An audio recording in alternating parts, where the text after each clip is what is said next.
Heyo, folks. A while back, while I was covering the YSL trial and other things about the Fulton County, I stumbled upon not a thing, but it's called Piney Grove Cemetery. It is a historical site in Atlanta, Georgia. It is of great importance of the African American history in and around Atlanta. And I found out that it is threatened because the site is overgrown with bushes and trees. It's not being kept after by the people who are in charge of making sure it is kept. So there was they started a society called Friends of Piney Grove Cemetery. So I've been reading up on it on occasion. And then just yesterday, when at the time of this recording, there's a hearing about how to save Piney Grove Cemetery and hold people accountable. So I recorded it. And what I'm going to do now is, historical sites overseas where I am, because I'm not in the United States, it's sacred. Because you're not preserving it for you per se over here. You are preserving it for future generations. Because how are you supposed to learn from your history if you deny future generations the same opportunity to learn? So I believe the Piney Grove Cemetery it's too important for the people of Georgia, the people of Atlanta, to just let it wither away. And so I'm going to, what I did, I recorded this hearing. I edited out the pauses. I added the link to the Friends of Piney Cone, which will be in the, I should probably put it in here right now, and it will go up throughout this hearing. So you can choose to find out more about Piney Grove Cemetery and the history about it, and possibly also donate to the Friends of Piney Grove to help them preserve this, and also to help them hold the people who are currently charged with keeping it. Because if nothing is done with the overgrowth, with the brushes, with everything, Piney Grove Cemetery will probably be gone in a few years. So folks, please listen to what's being said in this hearing in front of Judge McBurney from the Friends of Piney Grove. And also the ad revenue I get from this hearing, I will donate myself to the Friends of Piney Grove. So without further ado, take a listen, because this is an important hearing and an important history lesson. Ms. Richardson, are you ready? Yes. All right. Good morning. We'll see.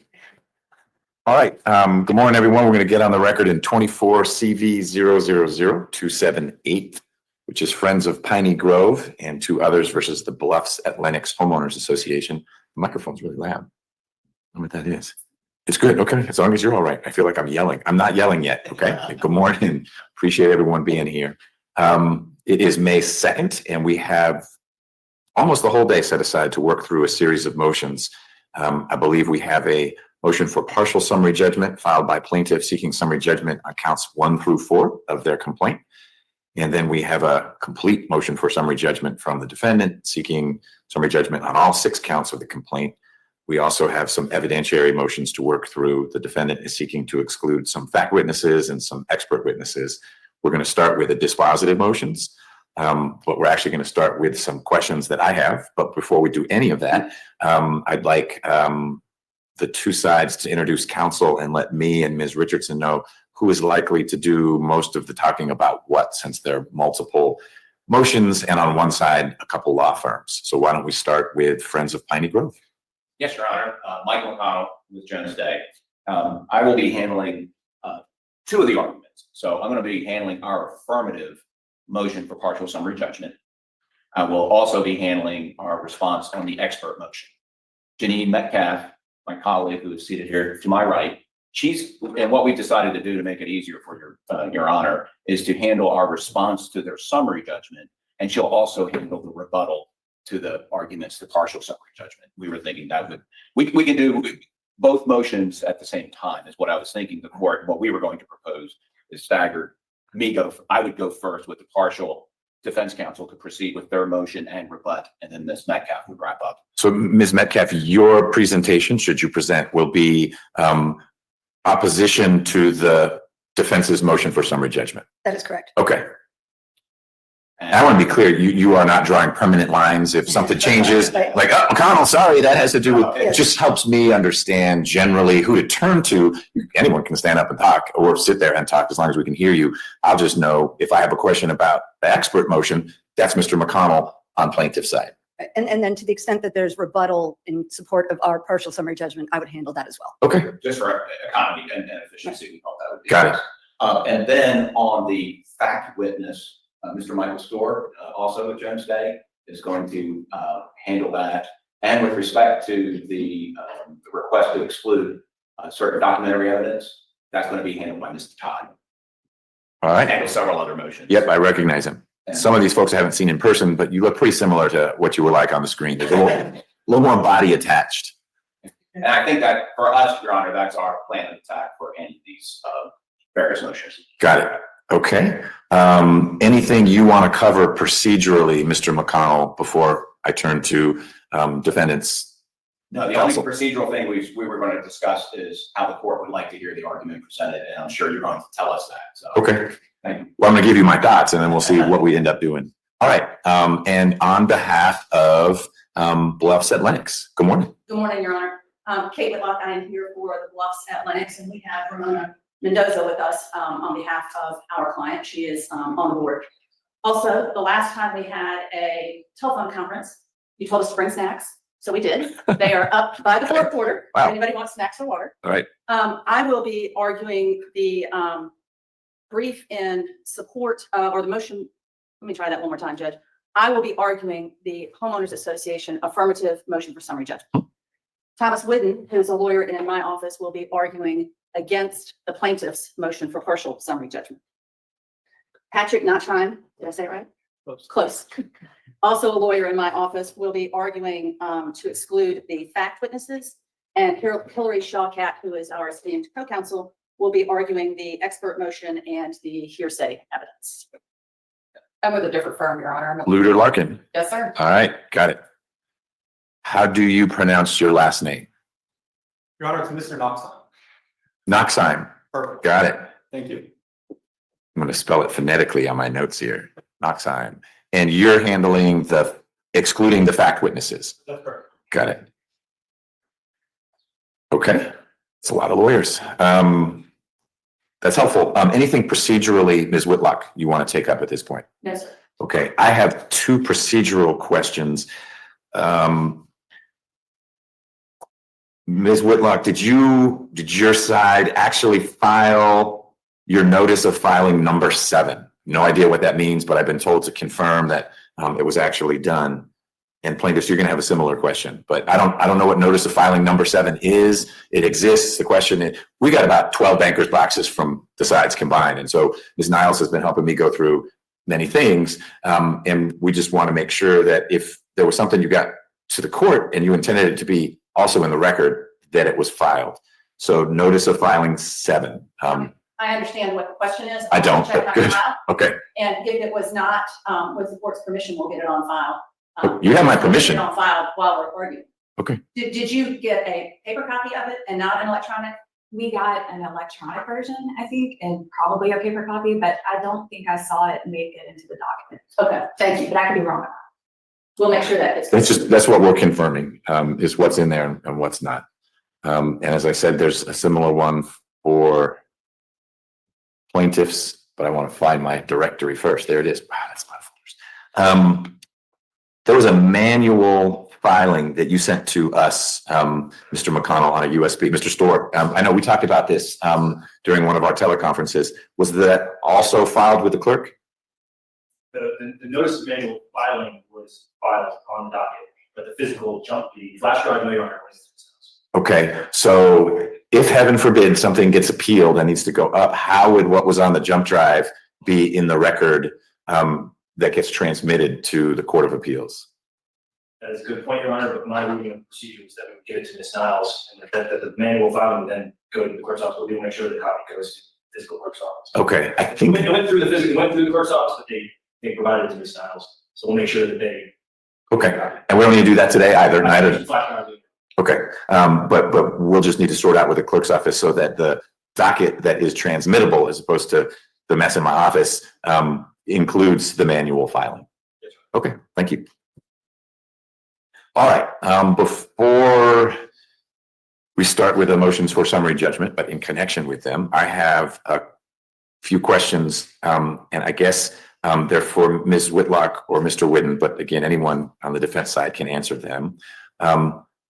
Under the ordinances that were passed in connection with the cemetery, do I have a right to access the cemetery?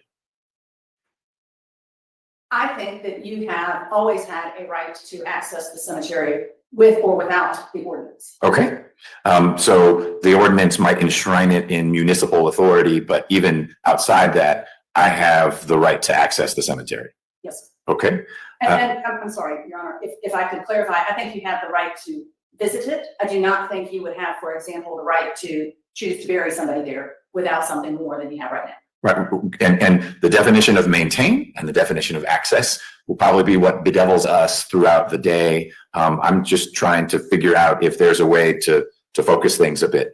There is understandable sprawl to this because it's an important issue for both sides, but it's helping me understand more the defendant's perspective. If you had said no, then I was going to ask, well, does Ms. Jackson or does Ms. Collins have a right of access? If I do, I assume even more so, if there's more of a right than a right, then Ms. Jackson and Ms. Collins would have a right to access, not necessarily bury someone, but to go to visit, not necessarily to cut a tree down, but to go and to visit uninterrupted, not being told, oh, it's a Saturday. Not saying anyone said this, but it's a Saturday, you can't go. Maybe you don't go at midnight with a loud band with you, but when you want to go, you can access it. And it needs to be accessible because, of course, what's the right to access if there's a big old no trespassing sign, or maybe not this case, a gate up or a fallen tree, and I can't actually physically access it. It's nice that you say I have a right to do it, but because it's not maintained, I can't get there. Well, and that is what we're going to be talking about all day, because if you look at the history, the access that was being discussed at the time was access that had been reduced because of other development. For example, George 400, because you used to be able to come at the cemetery from the top, sort of on a hill, you used to be able to come from the top. Now, the only way that you could get to it was from the bottom. And so that's what, if you read the history of this, that was what was the concern is, if we let you build this last condominium, because you're the last one here, we've got to make sure that we leave this path open to the cemetery. Okay, and that path, that wherever the access is coming from, up on the hill, down below, that access you're telling me is something that is, and I'm not trying to use freighted words, so don't say, oh, well, if you're going to use that word, I disagree. But I have an entitlement or a right to access the cemetery through the only available access point now, which is lower rather than higher because of development. And really, so does anyone in the public. True. Okay. Maintenance. Does your client have a duty to maintain the cemetery? Yes. And that flows from what? I think it flows from, for my client, not for the plaintiff. They have two sources of obligation. One is the zoning ordinance, which was imposed by the city, and then one is one they imposed on themselves through the declaration. Okay, but you're not contending that neither applies anymore. Both apply and both impose some obligation on your client to maintain, whatever that term might mean, the cemetery. Yes, sir. And if you recall, when we were in here for the first hearing on the preliminary injunction, we had some question about whether through the bankruptcy and all of this, the zoning ordinance survived. I think we have satisfied ourselves that it survived. Okay. And now the question is, what does it mean? Okay, so today doesn't involve a dispute or arguments about the applicability of the ordinance. It does impose a duty on your client to maintain the cemetery. You need to define what that means, but there's not argument today that, well, actually there was a bankruptcy, or the original owner didn't do what he was going to do with it. He was going to do these other things. It creates this obligation that then the homeowners association, the condo owners association, imposed on itself through its declaration. Correct. Is there any difference in the scope of the burden imposed on your client by the ordinance and the declaration?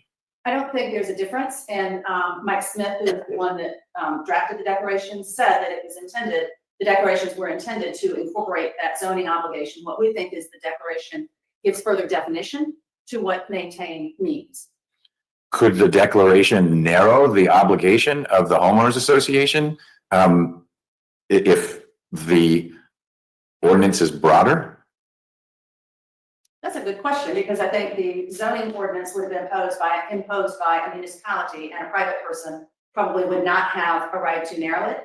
But I think they, looking at the declaration, gives you good information and helps you find what the parties meant at the time when all of this was being developed and Mr. Smith was dealing with the city and the city was imposing its obligation. When you say the parties, I know you don't mean at that point Ms. Jackson or Ms. Collins or Friends of Piney Grove, as you pointed out. It didn't exist back then.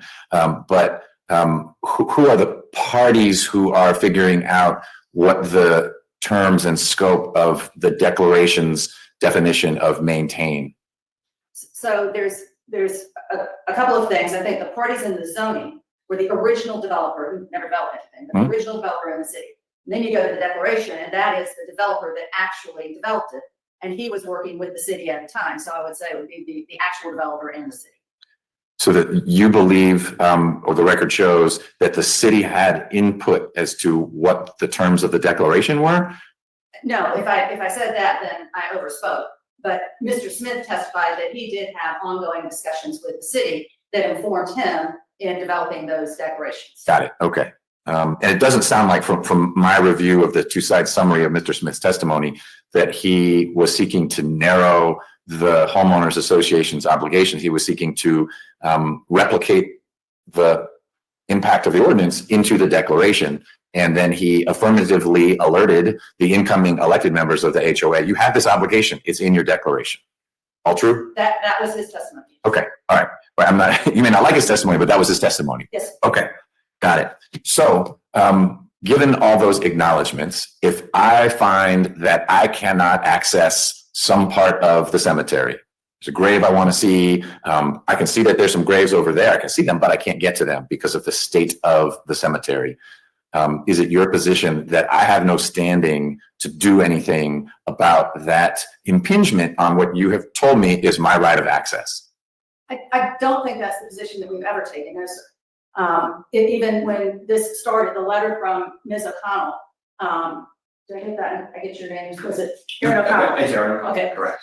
Who is that? That she is general counsel for the homeowners association. So Okay. she was involved before we got into litigation. Got it. But she wrote a letter to the Friends and their lawyers and said, you can come in. We don't want you cutting down trees. We don't want you doing this. Okay. Right. I remember that type of exchange. Right, without talking to us. Okay. And so it's always been, let's talk about it. You know, if you want to take the weeds off of your grave, of course, go forward, do that. But if you're going to start doing things that might affect other graves, that might have some impact on our land, we want you to talk about it. Okay. Fair point. I do recall that. I didn't ask my question well, or my scenario I need to flesh out a little bit more.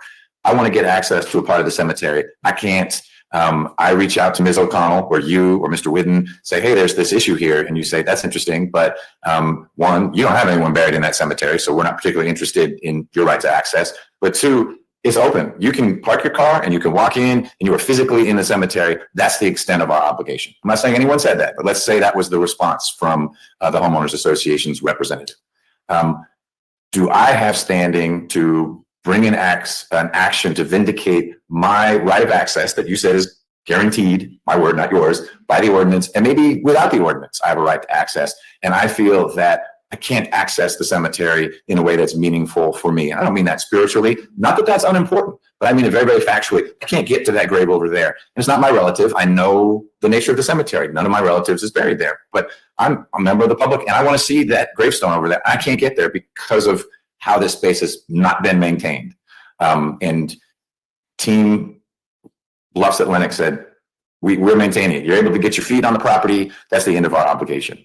Is that the end of the discussion and I don't have standing to bring an action? I think that is true, Judge. Yes, I think that is true. You do not have standing to do that. Who or what could compel your client to provide access to that headstone that is in sight but out of reach if there's a disagreement that access doesn't mean you can get 2 feet onto the property, but you actually can't navigate to a headstone at the far reaches of the property? I think in these circumstances, because this is not a cemetery that people have bought plots to and you have an contractual obligation, I think the only entity that has the right to do that is the city. If the city thinks that we are not doing what the zoning ordinance says, then the city can come and fine us and do whatever they do through their zoning program. But I do not think that having a cemetery where we have not prevented people from going in gives all those people the right to sue us if it's not maintained in the way that they think it should be maintained. Got it. Okay, thank you. That helps me a whole bunch, just hearing that little piece. And Mr. McConnell, I'm going to turn it over to you. I'd like you to begin your discussion, not about the experts, but about your motion for summary judgment, please. Thank you, Your Honor. And I would be remiss, I didn't have an opportunity. When answering your initial question about who was going to argue, I failed to also introduce my clients who are here. So I just wanted to take 1 second before I dove in, with the court's indulgence. So you may remember Ms. Audrey Collins and Ms. Rhonda Jackson. Good morning to both of you. Thank you for coming back. We have, you may have heard, one of the original board members unfortunately passed away, Ms. Beth Marcus. There are new board members. 2 of them are also here today, Ms. Bug and as well as Ms. Hardy. So just wanted to. I only thought the other one was over there. Okay, you're blocked by the lawyer. Sorry about that. That's all right. Oh, and someone else is here. Yes. Oh.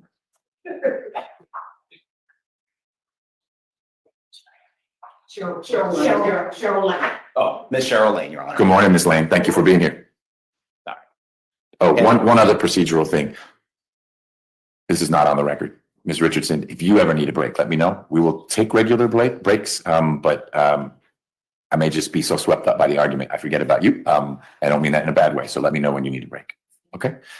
And in terms of breaks, I have a Zoom call I have to get on at 11. It'll be about 30 minutes. So that's going to be our first break. It'll be a little longer than a 10-minute break. And then we will, assuming we're still going, we'll have a lunch break. That'll probably be more like 12:30-ish, so we can get something done between that Zoom call and when we break for lunch. And I'll probably have the lunch break be less than the standard hour because this Zoom call is going to take longer than like a 10-minute break. There are enough lawyers on both sides that hopefully we don't need to break just for the lawyers. You should feel free to get up if you need to. Mr. Knoxheim already stepped out once and that was perfect. I mean, I hope it was perfect for you, but we don't need to stop for one of you to get up and take a break unless you are the arguer and you need a break, in which case we will stop. And One other housekeeping thing. I think we agreed about this before, but I just wanted on the record that the parties are sharing takeout. Great. I was going to cover that at the end, but we now know up front. perfect. And Your Honor, and before I jump into the argument, I don't have snacks, but I am the bearer of the slide deck. All right, that I'll take. May I approach? Please. Do you have 2? And I was told that the ones with the orange tabs are the prettiest ones, so Okay. I'm not good. And there's this, Thank you. and there's a oral order. You want a copy? Everyone wants a copy. Yeah. Yeah, sure. Did I? Okay. All right. And so May it please the court. As we've discussed, I'll be handling plaintiff's motion for partial summary judgment. And I will demonstrate during today's argument that summary judgment should be granted as to counts 1 through 4. First, summary judgment should be granted as to count 1 on behalf of all plaintiffs, which seeks a declaration that Piney Grove is a public cemetery under Georgia law.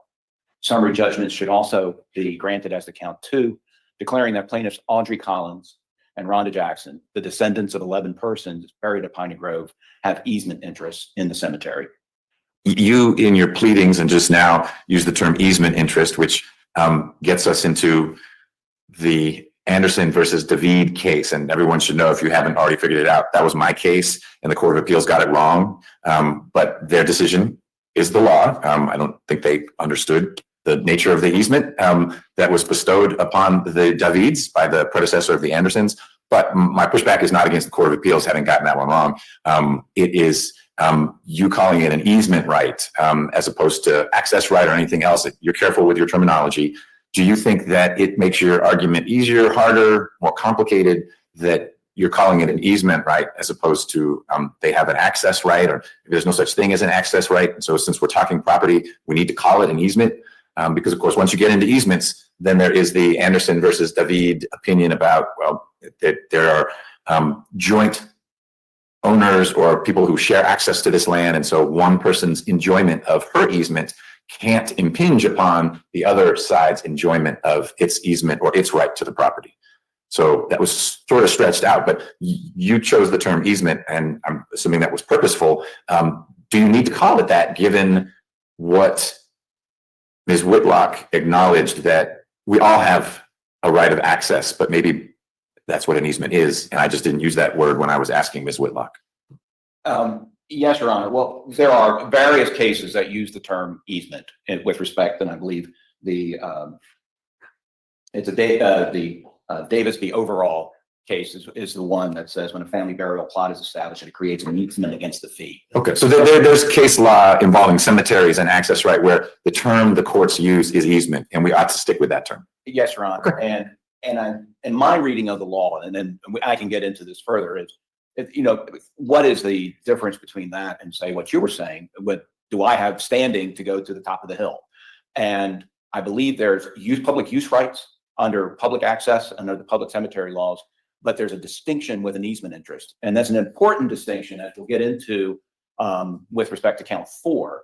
And the reason is that an easement interest is in fact a property interest. That is pretty clear under Georgia law. And that's why that's an interest that's unique to Ms. Collins and Ms. Jackson here, as opposed to the public at large. Got it. And I very purposefully was asking, do I have the access rights? I'm situated differently from Ms. Collins, for example, because I don't have that familial connection. As I figured, if I have access rights, anyone has access rights. But possessing an easement right, I think, makes your standing argument a whole lot stronger, because then you are vindicating not the city's declaration that everyone can go to Piedmont Park and everyone can go to the Piney Grove Cemetery. I have a property interest in this space, and that would be different from my connection to it, where I might have this public use or access right created by the ordinance. Exactly. I think for the public access, and we will get into that springs from a different common law interest by the dedication to the public. The source of their entitlement springs from Georgia law as to the rights and interests of burial plots and in the descendants. Does the cemetery need to be a public cemetery for Ms. Collins and for Ms. Jackson to enjoy that easement? No, it doesn't have to be a public for them to enjoy that easement. That easement arises under Georgia law by virtue of the fact that their ancestors are buried in the cemetery. And as a matter of law, the case law sometimes uses the word heir. Sometimes we say descendants. Mm-hmm. I'm using them interchangeably. That from that is the source of the easement. So irrespective of my finding on claim 1 or count 1, the declaratory judgment that it's a public cemetery, there still are easement rights from your perspective that would entitle and empower Ms. Jackson and Ms. Collins and any of the other fact witnesses who can show that they are descendants of people buried there to have access to that space. Right. Okay. And what the full scope of the easement right, whatever that is, which includes the access. Sure. Okay. And so, but hopefully that's the reason we did have a count 1 and a count 2 is for those two very distinct reasons, Your Honor. Yep. And then as to count 3, we believe we're entitled to judgment as a matter of law with a permanent injunction. And that is with respect to the prohibitory injunctive relief, which would be prohibiting actions taken that would prevent us from maintaining and caring for the cemetery. And then the last one, count 4, is we're entitled to summary judgment as to mandating a permanent injunction, mandating that the cemetery be maintained as required under the amended ordinance 06, I got that wrong, 06-0-0952. So do your client's entitlement to their own maintenance flows from their easement, right? Is that your argument? I'm thinking about count 3 now. There's sort of two sides of the same coin, that this space, this important space, needs to be maintained. And actually, no one disagrees with that. Ms. Whitlock has said, my client has an obligation to maintain it through the ordinance, through the declaration. What maintenance means will be a source of great debate, I'm sure. It will continue to be. But your count 3 goes further. It says, Judge, you should prohibit the homeowners association from interfering with your client's ability effectively to do their own maintenance. And I'm curious as to where maintenance authority flows from easement rights. Well, And maybe I'm misunderstanding what you seek to prohibit if you were granted the permanent injunctive relief in count 3, but I understand it to be, Judge, tell the homeowners association to stay out of our way when we are beautifying, my term, the cemetery. We can do that. You can't put up a big neon sign, but you can do the weed removal. You can stand up a headstone that's toppled over. If there's a tree that's fallen over, if the maintenance doesn't mean that the homeowners association will do it, certainly we as easement holders have the ability to do that. Am I overstating what you're seeking to prohibit? I mean, what we're seeking to prohibit is essentially being prevented from undertaking to have care and access for the cemetery so that you can go up the hill, so that you can access all areas. Essentially, a lot of the items, Your Honor, in the order that you entered in the consent order, when in response to the interlocutory injunction, most of those things is what we would be seeking to preserve through a permanent. Okay. And we have some suggestions to rewording it slightly, but that would be what we are essentially looking for in a permanent injunction. To your point, though, your specific question, where does this come from an easement? Why do you have a maintenance? And I would direct Your Honor to Davis again, the overall, and there it said Davis and Farmer as heirs of the person who established, and they own an easement to enter. This was to enter, care for, and maintain the burial plots. Okay. And there's the M word. Yeah, and a freedom from damage or disturbance, and to use and enjoy the property. So I think it's very similar, I think, in scope to the language in Haslerig, which obviously is talking about a public cemetery. So there's overlap. I do think if you had a Venn diagram, there would be a lot of overlap between the public use rights under the public cemetery law of Haslerig and its progeny that has developed over time, and the easement rights. So Haslerig is about public use, public access rights because it was a public cemetery. That is correct. Okay. And one of your points is that we think this is a public cemetery and you should so declare. But even if you don't, 2 of my clients have easement rights because they are descendants of people buried there. Those easement rights per Davis v. Overall give them some ancillary authority to be able to get onto the property and to maintain the cemetery. And that's where then making the temporary injunction permanent is exonerating those rights that flow from the easement they enjoy. Correct. It would flow from the easement as well. For the Friends, it would flow from the public. Our position is that Friends has a public access right. And because of that, we're also relying on Haslerig as support for that count. So, and that was the reason I do think that these interests overlap and they support the same relief. No, I appreciate the Venn diagram concept, but there is a sliver that falls outside. This is a public cemetery that still would entitle 2 of your 3 clients to the relief they seek. Absolutely. Okay. If it's not found to be public. And then as to the count 4, that is that they are entitled to enforce the ordinance. And this is only that plaintiffs Collins and Jackson have that. We're not asserting that Friends has standing to assert that claim. And I didn't know, Your Honor, you're obviously very familiar with the record. I was going to go through a short presentation of the facts. If that's unnecessary, I'm happy to jump right into the argument. The part of the facts I'd like you to address right now, and then we'll bend back into the facts as questions lead us there for both sides, is what in the record shows that it is a public cemetery, by which I mean, because where I think the two sides are colliding is not that it was a cemetery and not that there are not many people buried there, at least 300. It's a large cemetery. Not that it's unimportant. Every cemetery is important. But the part that was less clear to me was who could be buried there.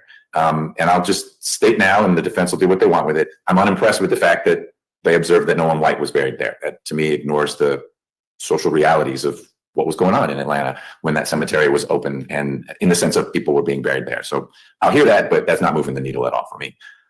But I also read that to be buried there, you needed the church's permission. And one, is that a correct recollection of what all the evidence is? If so, how does that impact the notion that it's a public cemetery, where if my family's not from Atlanta, but if my family had been from Atlanta, wanted to bury my great uncle there, could we have done that? And if the church, for whatever reason, said, no, that's not going to happen, then is it not a public cemetery? So if you could just, on the facts side, and this goes straight into count one, so it'll get you there, but that's the part of the facts I struggled with the most, was trying to figure out how to reconcile what I thought was an agreed upon fact. And if it is a material issue, then you don't get summary judgment on it. We'll litigate it more. Did the church have final say as to who could be buried there? And if they did, how do you turn that cemetery into a public cemetery? Well, Your Honor, and I do think that in response to your question, the testimony is that yes, the church did have final say based on some of what the descendants said, but they never turned anyone away.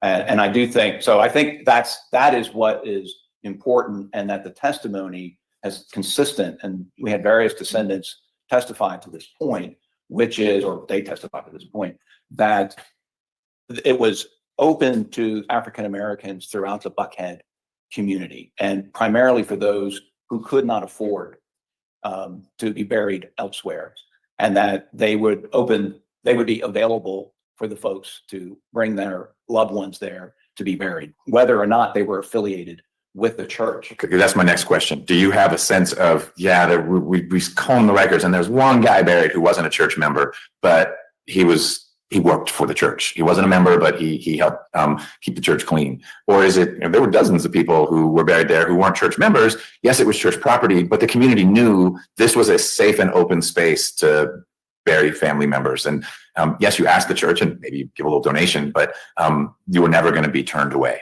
Right. And like I said, I do believe, and I can come up with the specific names of the descendants who testified, that it certainly was viewed in that fashion and that it was open. And I also believe the testimony, and this is where Dr. Robinson, who's going to be the subject of the expert, but through her anthropological research and looking at various materials, it's her view, and I'm not going to have the precise number, but I do think that it's at least 20 to 30 individuals that probably were not affiliated. So 10% of the folks buried there weren't church members. Right. And that could be understating it, Your Honor. The reason that could be understating it is what it's based upon is we looked at where the church service for that particular person was, who was buried. And many times in those 20 examples, the service was at another church, but the burial was at the Piney Grove Cemetery. Any sense from the record of whether that church was also the largest church in that area anyway? And so it's not particularly remarkable that, I'm going to now flip to say only 10%, but that's because most people in that community were members of that church. And so you wouldn't have a lot of non-members buried there because everyone was a member of the church. That question makes sense? Correct, right. If it was the only black church within 3 miles, then everyone's going to be a member. And it's unremarkable that there weren't many non-members buried there because almost everyone in the community would have been a member of the church. And so looking to the signification of member or not isn't a good read as to whether it was a public cemetery. This was the black cemetery, and this is where black people were buried publicly. I've been wondering if that was work that one of your experts did to say, well, of course, most of the people buried there were members because most of the people in that Buckhead community were members of the Piney Grove Baptist Church. Well, in fairness, Your Honor, there were many African-American churches that were located throughout the Buckhead community. Okay, so that's not the answer. Right, Okay. and that's my understanding, and I want to, but that's my understanding. Okay. But what it does show is that a member that was presumably someone who had their service at another church is unaffiliated with Piney Right. Grove, but Piney Grove took them in. Exactly. Which is going to the point, and I don't think there's any evidence in the record that anyone was ever turned away. And that the reason that they had to go and talk to them is like any other place. You have someone who manages it, someone who has an understanding. This is where you're going to be buried. We have a delineation map, which I'm sure you've seen, which I'm sure there has to be some. You don't just show up and say, I'm going to dig the grave site right here. Hey, we're here. Great. Here's a spot for you. Correct, Ron. Did the work your experts did indicate of the various Black churches in the Buckhead community in the 30s, 40s, 50s, 60s, did most of them have graveyards, or was Piney Grove Baptist, if you will, a destination because there weren't other options? Some did have cemeteries. For example, the one in the Mount Olive Cemetery was affiliated with the Mount Olive Methodist Episcopal Church. That's right on Far Road, Your Honor. It's a stone's throw from the place that we're talking about here. It's very, very nearby. They had a cemetery. Other churches did, some did not. Okay. But again, the testimony of the descendants was that it was known within the community that if you didn't have the money and the resources to bury, this Piney Grove Cemetery had their arms open to you. Is there any evidence in the record that contradicts that? Or is that the only evidence in the record that is people who knew, people who have recollections where that recollection is more or less uniformly, this was open to members of the community? You didn't have to suddenly say, okay, I'm going to join your church so that I can be buried here. That is correct. Okay. We had multiple descendants testify to that very point, Your Honor. Thank you. And I didn't know are there any other facts, or is it better just to take them up as we proceed through the argument? The latter. One other question, it may be more for defendants. It's not, I don't think it matters to you quite so much, but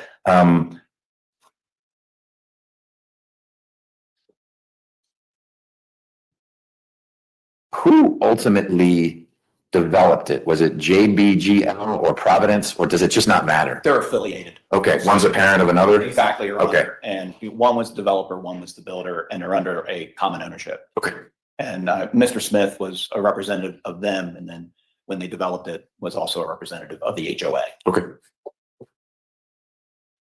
All right, well, let's just jump into count one, and we were dealing with that. And Your Honor, as we know, Hassler-Rig is going to be the key decision here. And how does this case fare in comparison to that case? Well, just like this case, the Hassler-Rig case involved an African-American cemetery that had been in use for over 50 years at the time of the action. Just like this case, it was undisputed that prior owners of the property verbally consented to be available to African-Americans in the community. Just like this case, all owners in the chain of title, all of them, had knowledge of the existence of the cemetery, which was identified in surveys throughout the relevant time. And those surveys are in the record, and I believe some of them are in the handout that I provided to the court. Just like this case, a subsequent owner attempted to restrict access to the cemetery. We go to slide 13.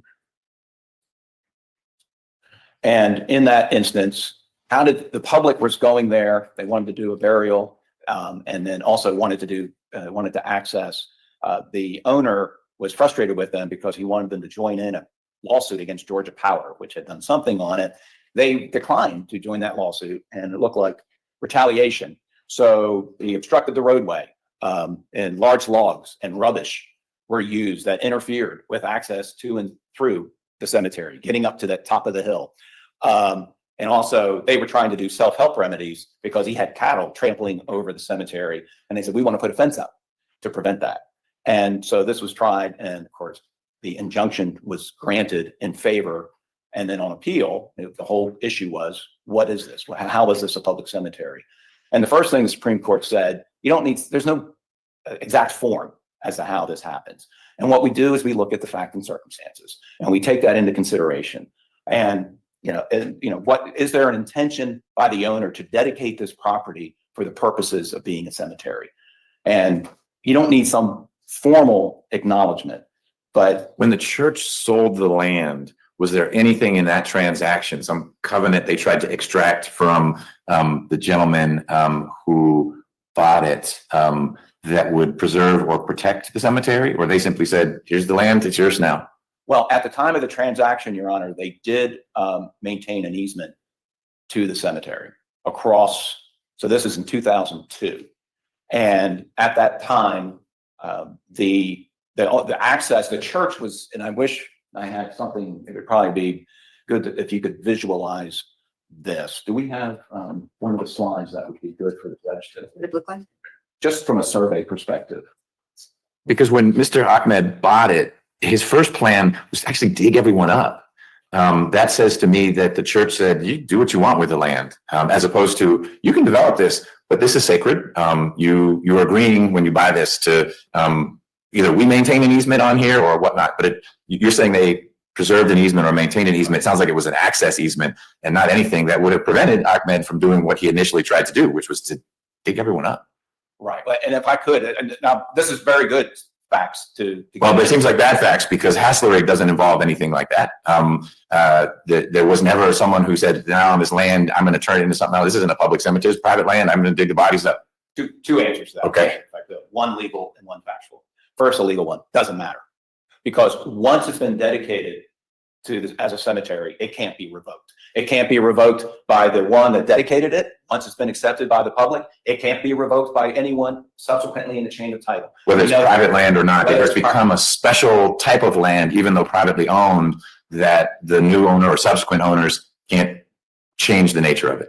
Right. And that's a good example of that. And there's several, but this is just one that comes to mind, Your Honor, is Brandon v. Perryman, 308 Georgia Appeal 832. And in that situation, this had been a longstanding cemetery for about 40 years. Subsequent owners decided, we don't want you to use it as a cemetery anymore. They said, you can't revoke it. That's not up to you. And so I'm sorry, Your Honor. So if Mr. Ahmed had actually moved forward with the disinterment plan he had, people would have had a right of action to stop that because he would have been undoing the dedication. He ended up changing course, but it doesn't sound like, maybe because he backed away from it, but the record doesn't seem to show that as he was exploring this option, that people were seeking to prevent it from happening. He decided on his own not to do it. No, Your Honor, No. the record that conflicts with the record. Okay. We rely on the testimony of Mike Reynolds, who was a 30B6 witness for Brockington. And that's the company that was doing the survey of the land. they were retained by Mr. Ahmed. And I think they were exploring all options, the developer. And one of the options under Georgia law, this is a statute. So you can go to any cemetery. Someone could try to do it now. The homeowner association, if they want, could try to have this declared under Georgia law to be abandoned. And then if it's abandoned, then there's a disinterment process. And there's a statute under Georgia law that says how you go through that process. And it's not, even if it is deemed abandoned, there's any number of things then that could happen. The city of Atlanta can acquire it through eminent domain. Okay. It can do, there's a variety. So it's not one end. But now factually, to your point, did anyone raise their hand? Yes. The public did get involved in connection in the summer of 2006 when this was starting to be, there was never a formal application to do the disinterment. Which is why these ordinances were, I mean, the ordinance didn't just fall from the sky. I guess this would have been, people began to express concern. What's Mr. Ahmed or Capital Partners going to do to this property? And the city stepped in to say, you can do a lot of things with the property, but the cemetery is the cemetery and it stays there and people have access rights. Right. And the way, because Mr. Reynolds, they were retained to try to disinter the bodies. They had an interest in doing that. So I asked him during the deposition, I'm paraphrasing, obviously. So why did you stop? And he said that his understanding based upon the lead project manager for the project is that they were getting so much opposition in the city of Atlanta that they weren't going to go that route. And then the next thing we see is what you put your finger on, Your Honor, which is the evolution of what came to be the ordinance. So it's that was the deal that the developer went to plan B and said, instead of moving these people, we'll care for them. We'll care and maintain the cemetery. But if Brockington concluded that the cemetery was abandoned, does that mean there were experts who said it's not a public cemetery, or it may have been, but it's not anymore because it was abandoned? And yes, there was city opposition and ultimately there was an ordinance, but had we persisted and just put our heads down and ignored some of the public outcry, we could have gone forward with disinterment. They were retained to say it was abandoned. Well, that's one way to describe it, but everyone retains an expert to say we win. Oh, no. They were. Yes. No. I'm not disagreeing with what your honor said. Yes, experts are retained to say we win. But in that instance, just like every other expert, you get to assess the credibility. What they say isn't adopted by the city of Atlanta. That was never even submitted for consideration by the city of Atlanta.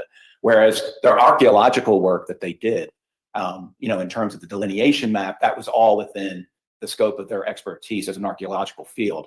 They are not lawyers. So for them to determine and make that assessment, and his examination is to that point. So that's all I'm suggesting with respect to that. And even if they did say it was abandoned, that's not the end of the story. No, I understand. I'm trying to circle back. I think we were talking, or I was talking about the obstructions by, and you wanted to know also, the first one to question was, well, if Mr. Ahmed wanted to do this, doesn't that show it's not public and you can't revoke it? So the public part survives. The second part, Your Honor, and I just wanted to briefly show you this, is on slide 4, and the cemetery is highlighted, the dimensions. If we go back to 2002, if you look just to the left, in the upper left corner, it's my understanding that's where the church was located. So if historically, what you would do up there is, you see where the 3 units are? That's roughly where the church was. You would access, there was parking up there, and that's how you would go to the cemetery. And that's the top of the hill of the cemetery right there, and it goes down from there. It's my understanding the church retained an easement, access easement to the cemetery. Is this a topographical map so that the dashed lines represent altitude change? Your colleague is saying yes. That helps. Yeah, Okay. anything with a real estate survey, Mr. Todd is that person's. Okay, but it helps illustrate the slope. It's not flat land. Yes, Your Honor. Okay. So anyway, I just wanted to point that they did. It wasn't like they just said we don't care about the cemetery anymore. They did retain an easement. It's my understanding. Okay. And so the legal holding there, as we were, no form or special ceremony is necessary. And assent can be shown through expression or concurrence or acquiescence. We have all of those, Your Honor. We have testimony that the church agreed to do it. We have testimony that they understood that this was going on and that's what it was being used for. And also what Hasselrig is important, going to your point, can you go up the hill?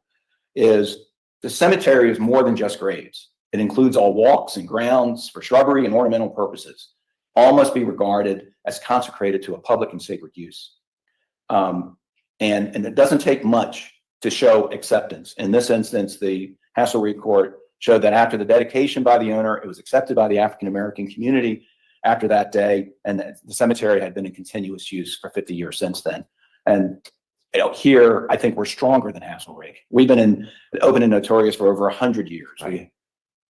Does the fact that the last burial was 1991 and what we're dealing with is 10, 15, 20 years later, how does that change the analysis? I understand dedications don't expire, although something can become abandoned, and I'm sure I'll hear about that from the homeowners association. But it sounds like with Hasselrig, people were still trying to use it in the classic sense of we are trying to bury people here. And I don't know who the person thwarting that was, Hasselrig or the other name, but someone was preventing the community from continuing to bury people and obviously spend time at grave sites. Here, there wasn't that type of use proposed or attempted from 91 onward. Does that have any impact on the analysis? Because that's a difference from the Hasselrig. Right. And, and it's an interesting question. I guess, if you haven't used the burial, does that do something, not necessarily to the status as a public cemetery, but as to that use right? I think that would be how you would look at it. But there's nothing under Georgia law that would suggest that there's a revocation, that you have to have a burial Every 5 years? Exactly. Okay. So, and nothing in the cases would suggest that somehow, all of a sudden, because someone hasn't been buried there in 10 years, that you can't go to the cemetery anymore, or you can't go. Then all the historical cemeteries would expire. You reach a capacity, you can't fit anyone else. Exactly. And this one, and the delineation map, Your Honor, I believe is slide 2, if we could. And this is a map that Dr. Robinson relies upon. It was one that was created by Brockington, and I believe it was 2005, and they used this probing technique in order to go to each of the graves, and they had to be able to access each of these things to go with these probes to see. So back in 2005, they could do The that. church would have been, oh, and it says Georgia 400. Okay, got it. Yeah. Just orienting. Keep going. And so my only point is, and then there's some water drainage that goes down, as you can see through the middle there. There's a lot of graves out there already. So going to the only thing I wanted to go to, you said it may be at capacity. I don't know for a certainty that it is, but just visually looking at it, it looks pretty full. I just wanted to point that out to the court. And then the other factors we've already discussed. I just think that, you know, it's undisputed the church owned it for the 100 years. The surveys, numerous civic organizations have acknowledged this. That goes to the open and notorious nature of the cemetery. This goes back to the 80s, Your Honor, where they were talking about National Register. There's various political officials that have gotten engaged over different time periods, from the early 90s with Georgia 400, when it was going to be there very close. The civic organizations, Beth Marcus's mother was very involved in trying to preserve the cemetery at that time period. And then in the 2005, 2006, there was community involvement in trying to get focus so that it would be preserved, notwithstanding the development. So that also, I think, is important, that it was understood to be a cemetery, and that the public, and it was open and notorious for those purposes. And then I think the city of Atlanta's ordinance itself is evidence that this is a public cemetery. It refers to in a number of the zoning board as that this is a hallowed ground. It is referred to as historic, and it wanted to, contrary to it being abandoned, saying that you've got to maintain access to the cemetery, and that it also, you had to provide the maintenance for it. And you could only build your site plan in accordance with the site plan that we saw a little earlier, which clearly showed the preservation of the cemetery. And I think all those are factors as well that support the public cemetery analysis. And then even the HOA's own declaration. Yeah, I circled that in my notes here. What in the declaration says, oh, that's a public cemetery? That kind of defeat the, well. No. Well, none of these will say public cemetery. That's a legal conclusion. So we're looking at the facts and circumstances. One of the facts and circumstances that Hasselrig focuses on is this open and notorious. And what's evidence of open and notorious? How do people refer to it? How do they characterize it? The HOA, in writing their own declarations, refer to it not once, but twice as an historic cemetery. In two sections of the, if we could pull up. But historic doesn't mean public. It could No. still be private. It could have been the Smith family cemetery that had been on the church property, and the Smiths gave a lot of money to the church, and so their family was able to be buried there, and no one else. If you weren't a Smith, you couldn't be buried there. And it could still be very historic. And so the HOA acknowledging what the city told them they had to do anyway, how does that make it some understanding that it had been dedicated to the public? I'm not saying necessarily it's a concession by them that it's been dedicated to the public. Okay. I'm not trying to overstate that. Okay, but it's an indicator. It's an indicator. The fact that Hasselrig is focusing on is that open and notorious.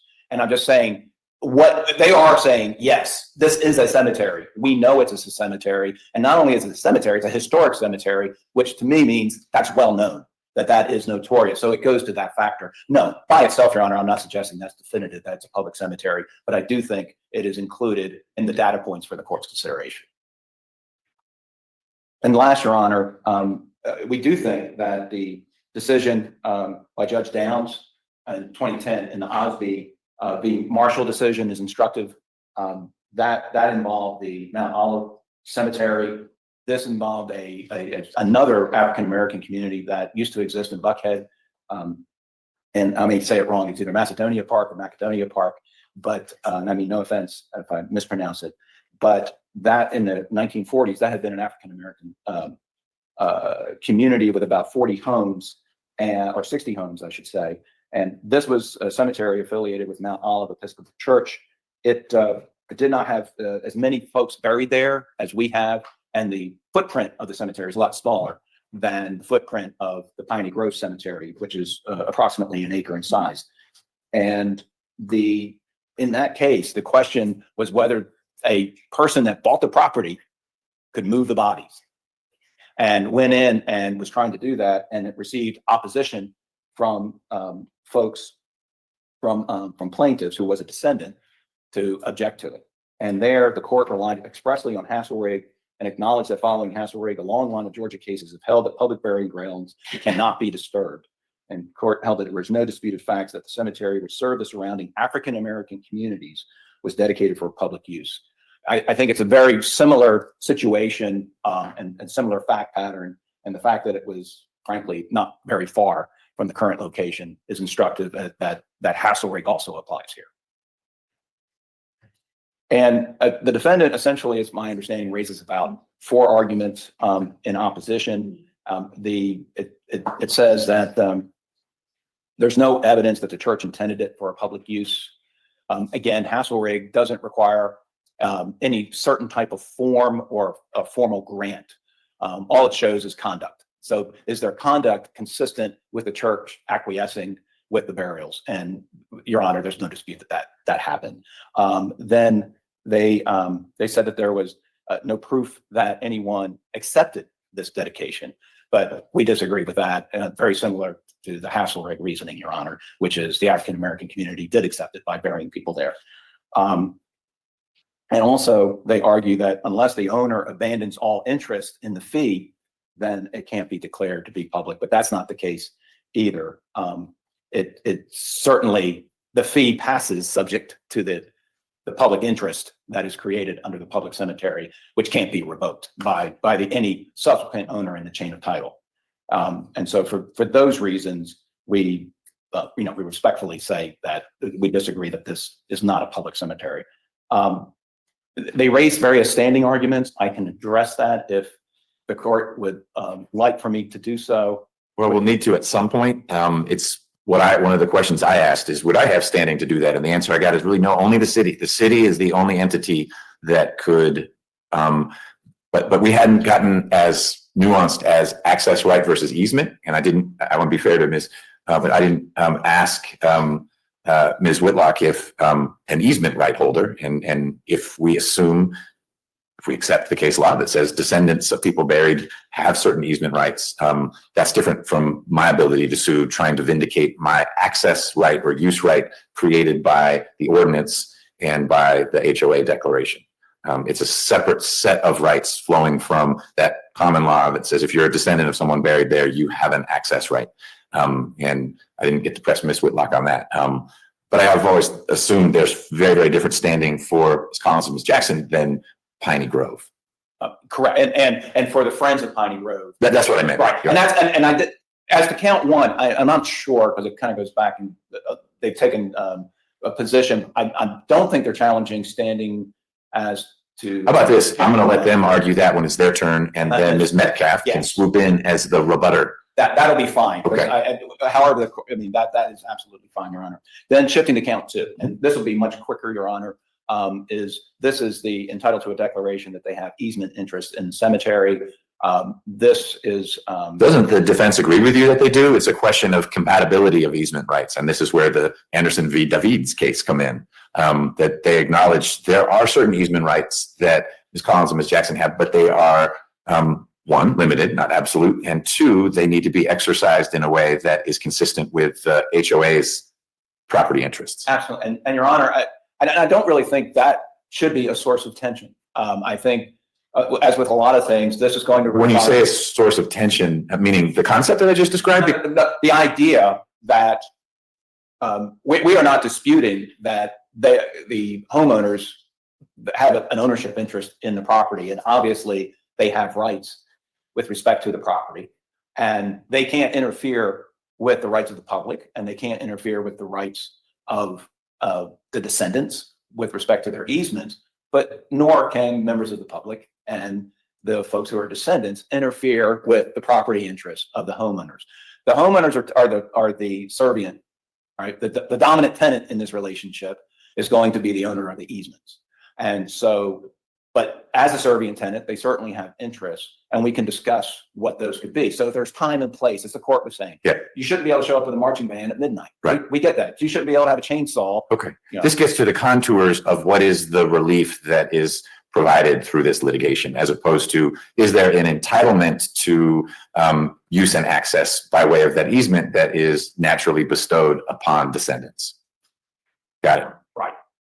And so with that, if everyone's agreeing they have easement interests. I'm not speaking, I'm going to let, they'll get to speak their piece, but I think you're right. This is not one where we need to spend much time about, does the easement right exist? It's going to be, how does one navigate what you do with it. Right. And I think, Your Honor, one, if I may suggest, count two is just a declaration that they have an easement interest, which is where now what can you do with that easement interest? That's going to be 3 and 4. Okay, let's go there. And then count three is more than simply the easement interest. This is also on behalf of Friends as a member of the public. And this is our Venn diagram situation, because I do think what we have requested in the past and what is in the consent order was on behalf of all plaintiffs. I think a permanent injunction should be on behalf of all plaintiffs. So as well. let's violate my instruction and talk about standing a little bit here. How does Friends of Piney Grove have standing to seek the injunctive relief? Okay. Because if their rights of access and enjoyment of the cemetery flow from the ordinance, what I heard Ms. Whitlock say is, okay, the city needs to then bring some action. And maybe it's code enforcement rolling up in a little truck saying, you have to remove this tree and you have to do that. But the complaint would flow from not Ms. Collins and Ms. Jackson, but from Friends of Piney Grove, the code enforcement, or I don't know who the city council person is for that part of Atlanta, Shook, or whoever replaced Shook, whoever it is, person X. Hey, I can't get to this cemetery, and there's this city ordinance that says I should be able to get here. But the city enforces its ordinances. We don't have the private citizen ordinance enforcer. That's the argument. Yes, Your Honor. And let me finally say, and I promise I'll let you talk. Part of me says, who cares? Because I think your other two clients have an absolute basis to bring an action for a permanent injunction to vindicate their easement rights. Right. But all three have sued for this. Yes, Your Honor. And the main distinction, and I agree completely, when it comes to the enforcement of the ordinance or reliance on the ordinance in terms of the relief, then Friends does not have standing. And we haven't taken the position that they have standing as to that.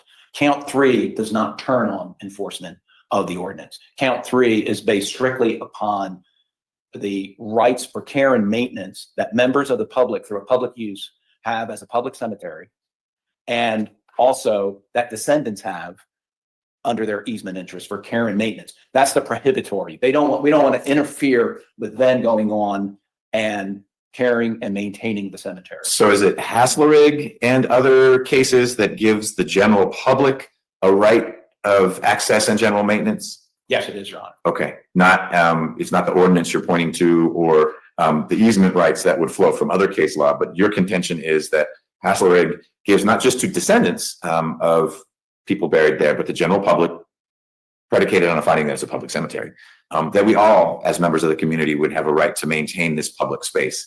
And if that right is being compromised by the HOA as the dominant tenant, whatever we want to call it, their inactivity, or keeping us off with our clippers and our rototiller or whatnot, then we have a cause of action. Correct. Okay. This is the self-help side of Haslerig, Your Okay. Honor, where, don't let the cattle trample the cemetery. We put up these fences so the cattle would stay out. Right. This is, we're trying to get the weeds out of here. We're trying to, so you can get up the hill. And did Haslerig actually get to the granularity of, hey, there were members of the public who were seeking to put up the fence as opposed to descendants, and so it's the easement right as opposed to public's right? And Your Honor, I'd have to go and look at the case, because I know that the discussion of the cattle, I believe, was in the discussion of the complaint and the relief that was being sought, whereas the decision itself, I don't know if it sheds a whole lot of light. And when you get into whether it's part of the holding, is it implied, is it a physical precedent? I don't want to mislead the court. I don't feel misled. I'm curious. But that is what count 3 is about.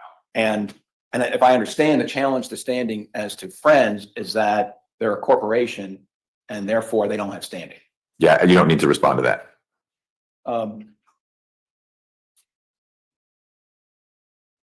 So what is the standard? And I'm sure the court, you're very familiar with the standard set forth in OCGA section 9-5-8 that the elements for the entry of a permanent injunction is appropriate and clear and urgent case where there is a vital necessity to prevent a party from being damaged and left without an adequate remedy of law. And so the first question is, does a vital necessity exist? And we submit it does. Well, all your experts come in. Right. And that's where the experts come in. Well as the fact witness descendants, because they're testifying as well about problems in trying to get to the cemetery, trying to access it. And what they find when they get there. And if we wait any longer, this headstone will disintegrate or who knows what will happen. exactly. And time is not on our side. And so in this instance, it's, and I, there's huge trees that have fallen out there that there's at least 3 major logs that have fallen down that almost go the entire width of the cemetery at portions.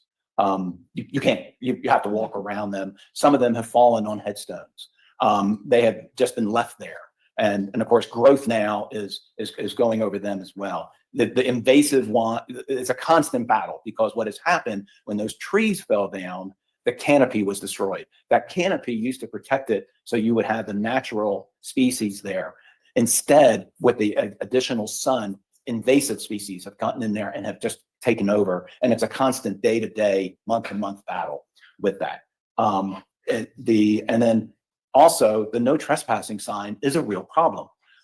This no trespassing sign, Your Honor, and I believe Ms. Metcalf will probably discuss it further, and we have a slide in there for you. This is the sign.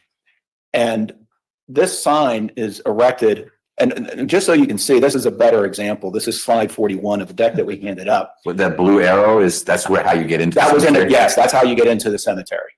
And so and I don't think there's any dispute that this no trespassing sign discourages people from going to the cemetery, and there's no signage that, hey, by the way, this is the access area to get to the cemetery, an access area that the city of Atlanta mandates for vehicular and pedestrian access. And if I'm driving up, the first time I drove up, I was like, can I go on there? I'm an attorney. And I had to really think through the issue. And so that is very discouraging to folks who may not, certainly now, friends and our supporters and folks who are familiar with it know that they can go to that access area. What is the vehicular access? Because part of the guarantee is that there would be vehicular access. I don't mean you drive through the cemetery, but To the cemetery. to it. But I don't see any parking here. Do we have the site plan? Can you pull that up? Which slide is that? I think I can show it on the site plan, Your Honor. Can we go to the prior one of that? I don't want to. Is it locked down? Go back to 4, please.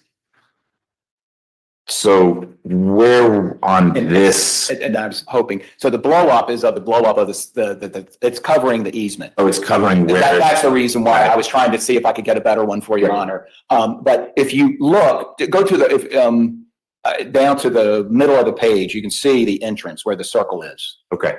And so that photograph sign, where there was the sign that said no trespassing is somewhere in the vicinity of that gray. Exactly. It's like a letter P on its side, sort of. Yes, Your Honor. And then if you Whitlock may have something here. If I could just say, Judge, that arrow is the vehicular access. The Oh, that's sign paved? on the other side oh, of the driveway, and you drive where that arrow is, you walk in there and you also drive in there, and people do drive in there down to the cemetery. So then let me ask my follow-up question. Is there parking down there? If I were to turn right and go where that blue arrow was in my small car, so it would fit down there, could I park, or I could just drop people off and it's a turnaround? And leave your car there and go down. Okay. That gets to my question. I appreciate that there's a sign that says no trespassing. That's a different issue, but I wouldn't have to park at Lenox Mall and walk up there if I drove there. Clearly you could walk down the hill, but you can drive down the hill and there's a space to park a car or two and then walk a lesser distance to get into the cemetery. Yes. People are shaking their head in the audience saying that is not how it works. Oh, and I you're not the right person to answer that. No, I am the right person, but I also don't want to get into a disputed area of disputed fact, but because I don't think there's a dispute. The sign is the sign. The sign says what it says. What would happen if I drove past the sign and turned right and went down the hill? What Do I drive into a bush? Do I drive into mud? You would pull up what looks like a grass area, but it has, and I forget the name of it, but the developer put in some type of support that will allow vehicular traffic to go through there. Okay. And I can park my car? I don't know that you can park your car there. Okay. I've never seen a car parked there. The times that I have been there, there's no signage that says you can park there.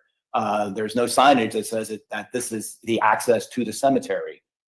You would have to try to have a map with you, such as this. You'd have to know that this is the important place you're trying to go to. You're with someone who's been there before, something like that. Exactly. Okay. Because I mean, there is testimony that people went there and couldn't find it just because of the lack of signage, because of the no trespassing sign. But you are right. Theoretically, you can drive to the entrance of the cemetery. Okay.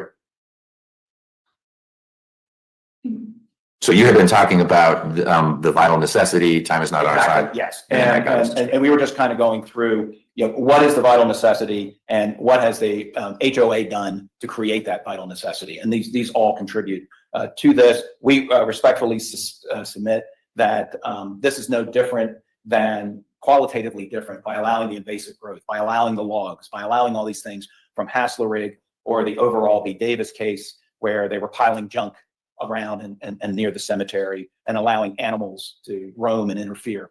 Any of those things are out of bounds for interference with the public use access. Now, what are the consequences? This goes to the expert. This is where Dr. Robinson testifies extensively. This is where Dr. Hobson testifies extensively, both of the historical and anthropological significance of this, not only from an anthropological standpoint, the collective memory of the community. In many respects, Your Honor, this is the last vestige of the last physical monument to African-American communities that historically were in the Buckhead area during the Jim Crow era. And a lot of those communities, and this isn't passing judgment, right or wrong, are gone through development. The MARTA station, that used to be Johnsontown down by MARTA, it's just a plaque now. But the physical remnants of that, the people that made that up, are left in that cemetery. And that is important to preserve that as that physical historical landmark. But it's also important for other reasons. It provides additional opportunities for future research. It provides opportunities for ethnographic anthropological research. And it's our understanding right now that a student at Oglethorpe with a graduate degree is doing that. So for all those reasons, we think that this easily meets the vital necessity test. We don't, getting into the weighing of the harms, Your Honor, we don't think it's close. We think the evisceration and elimination of this cemetery in comparison to, frankly, what is modest expense to maintain it clearly outweighs the other. Now I think, unless you have questions about that one, I want to jump into the mandatory, because that is a little different. And so not every citizen has standing to enforce a zoning ordinance. We can start with that. And does any citizen have standing to enforce the zoning ordinance? Yes, Your Honor. If you are a person with a property interest that is specifically impacted by the ordinance, then yes, you are. And a good case on that, Your Honor, is the AT&T Wireless PCS Inc. versus Leafmore Forest case. That's a Georgia Court of Appeals case, 235 Georgia App 319, 1998. I'm sorry, can you give me those last numbers? Oh, sure. It's 235 Georgia Appeal 319. Thank you. And this is a case that is also defendants rely on this case, Your Honor, in their response brief. And this was a case that involved a zoning ordinance where it was a conditional, just like here, a conditional zoning ordinance, and the veterinary clinic was allowed to have a clinic next to a residential area and nearby homeowners. And that condition was you had to use it only for veterinary purposes. But the veterinary clinic found another way to make money with the property, and they entered into a contract with AT&T to put in a cell tower on the same property. And they worked with the DeKalb County and received a permit to go forward with that. The lawsuit was then brought and it was challenged. The standing issue was addressed, and the court held that yes, these folks have a property interest. It didn't matter whether it was, because a lot of times in the stuttering, this is one of the arguments defendants make, is that that's limited to if you're just appealing a zoning decision, which it frequently is the case. Sure. But it's not always the case. And as is stated in this case, they were allowed to enforce the zoning ordinance and successfully did so. So, and the court said, whether it met the substantial injury prong, and the court said yes, because the Leafmore residents, the nearby residents, open quote, would bear the brunt of the changed conditions, because by the permit, they eviscerated the conditions. To be like writing out the maintenance obligation. Further to this quote, they were the express beneficiaries of the rezoning conditions which they seek to enforce, which is precisely, Your Honor, is our situation. The beneficiaries of that ordinance, the maintenance and care, are certainly the descendants of people that are buried there to go and to visit those graves. So with respect, so as to that aspect, we think that they they apply. Now, as to prong one, but there are two prongs. So that's only the second prong, and I kind of jumped ahead in response to your question. Prong one is you have to have some type of property interest. And so that is, the question, which is, do you have an interest in real property? And so the question is an easement an interest in real property? And we believe the answer to that is an unqualified yes. And there's many cases in our briefs that raise that point. So I won't elaborate it, but the Arlington Cemetery case says that specifically because they have an interest. They say that they have an interest in the property. In that case, there's also the WSCE resort owner case, which is cited in our briefs, which confirms that an easement interest is an interest in property. And so as to count one, we do, it's our belief that certainly the stuttering test applies whether it deals with an appeal or enforcement. We believe that they have a property interest. Is that property interest unique to them, or is it shared by the community at large? It's not shared by the community at large. This would be the difference between you and them with respect to that. And that's the reason I was drawing the distinction for purposes of 3 and 4. And then they also say that in their response that you should not allow an injunction to enforce a zoning ordinance. And we disagree with that for 2 reasons. One, the case, the AT&T case, but also the Georgia Supreme Court also held that you can use an injunction to enforce an ordinance in the Harold v. Little Pup development and construction case 269 Georgia 143, that private citizens can enforce a zoning ordinance through injunction. And there the court held that the plaintiff citizen was entitled to injunctive relief as a matter of law. And there was 3 things that the court looked at. The language in the conditional ordinance was clear. We submit that the language in the ordinance here is clear, that the developer failed to meet the condition. We submit that in this instance, the party that was obligated under this, the HOA, has failed to meet the condition, and the public is entitled to rely on the 4 corners of the ordinance. You're also seeking to enforce the declaration, and that would seem like it's less controversial to enforce. I mean, count 4 is brought by the individual plaintiffs only, or it seeks relief for the individual plaintiffs only. So we don't need to worry about standing or what the corporation wants. Why are you not also arguing to have an injunction that would enforce the HOA's obligations under its own declarations, in which case you don't have to do the dance about you're basically telling the city to enforce what it's supposed to, really, for the homeowners association to comply with the ordinance, but it's still, you're using an injunction to enforce the city's ordinance. You're doing the city's job. You're not doing anyone's job other than having me tell the HOA to do its own job under the declaration. Or are you not seeking injunctive relief in connection with the declaration? I think you can get both. It may be that a ruling would be you're entitled to both, but should an appellate court find that this is an improper instance of a court saying injunctive power can be used to enforce an ordinance, nonetheless, the 2 plaintiffs win because you can have injunctive relief enforcing the declaration. Right, and you can, as under a third-party beneficiary argument, which is pled in the complaint, and there's testimony from Mr. Smith of the HOA that they were included and intended as beneficiaries by that language. Right? Why would you put the language in there? Right, and they have easement rights that are being compromised by the lack of maintenance. That's exactly correct, Ron. Okay.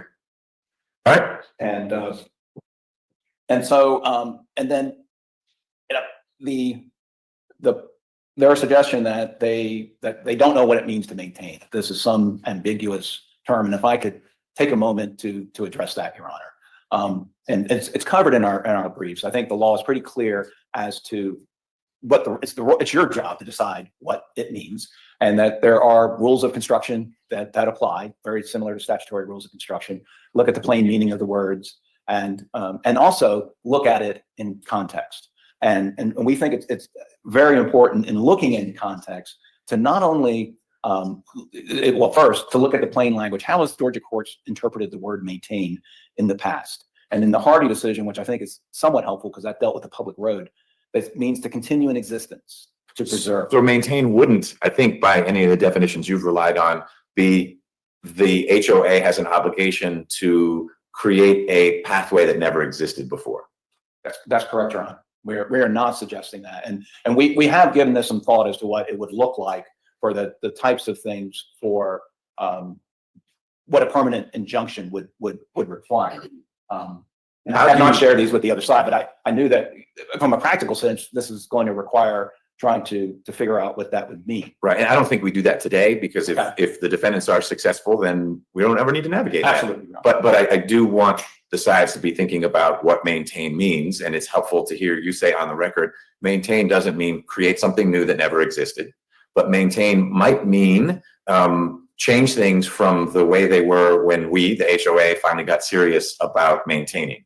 Because I think that's where there will be tension. If in the end there is a ruling that you got to do what you said you would do, which is maintain, if when the HOA finally got serious about doing things, there was a tree that blocked access up the hill. One approach would be, but that tree was on its side, dead on the ground, when we, the HOA, started maintaining. And maintain means there's a tree there. We don't have an obligation to move the tree. I don't know that that's where we end up. And I think that's where there needs to be some hopefully productive discussions. That maintain might mean changing the status quo, maintaining access in a way that it should have been, but wasn't, not necessarily through the HOA's fault, just through the passage of time, et cetera, which is different from a tree falls down tomorrow.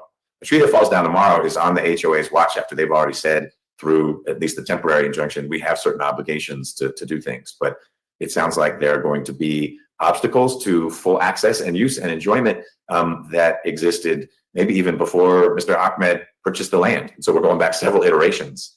And so I just lay that out there to say, maintain is going to be an elastic term, but I don't think it does. And you're agreeing, someone develops a master plan. Wouldn't it be nice if there were pathways here and there that never, ever existed? Right. But if I could just go back to the point you raised, and obviously it's not necessarily the law, but I do think the Hardy case, the way it looks at it from practical.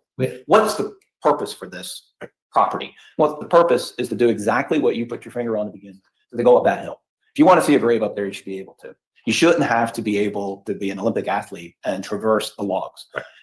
And so that means to continue in existence as a cemetery, to preserve as a cemetery, not to suffer or cease to fail. I think it ceases to fail if you can't go up the hill. To keep in a particular state of condition, supply what is needed. If you need to remove the log, remove the log. So that's our view, and I would respectfully submit that's a common sense view of the term for maintenance. The HOA, on the other hand, says no, just let it go, leave it in a natural state.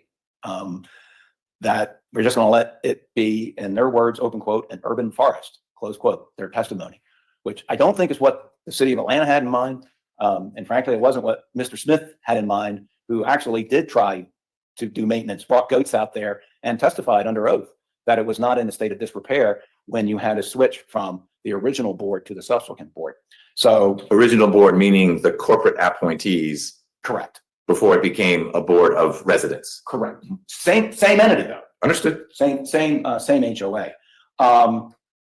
And so the plaintiffs though say, but this is outrageous. I mean, some of the language is over the top. Extraordinary relief that is being sought here to try to, frankly, get what we submit is what the city of Atlanta contemplated would be the bargain, right? You get to build your 29 townhomes, but this comes with the meal. You've got to take care of the cemetery. Was the common sense approach. And we don't think, if you look at it, and this goes to some of the other experts are too, we have the Trees Atlanta and the headstone expert. By the way, Your Honor, not suggested that they have to do what they're saying. we're trying to use that as an illustration, however, that if you wanted to do a sustainable basis for the cemetery, what the likely cost would be over a 5-year period. Sure. And it doesn't shock the conscience. So it's not an incredible imposition. And their suggestion that somehow this is, being asked to be forced to do this is onerous. There's plenty of Georgia case law that shoots that down. I would direct your court, and this will be the last case I mentioned, I promise, the Polo Golf and Country Club Homeowners Association case, 310 Georgia 804. And that case, interestingly, Your Honor, did not involve private citizens. Forsyth County was enforcing an ordinance against where they adopted an ordinance that HOAs had the responsibility for management of wastewater and other runoff at all of their developments. And there was a dam at issue, and they had to maintain the dam. Pretty expensive undertaking. And they didn't even own the property around the dam. Unlike this situation, the HOA didn't own the property. And the Supreme Court, and this is in 2021, said it doesn't matter whether you own the property or not. This is under the ordinance, you have to do it. And there, one of the issues was, well, this is extraordinary. You're making us have to expend this money and go through all these things for something we don't even own. That's an involuntary servitude. And the Supreme Court rejected that argument. But I think some of the language is instructive here. And on page at 288, Georgia at 78 of the. It's a different site. You said it was 310 Georgia. The Oh, no, Polo case? I apologize, Your Honor. You're exactly right. I was citing the case they were citing. Okay. I apologize. That was the Gasses versus City of Riverdale case. I misspoke. But it's at that same site. And they say that the prohibition against involuntary servitude does not prevent the state or federal government from compelling their citizens by threat of criminal sanction to perform certain civic duties, including jury service, military service, and road work. Likewise, and this is the real point, this court has held that a municipal ordinance requiring citizens to, open quote, maintain grass, weeds, and vegetation for the welfare of the community is not constitutionally prohibited in voluntary servitude. So what we're talking about here, maintenance of weeds, removal of trees, the things that are contemplated, these are not onerous items or things that are novel to the state of Georgia. These are things that are in many ordinances throughout the state and are enforced routinely. So, and this goes to the argument that they're saying that this is imposing unreasonable, penalties upon them. And we just don't think it does. Perfect timing. It's 11. We're going to take a break. I got to go talk about space usage in the courthouse. And when we come back, I'm guessing it'll be about 30 minutes. Ms. Whitlock, you've been very patient. It's going to be your turn. So I can start to hear the other side of the story, because there's always another side. Okay. Thank you. Did you get enough of a break? Yes. All right. All right. We are back. I learned more about space opportunities in the courthouse. We are getting 2 new state court judges, and they're going to dislocate a bunch of folks when they arrive. So we're figuring out where those people go. When we stopped, we had reached the conclusion of Mr. McConnell's presentation on behalf of plaintiffs in support of the plaintiff's partial motion for summary judgment, which I think means either Mr. Whidden, you're going to talk because you represent the defendant's opposition to that. I think that's how you all divided it up. So I'm ready. All right, may it please the court. I would say good morning, but we're in that kind of weird, almost noon time here. Still morning. My name is Thomas Whidden with MGC in Atlanta, and of course I'm representing the defendant, the Bluffs Atlantic Homeowners Association. But Your Honor, can we get copies of the slides? If you can? We're trying to email them to him, Judge. Okay. Are you using anything that's not already been exchanged in discovery? Okay. no, Your Honor. All right. We'll work on getting the slides over, but if it's all things that plaintiffs have seen before, just repackaged in a pretty way, then you can keep going. Okay, excellent. Well, logically standing might be the right place to start here. We're going to save that for our affirmative motion for summary judgment arguments. Okay. And move to the substance of these arguments here. Some maybe table setting that we didn't discuss or that you didn't hear from our opposing counsel that is worth flavoring our discussion here. It is undisputed that the HOA does not own the entire cemetery. Plaintiffs can see this in their complaint in 2 paragraphs. the church has retained some title to the cemetery, whether that's been abandoned by prescriptive easement or some other method. It's not been advanced as an argument. The plaintiffs also did not buy burial lots to the cemetery. Their descendants did not buy burial lots.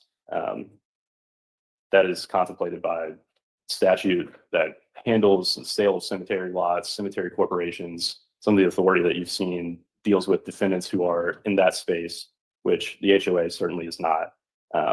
So let me explore the significance of the two things you just said. The first one I was going to ask you about anyway, but the second one is new to me. If I had ancestors buried in the Piney Grove Cemetery, you're saying they didn't buy a lot there. They may have had to pay something to get buried, but it wasn't like a private cemetery where I could give them $50,000 and I've got a little plot where I could have my dad and my mom and someone else buried there. We, to our knowledge, have not seen any evidence to say one way or the other that anyone paid for a burial lot. Mhm. It's So assume that's the case, that this was a service that the church offered to members of the church and at least 20 to 30 people who weren't members, and you didn't have to pay anything at all for it. So what? it's distinguishable or noteworthy because there are different duties and obligations that would apply to a landowner like our HOA. So it's worth distinguishing that they are not in that bucket of subject to these rules or public accommodations that might apply to a business, something of that nature. Okay, but does it go in any way to whether it's a public cemetery or not? Or does it go more to any maintenance obligation your client may have? It may speak to that, and that's what some of the authority that's out there speaks to, whether if you're a cemetery corporation, you are in the business of maintaining cemeteries. And maybe that's the important point to strike here, that we are not in the business of maintaining a cemetery. Okay, understood. The first point you made actually came up in some of the pleadings, and I think plaintiff is trying to take away that fact. They don't get to erase a fact, though. The church still has an ownership interest or an easement, or what is it that you contend, when I say you, your client, contends the church still owns or controls or has in connection with the cemetery? Because when I first read about it, I envisioned you're going to show me the diagram and there's 412 square feet that the church still owns. But I don't think that's what it is. It's that the church, what is it? Essentially, that is correct. There's a strip in the cemetery area, from what we understand, that in 2002, when the church began selling off the 3 parcels, they held on to this one, which is in the cemetery area. And it still owns it. It has not. If no one bought it, then they still own it. It has not been deeded out in any way. Okay. Is this large enough that you could lie down on it, or is a loaf of bread on it? It's my understanding that it's not half an acre, but it's not from me to you. It may be, but it is, for what it's worth, a piece of real property that our folks do not own. Okay. And what is the significance of that, if true, to what we're litigating here? And this may jump into the standing issue, or maybe to a procedural issue that perhaps not all of the necessary parties are involved. We've briefed that all the necessary plaintiffs are not involved, but maybe this speaks to the fact that in the slide you'll see there's been at least 4 owners of this property who, just like our folks as plaintiffs contend, didn't maintain the cemetery as they think best, and yet they're not in this courtroom today as party defendants. So maybe that's the larger point, that if a property owner does still have title, and we are being singled out as the only party defendant. But wouldn't the resolution of that, if true, be that it's almost like if maintenance were as simple as, and it's not, we're mowing, the HOA would mow everywhere except for a 47 square foot area that the church still owns. And then there'd be tall grass there. And ultimately, I'm sure we'd come up with a solution that would say the church says it's okay to mow that area, or the HOA would say, well, we want an extra $10 because we got to pay the guy a little extra to mow that space. I know that's simplifying it, because I've now learned it's not a flat space. It's hilly. It's variegated. But the HOA's obligations exist for the land it owns, and it owns 90+% of it. I don't know, because you're not showing me how big this other piece is, but clearly a majority of it your client owns. And so all the relief the plaintiffs are seeking, if they get any of it, would be as to the land that your client owns. I think part of the issue is that if there were some kind of obligation that's imposed on the HOA, if the church wanted to do something adverse to that. If they want to do something extraordinary compared to that, then there would be two standards and Got it. a whole another scope of liability for our folks. Okay. I'm going to add that to my list of, all right, got to hear about that from the other side. Thank you. Okay. Essentially what plaintiffs asked the court here to do is to play the role of the city of Atlanta. There is a code of ordinances structure in place in the city of Atlanta for a property owner to petition the city, and exactly in a situation like this, to find some resolution to what an ordinance means, to enforce an ordinance, whether that be in the form of some kind of code violation or what have you. Tellingly, the plaintiffs have not decided to pursue that avenue. They've jumped straight to court. And When you say straight to court, were there not efforts to negotiate before the suit was brought? I thought that was this reference to Ms. Overstreet, whatever the name of the general counsel was. Ms. O'Connell, yes, sir. You'll recall that happened in September of 2023. Ms. O'Connell sent a letter basically explaining that we are not denying you your access to come out here. We simply want to cooperate so that we don't run into more incidents where the HOA, as the property owner, feels like they have lost control of their property, and that there would be some kind of reciprocation, cooperation, so that on one hand, our plaintiffs here aren't carte blanche being allowed to cut down trees without going to the city, which would expose the HOA to liability. And on the flip side, that the HOA respects that there is a cemetery here. There's no debate on that. But again, that doesn't mean simply because there's a cemetery that there is carte blanche. Access means whatever we say it means. Maintain means whatever we plaintiffs say it means. Okay. And that communication in September was the end, and then the lawsuit. January comes around and there's a lawsuit. Okay. Another point worth mentioning, we saw the Brockington report in the plaintiff's slideshow. It included what looks like a survey. It's our Exhibit E, Brockington 1. This 2005 survey shows a fallen tree. So to the point of urgency, and then at the same time, the spirit, we're talking about a property that, as you see here, since 2006, and beyond that, the church left in 1996. This is after a decade of sporadic at best cleanups by individuals.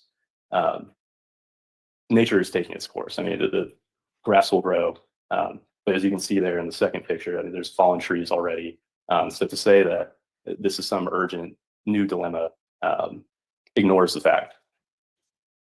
And again, to circle back to the September letter, our folks, the HOA, were interested in exploring ways that plaintiffs could come out, that there would be a level of amicability, communication, open dialogue, and they were met with 3 months of silence and then a lawsuit.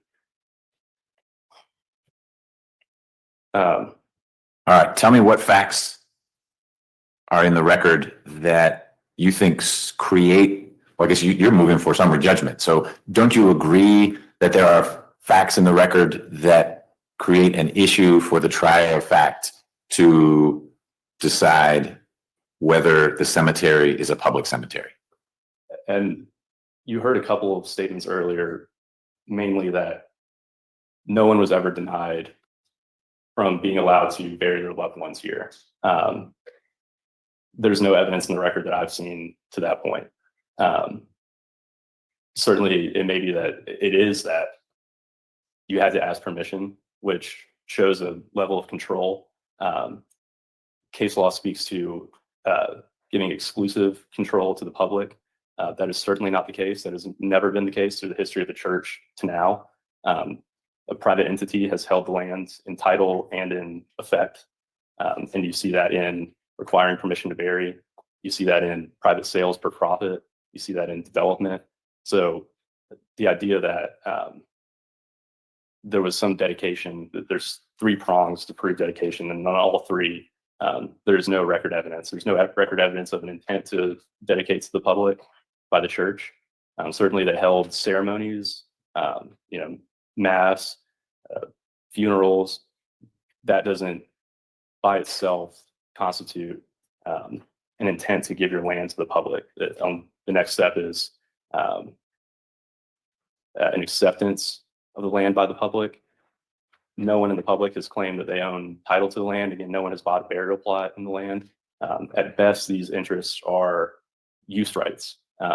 But isn't that, when we talk about a public cemetery, and it's much more limited than yours, understanding of the case law is not that that land suddenly becomes public land. In other words, the city of Atlanta suddenly came to own the cemetery for Piney Grove.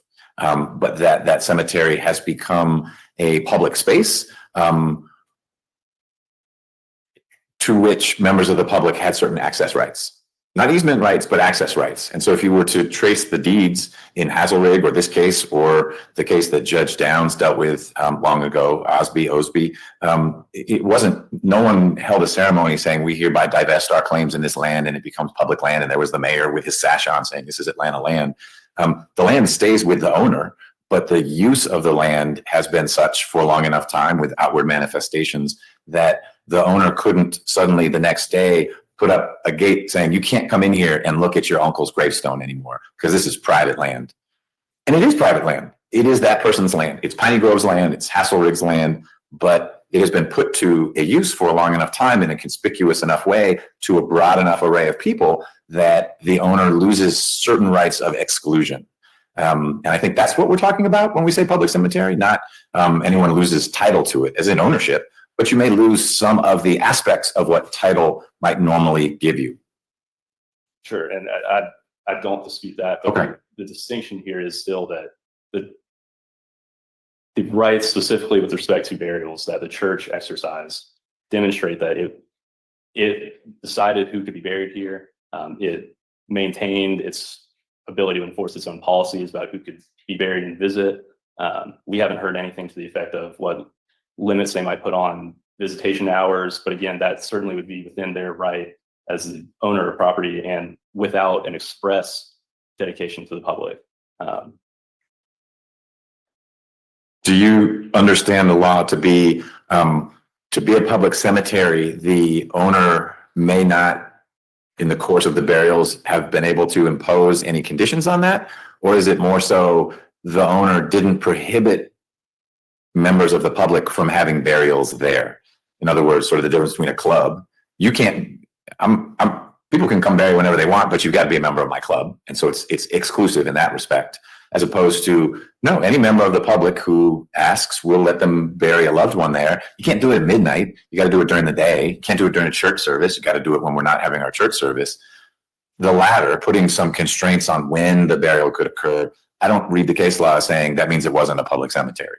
The former is, I think, much more a hallmark. If the landowner regulated who, not so much the when or where on the land, but who could be buried there, that seems to be more the hallmark of a private cemetery than a public cemetery. And that's what we've heard in depositions from oral histories of people familiar with the cemetery while the church still owned it. And That the church regulated who could be buried? that you had to approach someone with the church for permission to be buried there. Anything from the oral histories of church said no, or simply you had to ask them so they understood why this car just pulled up, a hearse just pulled up, and there was a casket, and they're not caught unawares. It's like, oh my gosh, there's a dead body on our property. Right.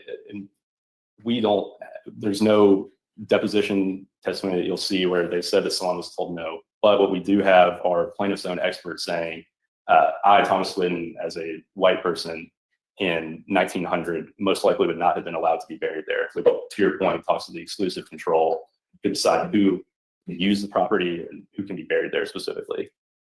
Okay. How about the easement rights, count 2? Tell me, well, I guess that's one. And I was pressing your colleague, Ms. Whitlock, on that. It sounds like the defendant's perspective is not easement rights don't exist. It's that Anderson versus Davids. How do we balance the extent of and the exercise of Ms. Collins and Ms. Jackson's easement rights with the ownership rights, not just easement rights, but ownership rights of the homeowners association? Right. And you spoke earlier with our opposing counsel in terms of a dominant and subservient tenant.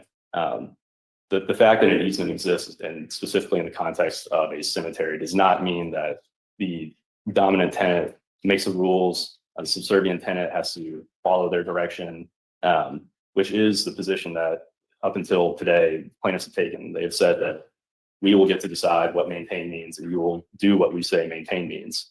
Again, with no involvement with the city of Atlanta to support that position. So, well, let's talk. So as I understand, and I'm distilling it to my necessary level of simplicity, count 2 basically asks for a declaratory judgment that Ms. Collins and Ms. Jackson have easement rights to the cemetery. And is your response to that no, or you don't get summary judgment on that because they do? I mean, you don't get, put differently, there's no uncertainty around this. Why would you have a declaratory judgment? Because they do have easement rights. There may be a debate about the contours of those rights, but I guess I'm trying to understand what the basis of the opposition to the statement that those 2 women have easement rights to the cemetery is. Partially, it's that they, in one breath, want a public cemetery and then want private rights in that public cemetery, which is kind of having it one way and the other at the same time. Well, let's assume it is a public cemetery. Just let's assume you and I, with no descendants in that cemetery, have certain access rights because it's a public cemetery. Because of other case law, don't people who have descendants there have, it could be duplicative, but an additional source of authority to be on that land through the easement rights that accrue to someone whose ancestors were buried on the land? So it's not, I don't know if it's so much have it both ways as it is, you know what, it may be, Judge, this is now plaintiff's talking, we lose on the public cemetery side. And even if we win on the public cemetery side, we want you to make plain that these easement rights exist for these 2 women who are descendants of occupants, if you will, of the cemetery.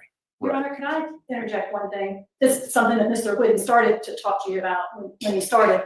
And if you look at, we do disagree that they have easement rights. And one of the reasons is that they never bought a cemetery plot. And if you look at all of those cases about easements, every one of them bought a plot, and no plots were bought here. So it's our position that they have greater use rights because they can go in and clean off their people's graves and that kind of stuff, but that does not necessarily rise to the level of an easement. Interesting. So this is where, Mr. Whitten, you started out by saying, hey, 2 interesting things. 1, the church still owns some land, and 2, no one bought any burial plots here. And the significance in your mind of the lack of purchasing of a burial plot is that that would mean no easement rights. Right. What the case law bears out is that plaintiffs have a use right, but again, that's limited. That's part of the issue with what plaintiffs want declared here. They want the carte blanche approach, not the what we had before the lawsuit, which was, you know, we are the landowners. You certainly have a loved one buried here you can visit, but that doesn't mean that you have some easement right that allows you to cut down a tree on the top of the hill. Well, and set aside what the extent of the easement rights are, because it may be no one gets to cut down a tree, but you still have easement rights. But basically what you're saying, I'm putting a crass spin on it, but if you got some money, you can have an easement right. But if you couldn't afford to pay for a burial plot, but we're still buried there, you might have enhanced access rights if it's a public cemetery. But if it's a private cemetery and you didn't pay for it, they could keep you out. I think your point at the end there is well taken. And it's not, I'm just curious. I don't know the answer. And you have absorbed more of the case law, but I'm trying to take the position to its logical end, which would be if it's not a public cemetery then, but they let you bury someone there, but you didn't pay for it. If that landowner then decides, we're done now, I'm sorry, your person's buried here, I'm gonna dig them up and give them back to you, but you don't have any easement rights to visit that grave and clean it up. If just, again, not cutting down trees somewhere else, just get weeds off the burial plot because you didn't pay for it. right. And there's a useful quote here from, I'll direct you to Nicholson v. Daffin, 142, Georgia 7.9, saying that a descendant does not acquire any title to the soil, but only an easement or license for the use intended. But is that someone who paid for the burial? Because that's all we're talking about is the easement. I don't hear plaintiffs arguing that they own the land or have title to the land. That's not what easement is. It's access rights. The Davids did not own the land that they put the lacrosse nets up on. That was the Andersons' land. The Andersons didn't like the lacrosse nets. And they said that interferes with our ability to enjoy that part of our ginormous lawn, even though we can't see the lacrosse nets unless we go way out to the side of our parcel. So you got to take that. In fact, we're taking down your lacrosse nets because it interferes with our enjoyment of our land. And the David said, but we have an easement. It says we can do whatever we want on this little bit. Different case, but you all rely on that case. So what's the situation if you didn't pay for the burial? Yes easement, no easement. Not to avoid the question, I think that part of the solution is that there is the ordinance that provides clear access. And again, Patrick, if you can get me the picture here, we kind of talked around what this looks like. This is our access alley. You'll see it was in the zoning plan that was submitted and approved by the city.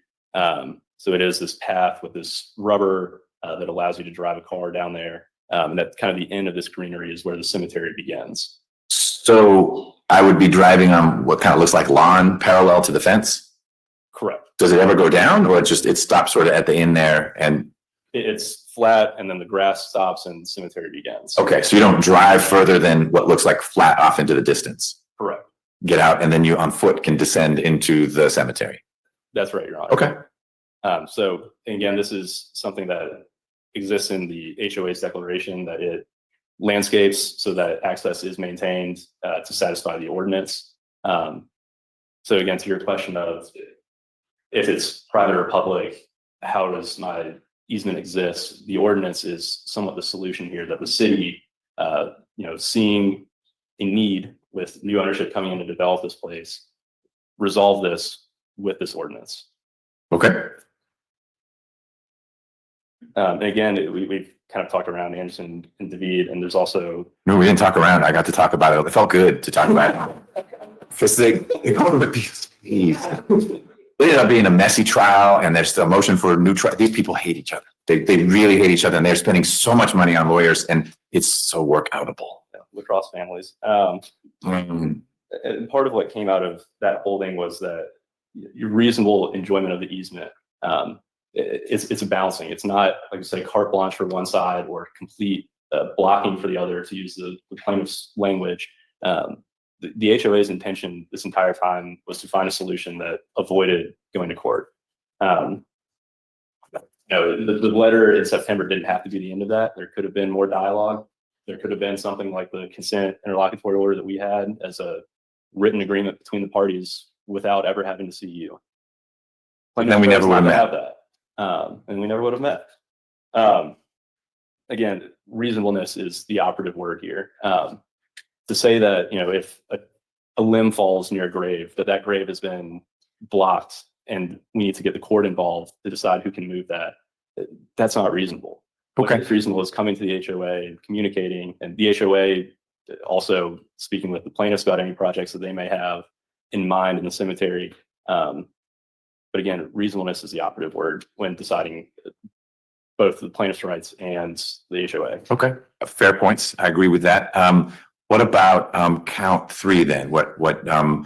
McConnell characterized as the prohibitory injunctive relief. In other words, telling your client to not interfere with the easement rights of the two individual plaintiffs. Right, and much was made of the no trespassing sign at the front of the neighborhood. But again, the record bears out that plaintiffs met with the former board president of the HOA in either 2016 or 2017. And I believe that's a year. I could be a few years off there. But it was one of their first visits, if not their first visit after the development was finalized. And his name is Mr. Duncan, showed them how to get into this access easement and get down into the cemetery. And he worked with them down in the cemetery.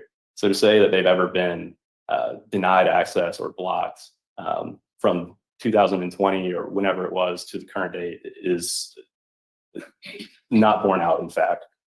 So is your argument that there's not need for injunctive relief of that form, or is your argument they're not entitled to it?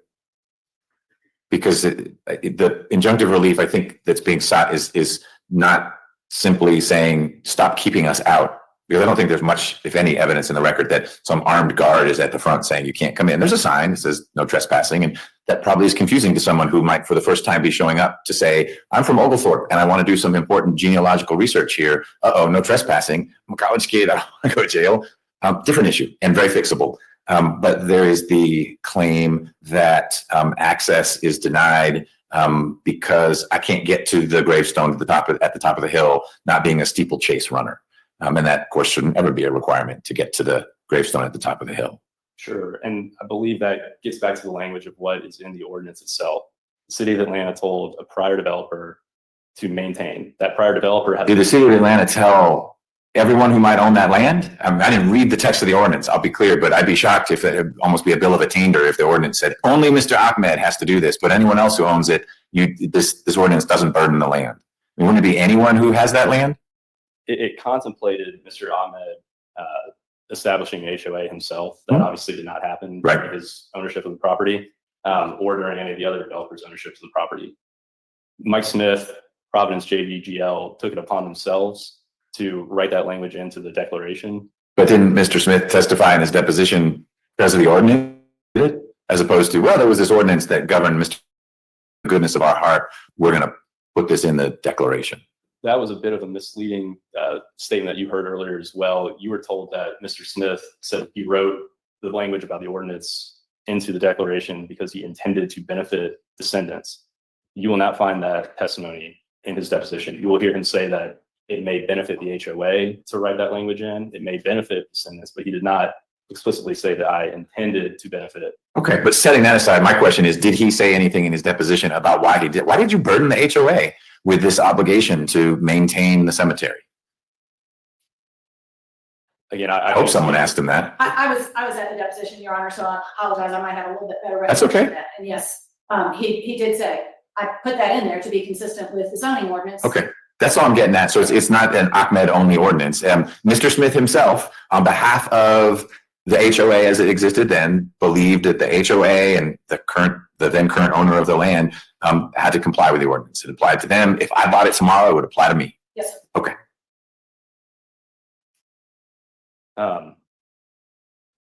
And I believe your question before, well, I'll jump here. Part of what that ordinance language specifically says, the city approved that, to back up, Ahmed and Capital Partners had applied at first, like you've heard, to exhume bodies. They, for an unknown reason, because they were not deposed and the city of Atlanta wasn't deposed to explain, regardless, he amends his application, but he uses the word or the statement that he as a developer will refurbish the cemetery. The city of Atlanta obviously reads that application and it ends up adopting language maintain. So language like refurbish, which I think we can both agree is distinctly different than maintain, was on the table, but the city of Atlanta chose to say maintain, which refurbish would mean completely different set of actions. You know, refurbish would be different than leaving an undisturbed natural state, but that is not the language that the city of Atlanta chose. The city of Atlanta said clear access to the cemetery and the HOA will maintain the cemetery. If we go back to count 3 and the request for a permanent injunction, so making permanent what is currently temporary, it sounded like in reading your opposition to it, it wasn't opposition to the notion that your client has a duty to maintain. It was more scope and reasonableness. And so I guess my question for you is, do you think that there should not be a permanent injunction? Or yeah, maybe just so that harms are avoided, et cetera, but that permanent injunction ought not to be, to keep it super simple, about refurbishing because it's about maintaining. Obviously it would have to be fleshed out more than that. Part of the issue with a prohibitory permanent injunction for just these plaintiffs is that there is a world of plaintiffs or party plaintiffs who are non-parties here, who could interpret access or maintain differently than what Ms. Collins and Ms. Jackson say it means.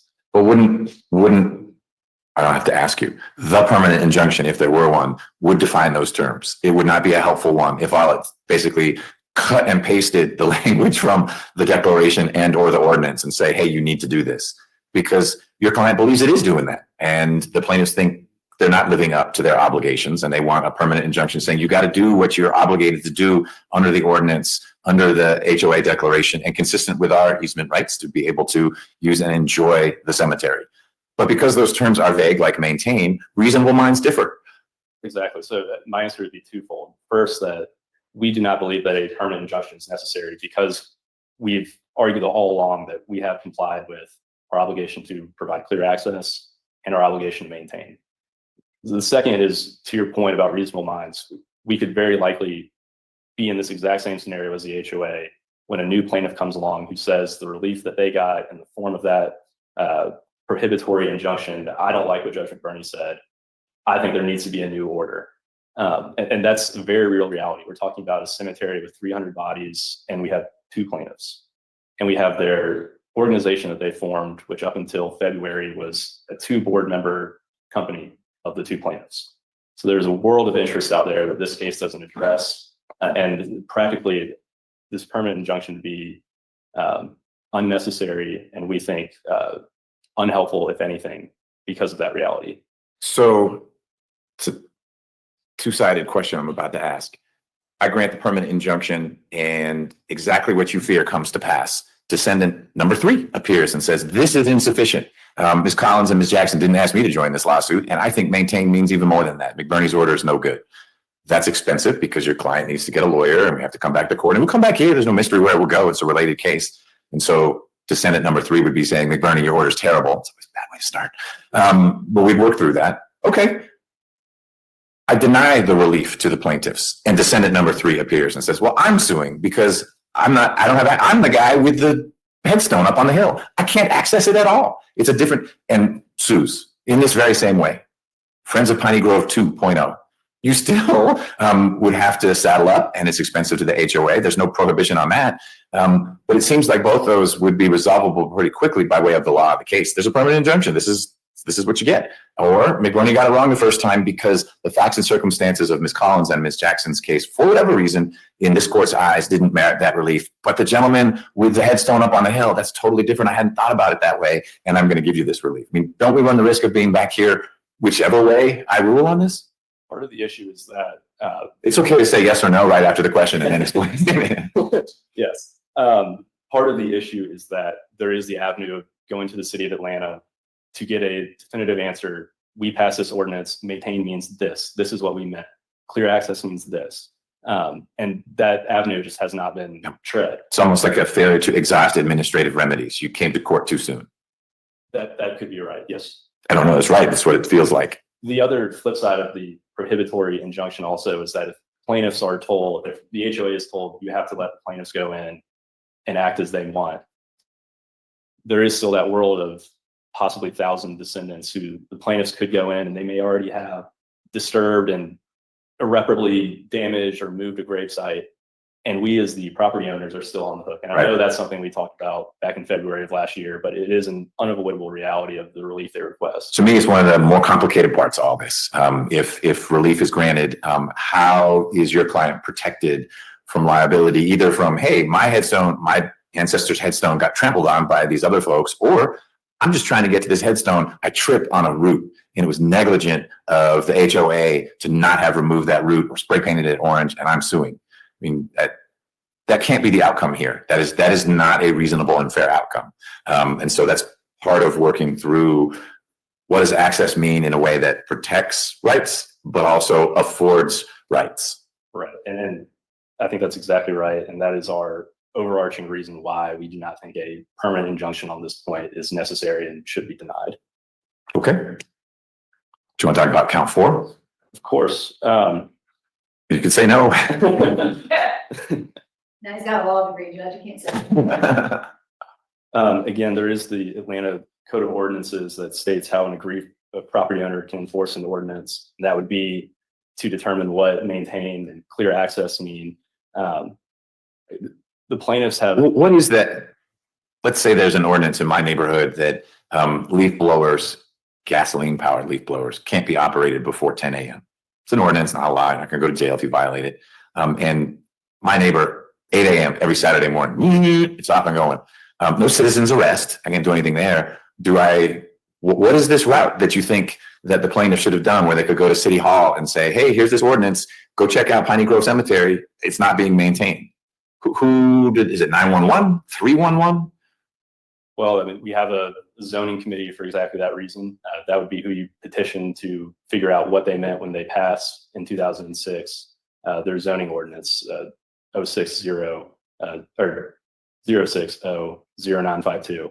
But again, that wasn't relief that plaintiffs sought. So, but walk me through that. I didn't know that was a possible answer. So I'm not doubting you or pushing back, but you're saying that basically an aggrieved citizen of Atlanta would bring a petition of some sort to the zoning committee or commission saying, you've got this ordinance on books and either it's not clear or it's not being enforced or whatever. And I want you zoning commission to do what? To maybe amend it to say maintain means you can't have weeds on headstones. Exactly, something to that effect. And there's a hearing, so I guess they're members of this committee, and there's a hearing. In that scenario, would your client have been given notice so they get to show up as well? Yes, and I've gone to zoning. You've done this before. Back Okay. in Augusta in a prior life. Okay. It's not exciting, but it is exactly as you described. Members of the community come, neighbors come. Usually there's some kind of posting on the property to notify your neighbors that there's going to be a zoning hearing. Okay. And again, this wouldn't be rezoning the property, which some of the case law that has been cited by both sides, it speaks to rezoning. Well, I've seen those signs you see. It's a big old blue sign and it's got an S on it, a white S, and that we're going to subdivide this property and everyone is given notice. If you want to oppose that, you can go to some obscure place at an inconvenient time and try to oppose it. But this is different. I don't know, unless you're saying someone would have to put a sign at the cemetery saying I'm challenging a lack of enforcement of the ordinance. But I guess you'd get a lawyer if you didn't know how to do this yourself and get in front of the zoning commission for the city of Atlanta and say, you've got 06, the one we've been talking about, 592, and I don't think it's being complied with by Bluffs Atlantics. Exactly. Okay. And of course, it's a strange scenario. It's not something that you would normally imagine, but that avenue does exist for exactly that reason. And in this instance, the zoning commission would either, like I said, amend it to say maintain means these 5 things, nothing more, but nothing less. That would be a possible outcome. And then people would know, yep, in fact, Bluffs does need to mow the grass around the area. It's all cleared up. Right. Do you go there to get it enforced? If there wasn't a lack of clarity, but there was a lack of compliance, can you do that? Or do you have to sue? It would be the same process. You can petition to or I guess call in a complaint of zoning coding violation. And again, that would inform property owner, the HOA, that you are not in compliance. This is what we say compliance is. Do X, Y, and Z to get there. Or Like code enforcement, you might get a little note on your door saying that car that's up on bricks on your front yard, you got to get it out of your front yard. Absolutely. And what happens if you don't? Certainly then the plaintiffs as interested parties could either bring an action against the zoning board, which is eye raising, or at that point, I think that they would have a right to say, we're going to come to court, we petitioned for this relief, you have not acted how we petitioned. Okay. Failure to do that, is that a bar to bringing a lawsuit? Or it's just you chose not to take that route, which might be cheaper in terms of paying lawyers. You might be able to navigate that at less expense and maybe more quickly. Right. The practical issue here is when you have a mandatory permanent injunction that the HOA must comply with the ordinance, as we the plaintiffs say, the better resolution is to say, let's go straight to the source. The zoning committee, tell us what you meant so that we can go forward. Versus, Ms. Collins and Ms. Jackson's, they had different definitions of what they thought maintain meant. The other fact witnesses that the plaintiffs brought. Oh, meaning in their depositions, when they were describing, here's what to me, maintain means you plant flowers, and to another person, it's, and forget the flowers, but I need to be able to get from point A to point B. It would be beyond, beautifying, it's construction, it's, build me a path so I can get to the top of the hill, even though I might not have a loved one at the top of the hill. I just want a path to get up there. That speaks to why this claim should be denied as well, that you're opening up our HOA to 300 people, 300 descendants. Well, it's going to be more than 300. If there are 300 people buried there, and some of them were buried 100 years ago. People's descendants, their meaning of what maintain or clear access might be, if it's different than Ms. Collins and Ms. Jackson's. Are you aware of any case law that says it's improper for a court to enter an injunction that says follow the law, because that's sort of what this is. Now, the law, the ordinance, unfortunately for everyone involved, is not clear. What does maintain mean? And that's, like we've all said, why we're here. But it could be simple. It could be the speed limit on my street's 25, and someone keeps going 30. I guess I could try to get an injunction saying you can't drive 30 here. You follow the law. It's got to be 25. But what's the point of that? The law is 25, and a police officer could pull you over if you're going 30. Code enforcement could be brought out to the cemetery to look and then cite the homeowners association. So I'm just, and it may not be case law because typically people don't do this, but one way to package count 4 is judge, make them follow the law. And we want a permanent injunction. They must follow the law. Well, guess what? We all have that ongoing obligation. Absolutely. And the issue as well is, what does the law mean? There's not a case out there directly on point with an ordinance directly like this saying using the language maintain with respect to a cemetery. That's the issue that this claim would not resolve if there was a mandatory injunction, because there is not a case out there that says this is what you as a HOA that bought an old cemetery have to do when the word maintain is thrust upon you. All right. And again, to go back to Anderson versus David, again, it's about being reasonable and fair. The most likely or extremely likely result of a mandatory injunction like this is that the HOA is right back and forth with you with a different person who has a different view of what maintain or clear access means. And we've seen that in the record with several witnesses who already can't agree what maintain means. So the HOA would be in no man's land at the mercy of whoever came to them to basically drain their coffers.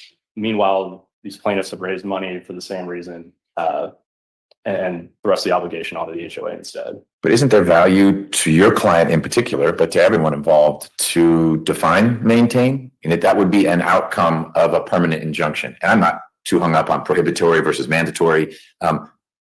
Everyone agrees there's an obligation to maintain.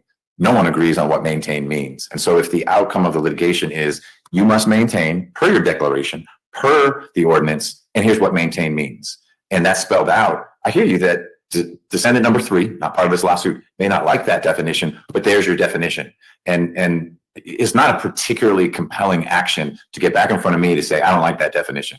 You know how much work was put into that definition? A whole lot. And it involves stakeholders on both sides, the landowner, descendants, an organization of descendants. I just don't see a new plaintiff getting a lot of traction in the face of that type of resolution, as opposed to, we'll just dismiss all this and see what the next person has to say. So I'm with you that an injunction that says you should follow the law without further defining what we mean by that law or that ordinance or that language in the declaration gets us nowhere. It's the definition that's the key. And it's what you and your side worked very hard with Mr. McConnell and his side in coming up with the terms of that temporary injunction. Right. And a practical effect that we see if the plaintiffs are allowed to basically unilaterally tell us what our declarations and what the city's ordinance mean is that our declarations are being rewritten by someone who is not a member of our community, who we recognize is part of our lives forever. There's a cemetery there. It's not going anywhere. But, you know, when the declaration is written to give the board certain discretion to leave in an undisturbed natural state, and unintended third party is allowed to go to court and tell us that our rules and policies are now their rules and policies, that is the reason why this claim has to be denied. We have maintained that we have followed our declaration, we have followed our ordinance obligations, and basically to say that 2 out of thousands get to rewrite all of that cuts against fairness. It cuts against the precedent that says ambiguity in zoning language is to be strictly construed in favor of the owner of title, which is the HOA. And that's Board of Commerce of Henry County versus Welch, 253 Georgia, 682. That's the practical effect here, is to say, one, the precedent that says if we as the property owner say that this ambiguous language means this, that no, it doesn't, that flies in the face of decisions by this court. And then also to allow a third party to basically blue pencil policies that don't apply to them also is not a fair and reasonable resolution. Okay, you'd agree it's not quite as extreme as the plaintiffs here are trying to rewrite the rules and regulations around the community pool to which they have no interest, but it's in connection with land with which they have a direct connection. That gets to part of their different definition of maintaining clear access. Part of what different witnesses have demanded is gate access into the community, which certainly would change our rules and policies. They've asked for lighting, which is, an expense that we would have to bear every night, different than a landscaper who comes at a certain interval. So, I mean, I would say the opposite, that yes, part of the issue again is that maintain means different things to different people. And the HOA would be at the mercy of whatever the next person said that maintain means. Okay, thank you. Anything else? You were handed a few pieces of paper. Don't ignore those. Or ignore them at your own peril. No snacks. Judge, that's all I have. Okay. So I think what's next then would be Ms. Whitlock arguing the defendant's motion for summary judgment, which is sort of the flip side of a lot of what we heard, and sort of more of what we've heard, but I'm happy to do that. We can break for lunch before we start that, or if you want to do a half hours-ish before we break for lunch, I'm good either way. Makes more sense to me to break at this point. Okay. And then I'll go after lunch, followed by Ms. Metcalf. Okay, before we break, preview for me a bit what you think we're going to be talking about that we didn't already. Is it mostly standing? Standing is the big issue. We've also got attorney's fees and punitive damages. Oh, because there's two other counts. Right. So maybe be clear. On counts 1 through 4, the primary argument you're going to make that would be something we didn't cover already is standing, as opposed to, well, they didn't pay for the burial lots or this or that. I mean, because I want to avoid duplication as much as we can. There's overlap. I get that. But it's primarily standing as to counts 1 through 4, and then a whole set of arguments as to the remaining counts. Correct. Okay, got it. The clocks here all say different things. I'm going to say it's about 12:50. If we come back at 1:30, is that enough time for plaintiffs? Yes. Okay, and for defendants? Yes, sir. And most importantly, Ms. Richardson? Okay, all right. Let's start up at 1:30, please.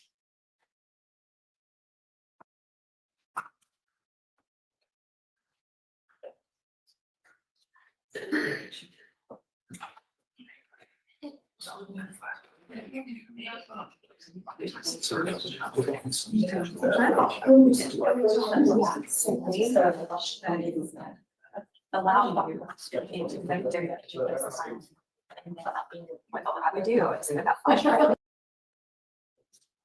right, Ms. Richardson, you ready? All right, let's go back on the record.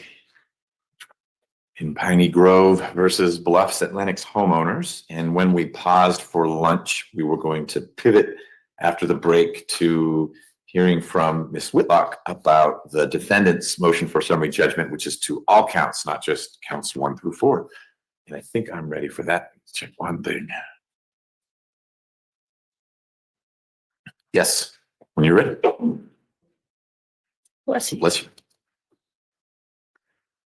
So, Judge, thank you for your time today. We know that we have been very time consuming, not just today, but with this case in general. And we appreciate, as I'm sure the plaintiffs do, the time and attention that you have devoted to this case, because you mentioned earlier the issue in this case are very, very, very important to both sides.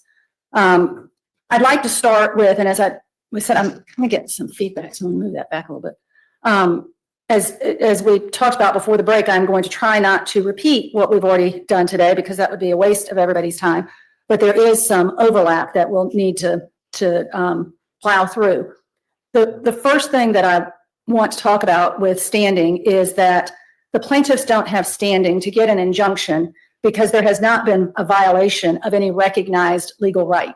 What they've done is they've come in here and said, well, Judge, we'd like to be able to do some things at this cemetery, which they've never been denied the right to do, because you go back to that letter and it says, okay, here's all the things you can do without talking to us about it. But if there's something else that comes in all these other categories, you need to talk to us about it.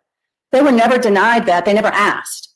So we submit that it is premature to come to you, not just premature, but it is improper to come to you when there hasn't been a violation. Even if you concede that they have an easement right, that they have all these things, that hasn't been violated. So we think that they don't have standing to come to you and ask for relief. On the whether it's public or private, we don't think that they have standing to do that because there's no need to do that. If you go back and read every case that's been cited about whether it's a public or a private cemetery, the question was whether the bodies can be moved or whether that land must be used as a cemetery. The city took care of that for us. The city said it will be maintained as a cemetery. So there's no need for this court to do anything with respect to public or private. It has been decided. It's been decided that it's a cemetery, but it hasn't been decided, is it a private cemetery or a public, or because the city spoke, that means it's a public cemetery? I think what the city said is, we're not going to say that it's public or private. The only significance of that being whether you can move it or not, because if you look at all those cases, they say because it's a public cemetery, it always has to be a cemetery. Which is why Ahmed needed it to have been abandoned so he could proceed with the original plan, which was disinterring all the bodies. Correct. But when people step back from that, then it really became moot, public or private, because there wasn't a plan to do anything other than, and to your point, the city said, it doesn't matter what anyone else might want to do, this is a cemetery, and this is what it will stay as. Correct. And if you go back and read Judge Downs' order, she says, well, this plan to move the bodies has been abandoned, but I'm still going to decide this case because somebody might come after these people. And I just want this decided once and for all with Mount Olive that this is a cemetery. There was no ordinance in that case? No. Okay. But that's what the city did here, is they said, okay, well, Ahmed has moved on, and I think it was Capital Partners by that point. They're not going to move these bodies, but let's just settle this question once and for all the reasons that the plaintiffs have suggested to you, that with the racial issues and how important this was to the community and all that, the city just said, we're going to decide this cemetery remains a cemetery. And that is what we believe the zoning ordinance says. That's what it means. It means nothing more. It means nothing less. All of this, you've got to refurbish it. You've got to bring it back to what it looked like in the 1970s, what it looked like in the 1990s. Have the plaintiffs in this case ever said that? You've got to bring it back to the 1970s? Or is that, Mr. Whidden went through a few examples of other descendants saying things like, I want there to be lights in there. And that was sort of a parade of horribles. Understandable, I'm not critiquing that. Of, well, look what else this term maintain could transmogrify into if we aren't careful here. Good point. But those aren't the plaintiffs. We're dealing with Ms. Jackson and Ms. Collins and Piney Grove, as in friends of. Have any of those three said maintain means return it to how it looked in 1970? Not using those words, but yes, I did ask both of them that question in their deposition. So, and I'm sorry, I don't have the exactly what they asked for, but it was paths and benches and lights and. Okay, it was more than what a standard definition of maintain might mean. Yes. Okay. And which is a really important point, Judge, because. Did it ever have, I'm sorry, I keep interrupting. To your knowledge, did the cemetery ever have benches and lights? I don't know that it had benches and lights, but if you look at the picture that we've got on the screen now, this is from about 1990. And so that's 27 years before our people come in, because we don't come in until we weren't formed until 2015, became populated in 2016. So Is that the church on the hill? Is that the Yes. building? Okay. yes. Okay. And you can see some headstones. I don't know if they're lights, can't tell there. But this is how it looked in 1990. Shortly before the church abandoned it. Mhm. Then if you go, let's go to 2006. So this is what it looked like when Brockington, these are Brockington pictures, what it did, what it looked like when Brockington was in there. The reason that that's important is because that's when Capital Partners said, we'll refurbish it. That never happened. But now in 2025, 20 years later, they are suggesting, well, now we, because we had an obligation to maintain it, need to go back up and get it back to 19, which we suggest is not even possible because of time. It's rained, the ground has shifted, all the things that happen over time. So it would be, I don't think it would even be possible to get back to that, but that's essentially what they're asking for, is let's go back to some undefined, and that's one of the problems, is some undefined period of time. At what point do we go back to you know, at what point do we have to go back to? Because it certainly, this is 2006. We took over in 2017. There are not, as far as I know, contemporaneous 2016 pictures. So this is the closest we've got. When you say 2017, really doesn't the obligation start once the declaration is in place? The declaration was set up in 2015. And you are correct. So 2015 Okay. is when the declarations were filed. 2016 is when the owners of the homes. Right. And I know there's a gap there. And one of the contentions, or if it's a contention, but the way the plaintiffs have presented it is with Mr. Smith, when it was a corporate HOA, they were all on board. We're going to do this. And then the owners stepped in and they had to be reminded, you've got this obligation. They ignored that reminder, et cetera. So that's why I was pressing you on 2017, because whatever obligation the HOA had started when the declaration was adopted, not when the owners actually moved in. None of that's changed. It has been incumbent upon the HOA from its creation. It just may have been a corporate entity with no actual owners occupying the buildings, but that would seem to be, if we're going to look at a snapshot of what do things look like, not when the current board got put into place or 2019, but whenever, one could argue 2006 with the ordinance, but certainly at the latest, it would be when the declaration is adopted. Do you agree? I agree with that. Okay. I agree with that. And what Mike Smith said was when he left the property and turned it over to the homeowners, it was still in a wild state. He had sent the goats up there one time, and he thought the way that he interpreted it was maybe the homeowners have to send goats up there a couple of times a year. But nobody ever suggested that there would be this giant refurbishing. We'll take out all the trees. We'll take out all the underbrush. Nobody ever suggested that until this lawsuit was filed. There were a magical way for your client to be totally and completely immunized from any liability. Does your client object to Friends of Piney Grove doing the work that would constitute refurbishing, using your term? I don't mean putting up lights and benches, but maybe if we go back to the 1990 look, returning it to that. No. And we talked to them about that. No, there's No, no we would not objection. object. Okay, if there would be a way to say forevermore, the HOA isn't liable for that window of time while things are being restored to the 1990 look. Correct. Okay. And that's something that our board has talked to, I don't mean to be disrespectful, but the plaintiff sisters, and certainly would be willing to work with them to try to come to that kind of solution. Okay, that's at that point.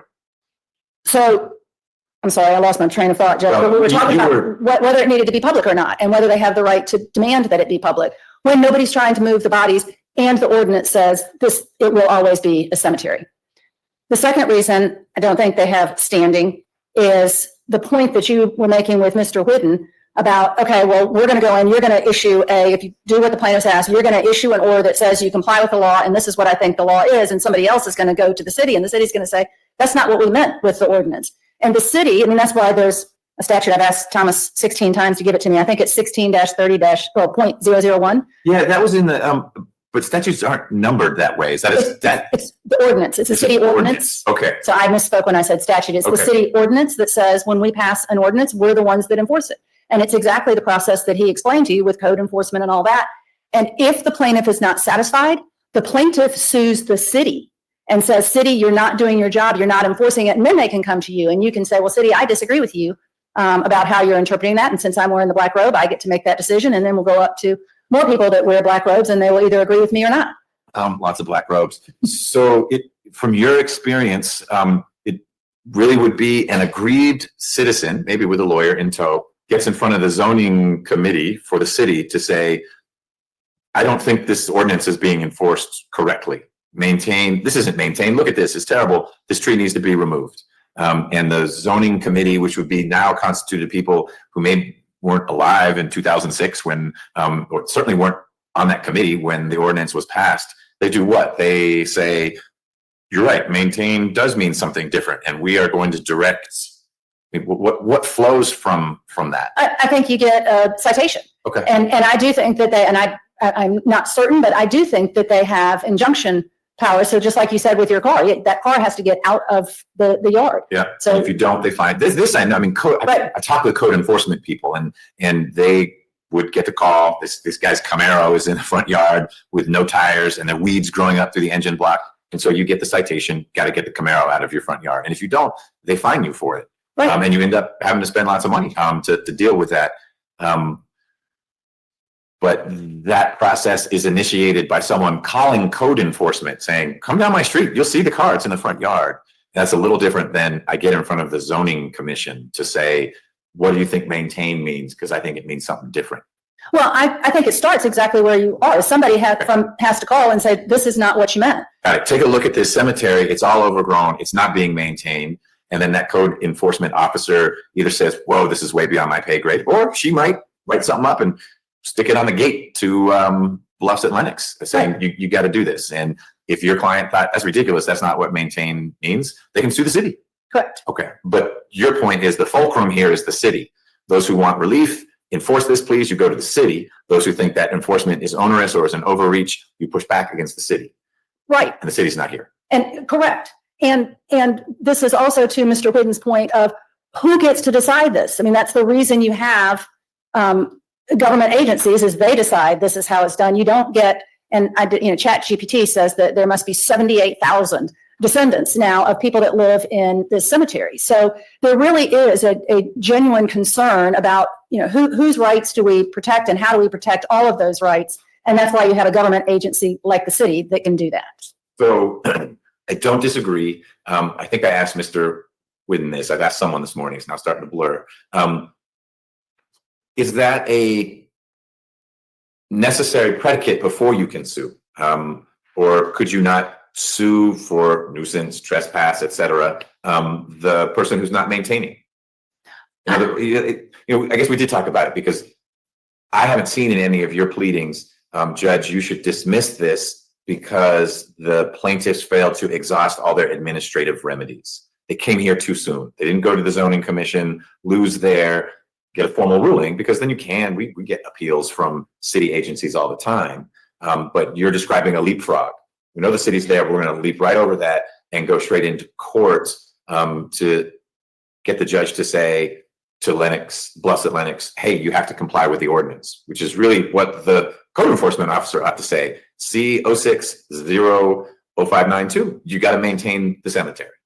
I agree with that, Judge. And I would, when you say I don't see in your pleadings that you exhausted administrative remedies, it's not like a Title VII where you got to go through all this. So there wasn't anything that said you must do this and then your next step. That is the way that it goes, but it would never have been a lawsuit against us, which is why we raised it as a standing issue, is they don't have the right to sue us. They can go to the city. Well, but it's different between saying they don't have a right and they have another remedy. Let's say what was happening was that your landscapers were dumping stuff over the fence and it was going down into the cemetery. Right. That's certainly not maintaining the cemetery, but it's also a nuisance into what's maybe public space. I don't know, but why can't an aggrieved plaintiff also sue? They could pursue the route you've described, but they also could I'm gonna go straight to the source. I'm gonna sue the people who aren't maintaining. I'm gonna sue the people who are dumping the lawn clippings down the hill into the cemetery.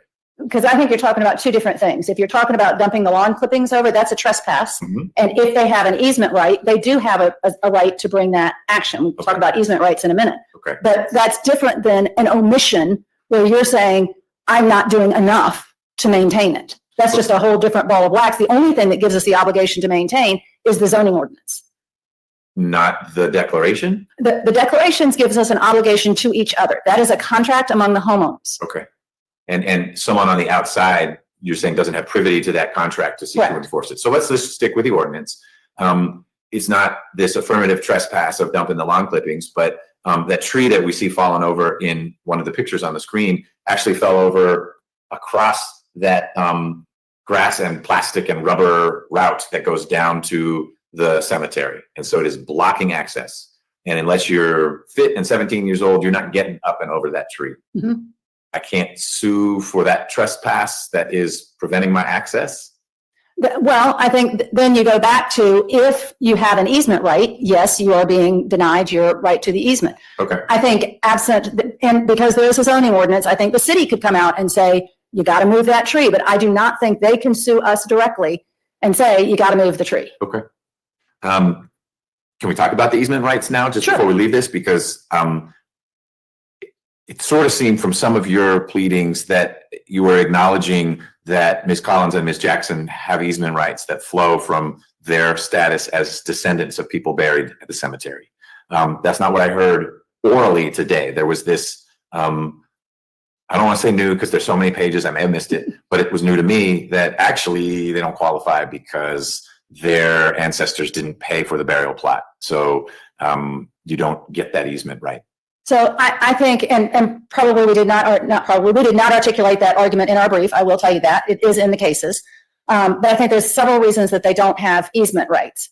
One is that they didn't buy the properties, and all of the cases that we could find that said that a descendant had an easement right was where they had purchased it. And you use the example, I can't remember who was arguing, but you use the example, well, if I let you tell you that you can bury somebody on my land, but you don't pay for it, can I later tell you you can't visit Uncle Bob?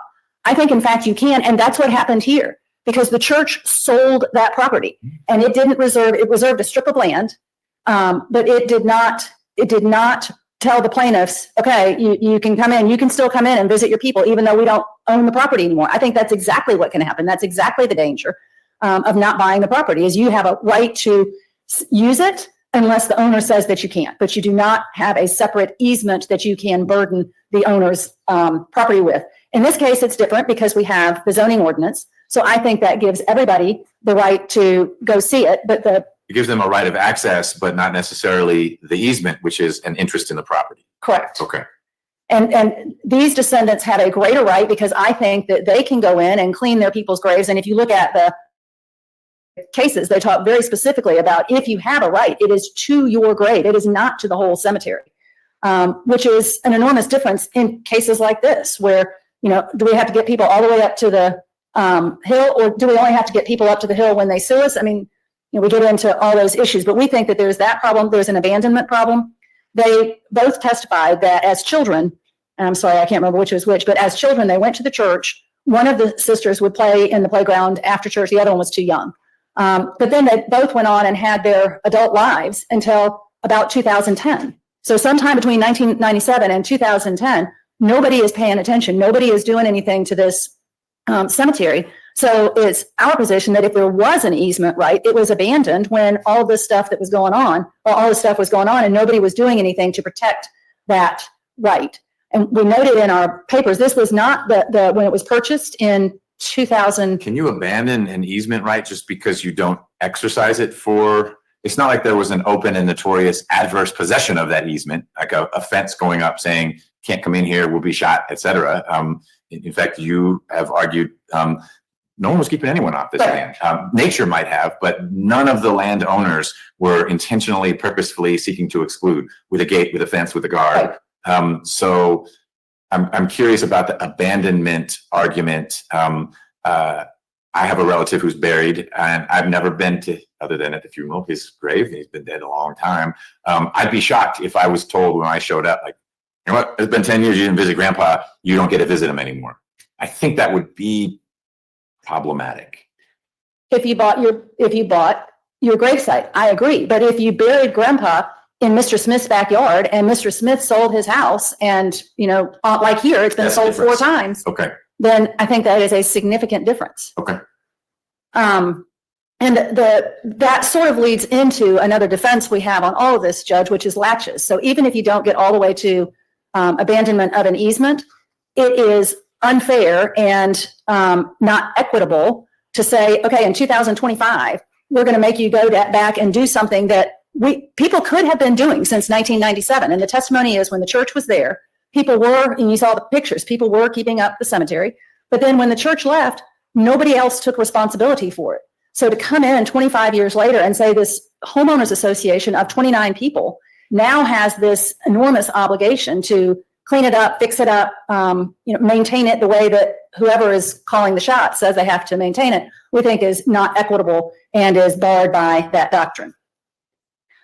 On the ingress egress, I know I'm sort of going out of order, but there was one point I wanted to make on that. When you're talking about going to all the graves, if you look at the note, no, you will, but if you look at the note where they're talking about the zoning ordinance before it was passed, it is very clear that the concern they have is ingress and egress. So getting to the cemetery, as I said when you and I were talking at the very beginning, all of this is being built up, and we've got to make sure that people can still get to the cemetery, which is the way I look at the map of what the church retained, that's exactly what they thought, is if we sell this and, all this, we still want to be able to get back to where these people are. So that was what was being preserved, not you can go to any individual grave unless you want to do that, which is, to your point, would we object to that? No, we've never objected to that. Go and don't do it on Saturday morning at 8 o'clock with a saw without telling us. The strip of land that you're saying the church retained, are you able to kind of point out where it is on that?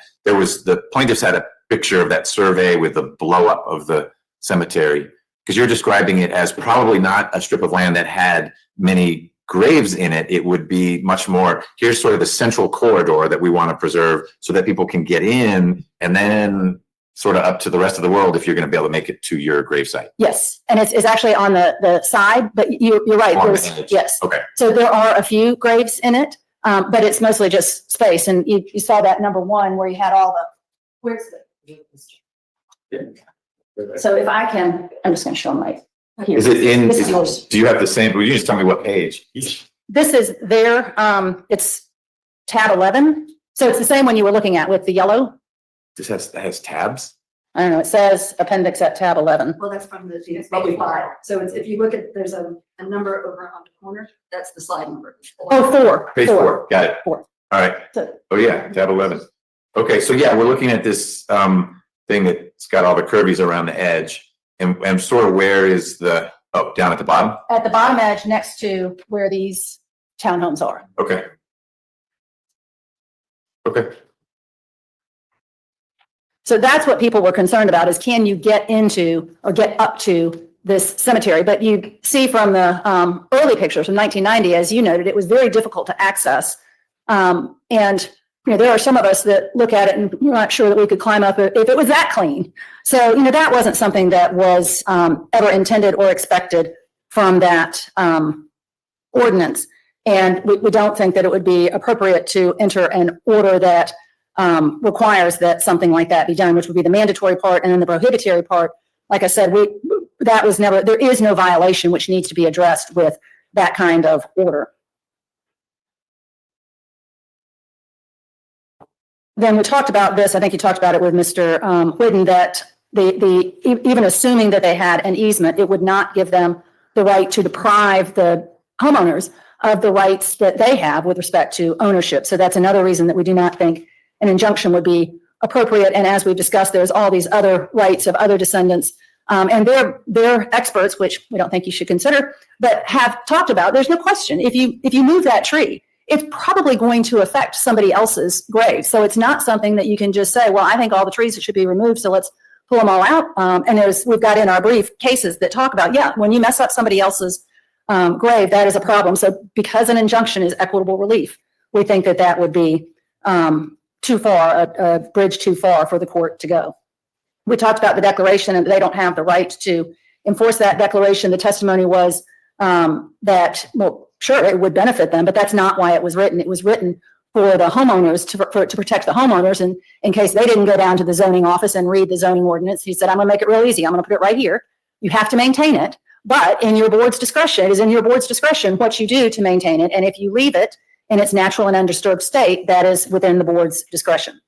But whatever that declaration says, we think that it is not something that is enforceable by these plaintiffs that are in front of you today. It would be another homeowner suing the HOA or a different homeowner about some impact of maintaining the cemetery. Right.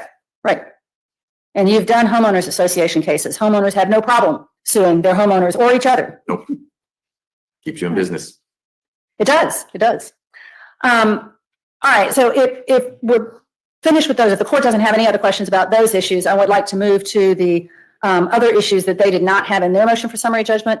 So it's the trespass, the quantum merit, and the nuisance. And it's my I understanding think that quantum merit's gone. that's what I was going to confirm, is that has been withdrawn. Yes. Okay, so we're just talking about nuisance and trespass.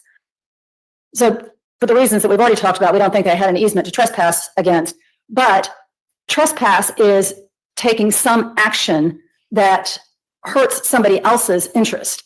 I was unable to find a case that said that omitting to do something is a trespass. When I explain it to clients, I actually explain it the other way. Is, if you put your toe over the line, that is trespass. But if you don't put your toe over the line, it's not trespass. So we don't think that an omission can constitute a trespass. And we note that, that there's no evidence anywhere that we ever denied them the right to enter this cemetery to do what they thought appropriate, so long as they also considered the rights of the homeowners. And then the nuisance, Judge, you gave a good example of, tires and grass clippings and these other things. There isn't any of that. Mike Smith said that when he first got there was a lot of trash, which he cleaned out, tires and that kind of thing. Our people have on occasion gone in and cleaned up trash that's been in there. We don't have a lot of that, even though there are a lot of homeless people in the area and a lot of parties and this kind of stuff, in part because of the kinds of signs that they're complaining about. Is we've tried to limit what goes on in there, but there has been some affirmative action, and we listed it at the front of our brief, but we have taken some action. So we do not think that the cemetery, as it sits, constitutes a nuisance. So we would ask that you grant summary judgment on that. The last two claims are the punitive claims, both punitive damages and attorney's fees. And you're well aware of the standard, but the evidence in this case, Judge, is we've got a 29 home homeowners association who's trying to do what they think they should do. You've got evidence in the record of communications that they've had with each other. And, I don't think it means that. This is what I think I have to do. We've talked to a lawyer about it. And they're trying to do right. There's no evidence that they ever came in here and intended to violate the plaintiff's rights, that said you can't come in, that did anything that would warrant punishment by punitive damages. Attorney's fees and expenses, we think the same argument applies. There's no bad faith here. But there is an additional argument. They've changed it now with tort reform. But you may recall that there was the case of Junior versus Graham in 2022, where the Supreme Court said you can get both 13-611 and 9-11-68 fees, even if it's the same money, because one is compensatory and one is punitive. And we have here only a claim for 13-611. There's no 9-11-68. So it would be compensatory. And since they haven't incurred any fees, we don't think that you can award them. So for all those reasons, Judge, we would ask that you grant our motion for summary judgment. And I will sit down and shut up unless you have other questions. I have a question. When you say they haven't incurred any fees, meaning because this is pro bono representation? Correct. And there are no cases before where an appellate court has been confronted with, we're pro bono, but here are our billing records. This is what we would have billed. And so we, the firm, ought to be compensated because that's where the money goes in the end. And it's a 13-611. Assume there's bad faith or stubborn litigiousness. And I'm not assuming that at all, but assume there was in that case. The answer is too bad, because it was pro bono. You worked for free. It would be odd to make the defendant pay for free legal services because your client's out of pocket zero. So there was a decision in front of you that where you found there was no appellate decision. Oh, That's I was right. What did I do? But you said, this was before the Junior case, and you said exactly what you just said, is, well, that's not fair. Just because the lawyer said that they would do it for free doesn't mean that they ought to be able to get away with that. And that's the distinction I'm making here, is you were looking at 13-611 as a penalty, that the defendant ought not be able to do these things. Sounds like you would have reversed me. That might have reversed you. Okay. But we were unable to find a Court of Appeals case or a Supreme Court case that dealt with exactly that issue. Okay. Although there was one dissent, and we cited it in our brief. I forget what it was. There was one Supreme Court dissent which talked about the difference between punitive and compensatory. Okay. Thank you. Thank you.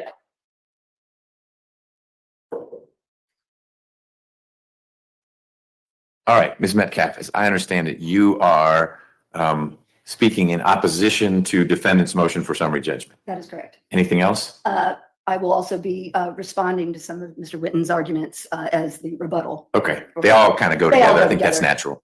Okay. We figured it'd be easier for one person to do that. Yeah. All right.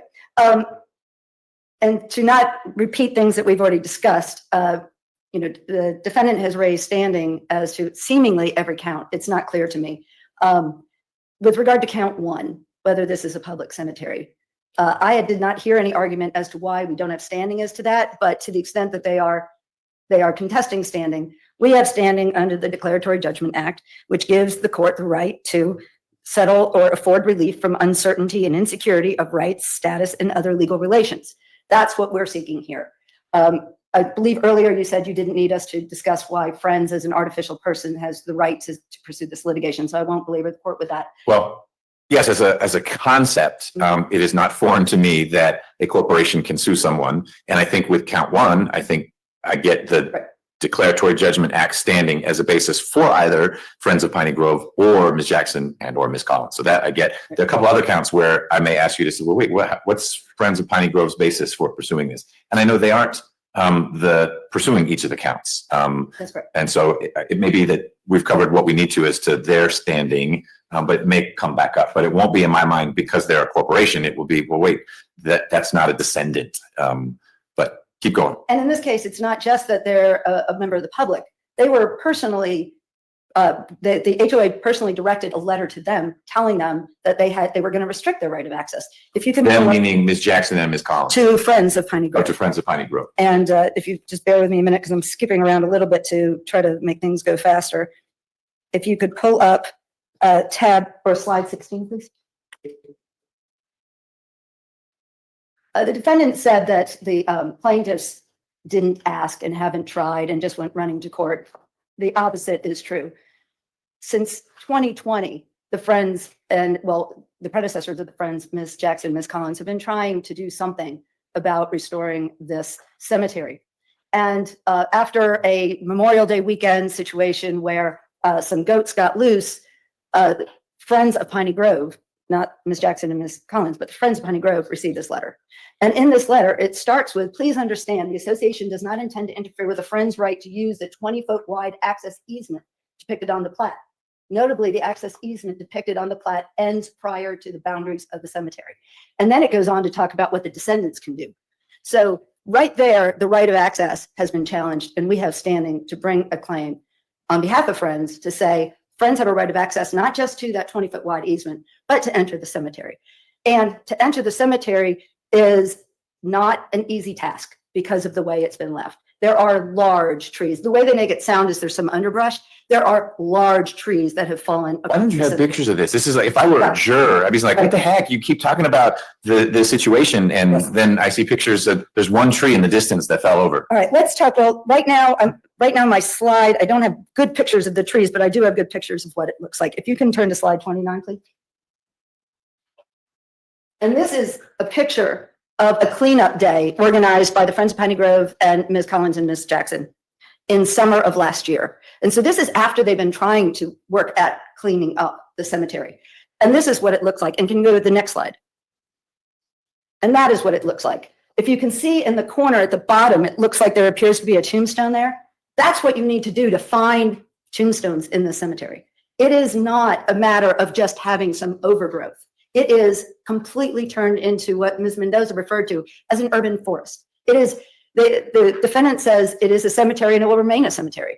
Well, not without the efforts of the Friends. It had become a forest. What did it look like, as best you know, in 2006 when any obligation on anyone, and not the HOA because it didn't exist then, was set forth by the city to maintain, not take it back to how it used to be, but the term was maintain. Was it like this then? Well, there were pictures that we saw earlier from 2006, and it wasn't that. Well, maybe. It also, I don't know where this is in the property. Maybe this particular space has looked like this for 30 years because it's always hard to get to. But the bulk of the cemetery today and 2006 looks about the same. I'm not quibbling with you. It's just peculiar that the important pushback from the plaintiffs is this has gotten out of control and there's not a before and after. And appreciate you weren't involved in 2006 to know to take pictures and all that. But how do we know that maintaining a 2006 situation looks anything other than what it looks like now? Well, what we do know is that when the homeowners took over, it didn't look like that. And we know that because we have testimony about it. And we know that because we've got an email from their their property manager that says that. And if you look at, can we pull up slide?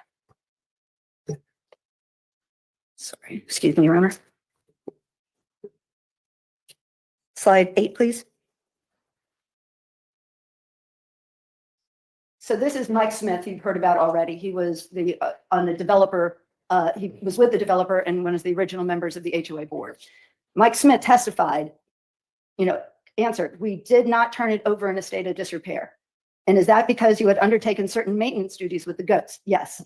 And it's your expectation they would continue to further those maintenance duties going forward. That's correct. And you told them and advised them to do that they should do that. Yes, we did.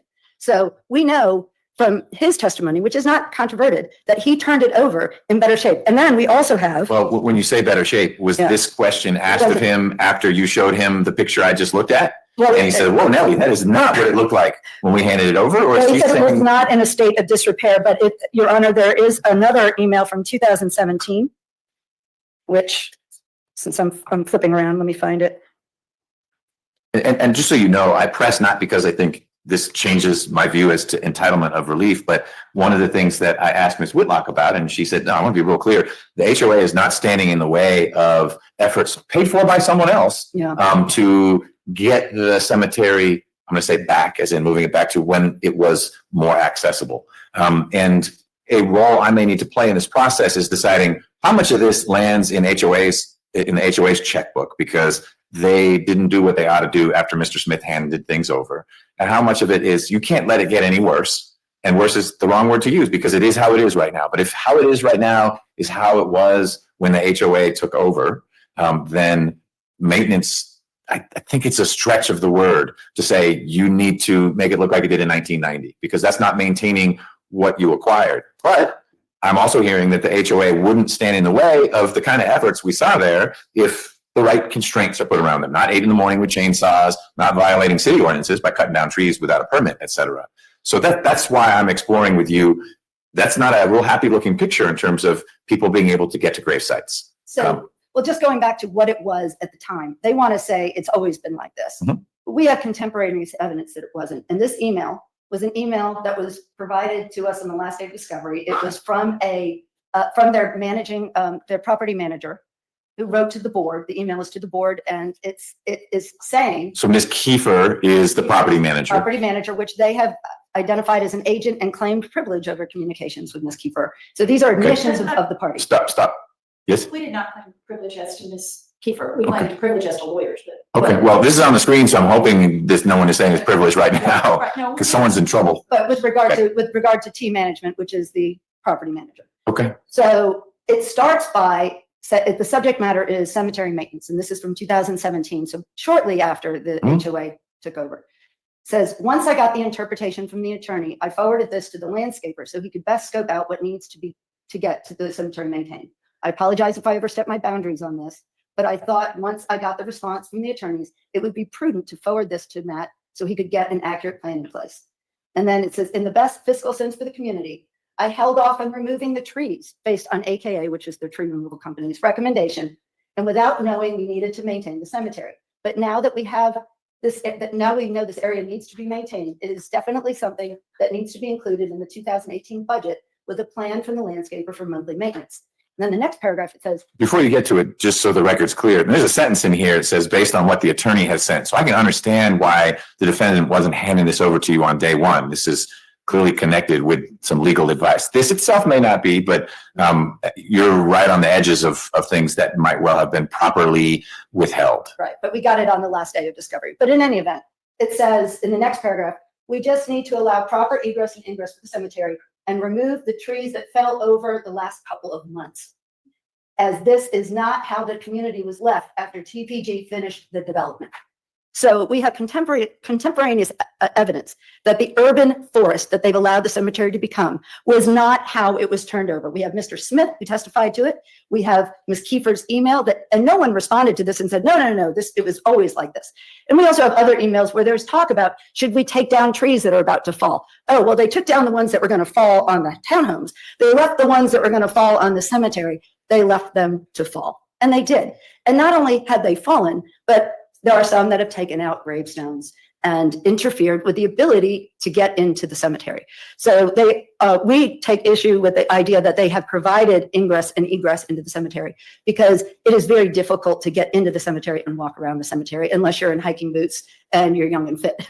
And so then we go to Ms. Whitlock's argument that all we had to do was ask. But if we go back to the slide that I had shown before with the letter that was provided by the HOA's lawyers to Friends of Piney Grove,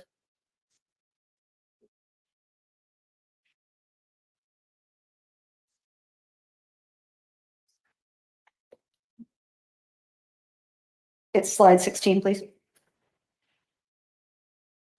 In addition to pointing out to friends that their right is only up to the cemetery and not in the cemetery, and then they said they were not going to interfere with the rights of the descendants, not the public, just the descendants, to go into the cemetery to do such things as to maintain the burial plot, which includes such activities as cleaning off the grave marker, removing windblown sticks and debris, weeding the burial plot area, and hand trimming vegetation around the grave marker. Why is that remarkable to you that that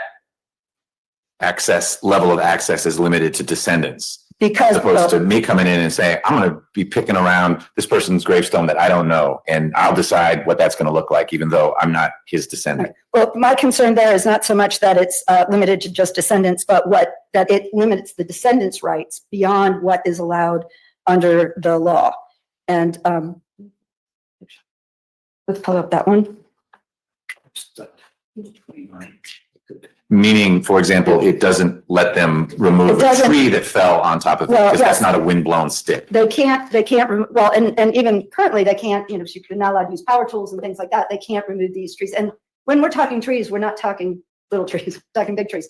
But here's the slide we're showing you now. This is a picture of one of the descendants who was deposed. And she's there crying because they finally found her grandfather's grave that she had been coming to clean up, looking for it because it disappeared. And look at the size of that grave. They couldn't find it, but they finally found it. And I asked her some questions. I said, had you and the other volunteers simply restricted activities to cleaning off grave markers, would you have been able to find your grandfather? Never. Why not? No, too overgrown. Had you and the other volunteers restricted activities simply removing the windblown sticks and debris, would you have been able to find your grandfather? No. Why is that? They had vines and all kinds of stuff had overgrown. You couldn't see. You couldn't even hardly walk back there. Had you and the other volunteers been limited to hand trimming vegetation around the grave markers, would you have been able to find your grandfather? No. Why is that? It's all that overgrown. So what the HOA was offering the descendants, not the public, but at least the descendants, is something that was not, which was useless. And that is why we're here. If We're it here was because- consistent with the ordinance, then isn't your beef with the city? Let's take this example here on this picture. If, and I don't think you can show otherwise, in 2006, this particular gravestone was overgrown with vines, et cetera, et cetera. How does maintenance turn into you have to go in there and clear it off when you, they didn't even own it back then, but when the city said, going forward, the owner of this property must maintain, how do we get to more than that? In terms of the obligation of the property owner, not could someone negotiate with the property owner to say, could I do a little more than maintenance? If I warranty that you won't get sued for what I'm doing on the land, I make sure you're indemnified, whatever it needs to be. How does the city ordinance that says maintain get you to actually get it to how it might have been when that headstone was put in the ground? Well, I think everyone at the time in 2006 knew what they were talking about. If you And what look were at- they talking If about? you look at all of the documents, let's pull up slide 24, please. So again, let's put ourselves back in 2006.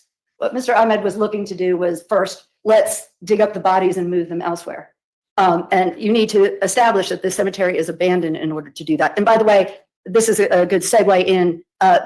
Defendant has said that all the cases involving public cemeteries have to do with moving bodies and abandonment. That is just not the case. Hasselrig, again, an African-American cemetery where the owner of the land, even though it had been used as a cemetery for approximately 50 years, had said no more burials here. And, put up the, rubbish and logs to keep people out and said you couldn't erect a fence to keep cattle from roaming over the cemetery. And the court said, no, that's not right. It had nothing to do with moving the bodies. It had to do with whether or not the public had access to that cemetery. But putting that aside, at the time, that was what Mr. Ahmed was looking to do. And then there was public outrage and he backed down. And so what did they do? They said, okay, well, we got to do something with this property. We want to develop it. How do we develop it? We got to rezone it, right? So they go to the zoning board and they say, because people are upset about this cemetery, what are they going to do? They're going to refurbish the cemetery on the site, which contains several hundred marked and unmarked graves. That's what they're going to do. Because it had become overgrown and inaccessible, the applicant will create a private alleyway and make it accessible to the public and provide for future maintenance. They're saying, let us rezone. The cost of doing business is let us rezone and we'll take care of this problem that the public is already upset about. I see that language. What made it into the ordinance? the ordinance says the word maintenance, but maintenance, Your Honor, we would say includes the words refurbish. If you look at the case In that what Mr. world? McConnell, the case that Mr. McConnell mentioned, and I'll pull up that slide. What is the slide number?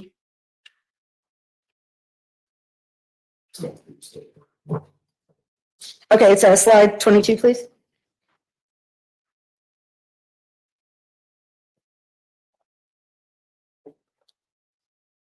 In this case, it's the case is Hardy versus Prather, where the court says, what does maintain mean? And this is another situation where the party wanting to maintain it was moving something, and they're like, okay, well, can you move it as part of maintaining it? And the answer is yes, because what it means to continue in existence. Well, this cemetery is not continuing in existence as an urban forest. It's not. If you allow it to become an urban forest, it does not continue in existence. To preserve, we would say the cemetery has not been preserved. The cemetery has become an urban forest, which is not what you would define as a cemetery.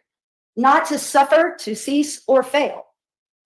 They have allowed this cemetery to cease or fail. And the only reason it hasn't is because of the efforts of Ms. Collins and Ms. Jackson and the Friends of Piney Grove and the many volunteers that have come to try to help solve this problem that the ordinance put on the HOA, not them. And although they have worked tirelessly, there's been over a dozen cleanup activities with volunteers out on weekends working very hard in not particularly pleasant situations. But Your Honor, it is our position. When you say that, meaning because it's hot or because the HOA people are throwing rocks at them? I'm not saying the HOA is throwing rocks at them. Okay. But it's in they're working through weeds and overgrowth and Sure, it's snakes, hard work. kudzu, poison, but you meant that, not that. No, that I'm not people are saying that picketing outside saying, stop destroying our urban forest. No. Okay. No, I'm not saying that, Your Honor.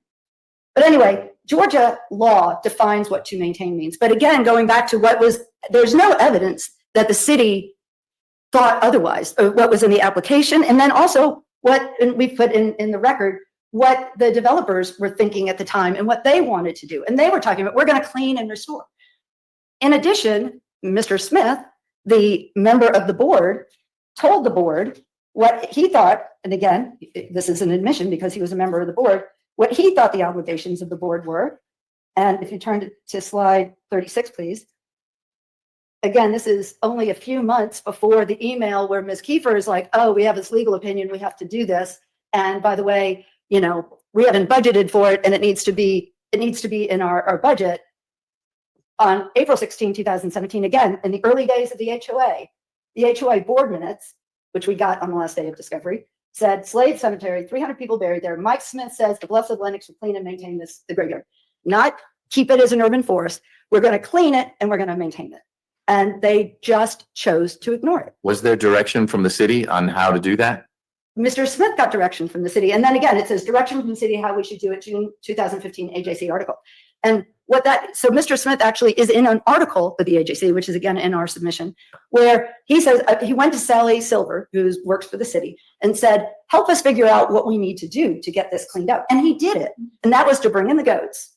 And they started the cleanup process. Now, the thing is, goats is not a one-time fits all process. You've got to bring them back, To maintain. Right. You got to keep bringing them back. But he started it as he testified, turned it over in good shape. And then no one brought goats back again until the Friends brought goats back again. And then when they did bring goats back again, you know what the answer was? You can't have goats. So Or you can't let your goats on our property eat our shrubs. Right. Well, there are a few, these goats are goat yoga goats. I mean, they're tiny little things that crawl on people's back to do yoga. They're not scary billy goats or anything. But in any event, what the contemporaneous evidence, whatever the HOA wants to say now, the contemporaneous evidence is they were told by Mike Smith that 1, he got direction from the city. 2, he had goats out there. 3, the managing agent said, we now have a legal opinion that says you have to maintain the cemetery. And they chose to do nothing. When I asked the HOA's representative A about legal it, opinion, what's he referring to? Or is he Well, simply saying, hey, there's an ordinance, we need to comply with the ordinance? I'm referring to Ms. Kiefer's, the property manager's email that we talked about a few minutes ago. Okay. When I asked the HOA representative at 30B6, all right, so what did you do with regard to the fact that you have this reference here that Mike Smith says the Bluffs of Lennox will clean and maintain the graveyard? Don't know, nothing. What did you do with regard to this email from Ms. Kiefer that says you have a legal opinion that says you have to do more, you have to budget for it, and you have to take care of maintaining that cemetery. Nothing, Judge, we didn't do I'm anything. so sorry to interrupt, but she does not have a legal opinion of anything that we did withhold the lawyer's memos and notes. And so I unfair to say that there was a legal opinion that said this when that has been withheld on obvious privilege grounds. Okay, but we do have an email where someone says, we got a legal opinion that says X. So you're relying on the hearsay of, okay, because that's what you got. Whether it's true or not, they were on notice, right? And I asked, did you talk to the lawyer? No. Did you talk to any lawyer? No. Did you talk to anybody about it? Don't remember doing anything. Why? Because we read the declaration and we found something that says we can keep something in its natural state. And that was what we should do. And all this transcript is all in the papers that we've submitted. So at that point, the answer is they were on notice and did nothing about it. So let's get back to responding to Ms. Whitlock's arguments and her motion. What's this have to do with standing? What about why you didn't sue the city as opposed to HOA, that kind of thing? All right, so suing the city, I find, well, first of all, you were correct, Your Honor, that this is not an argument they had made before. They weren't making some failure to meet administrative requirements. The ordinance that they cite, and it's we had mentioned it in a footnote just to talk about generally. There's this right of injunction for failure to adhere to ordinances. The ordinance states, as they quote it in their brief, if a violation of this part exists or is proposed, if a violation of this part exists or is proposed, the Department of Law or any owner of real estate within the district may, in addition to other remedies provided by law, institute injunction, abatement, or any other appropriate action or proceeding to prevent, enjoin, abate, or remove such violation. It's an action. We've instituted an action for an injunction. But then it's interesting that they're blaming us for not doing that when the next sentence they say, but plaintiffs are not an owner of real estate and therefore they cannot rely on this. I mean, this is that they're building a straw person out of this argument that there's some ordinance and that we're supposed to go to the city. But the facts are this: there's an ordinance, which is the law, as you said. It's like, and who interprets the law? The courts. There's no case at all that says that we had to go to the city and institute some sort of zoning proceeding in order to pursue our claim here. And the claim here is allowed by law. And as Mr. McConnell mentioned earlier, there's the AT&T case, which allows that, and the and Massey versus Butts. Can you pull up slide 21, please? So again, Massey versus Butts, Georgia Supreme Court. A party may have a special interest in order to enforce or attack a zoning determination. And these are cases in which they're talking about standing to go to court, not to some zoning board, in order to enforce a zoning ordinance. Same with AT&T Wireless versus. I don't have Massey versus Butts in front of me, but that language sure sounds like someone is challenging a decision to zone something this way or that way. And if you don't have a special interest in it, the Nature Conservancy can't challenge that zoning determination. And that's not what we're dealing with here, is an ordinance saying, here's how things work in this space, not this is now multifamily dwelling versus industrial. So I don't know about Massey, but let's talk about AT&T. But AT&T was a situation Mr. McConnell talked about before, where you had a property was rezoned, and the rezoning allowed for a vet clinic to be put next to a residential area. And to protect the complaints of the residents about that, they said, it's just going to be a vet clinic. You can't do anything else. So then the vet clinic did a deal with AT&T to put a cell tower on the property. And the neighbors were rightfully upset, and they tried to do something about that. And they had a special interest because we're neighbors. Exactly. And they then went to court to enforce the ordinance that said nothing other than a vet clinic on that property. Okay. That's exactly what we're talking about here. Who constitutes a substantial interest aggrieved citizen? And here And it that sure is- looks like Ms. Collins and Ms. Jackson would. That's exactly. And then you've got the experts who could help a ultimate fact finder understand why maybe even Friends of Piney Grove would, as an organization of people who are either descendants of or supporters of descendants of people buried there. And whether that is, I agree with you, but for purposes of this motion, our motion is based on Ms. Collins and Ms. Jackson alone for count 4, Okay. which is, and they have the easement interest in the cemetery. Earlier, the defendant said you can't have an easement interest in the cemetery if you didn't buy the plot. Yeah, that's That a big is question for me now. Not the law. There's no case that says that. The cases that refer to to the rights of So the, is your sense that that argument was being made by implication? Because any of the cases that say you have an easement right in this cemetery because your ancestor is buried there just coincidentally involved for pay burials? I don't know, I don't pretend to know what they're thinking, but if you can pull up slide 17, please. Davis versus Overall and Walker versus George are both cases where it just says a descendant, not a paying descendant. Well, But- that's what your parenthetical says, but in Davis versus Overall, There's no mention of who paid for the lot. It's talking about family cemeteries. But there's, you could have, but basically the law, when you talk about cemetery law, is there's public cemeteries and there's family cemeteries. There's, so that's just the dichotomy there. But it's not, there's nothing in Davis that says, oh, and by the way, this turns on the fact that they paid for it. I don't even believe payment is mentioned in either of those cases, nor is there anything in the record about who paid for what. For all I know, Ms. Collins and Ms. Jackson's ancestors, because they have 11 of them buried there, somebody may have paid for one, but we don't know. It's possible. I could ask them, but this came up today for the first time. So but there's nothing in those cases that hinges upon who paid for it. The easement is not because you bought something. The easement is because who's buried there. your loved ones are buried there. And there's a public policy in the state of Georgia to respect the dead. And this is all part of, this whole body of law is built around how do we respect the bodies of the dead? And that is just why their easement arises. So if I lived on the same family land for 150, my family did for 150 years, I now live there. It turns out my grandfather had let his friend bury his uncle on our land. And unbeknownst to me, that family had been visiting the gravestone, et cetera. Basically, I am acquiring the land through inheritance from my father with it burdened by an easement that my grandfather's friend has, his family has, because my grandfather let that family bury someone on my land. It's not a public cemetery. No question that this is nobody's cemetery. It's my backyard. But my grandfather, in his infinite wisdom and generosity, let these people bury a loved one there. As you understand, Davis and versus Overall, et cetera. I'm not disagreeing with you. I've never had to deal with this legal question.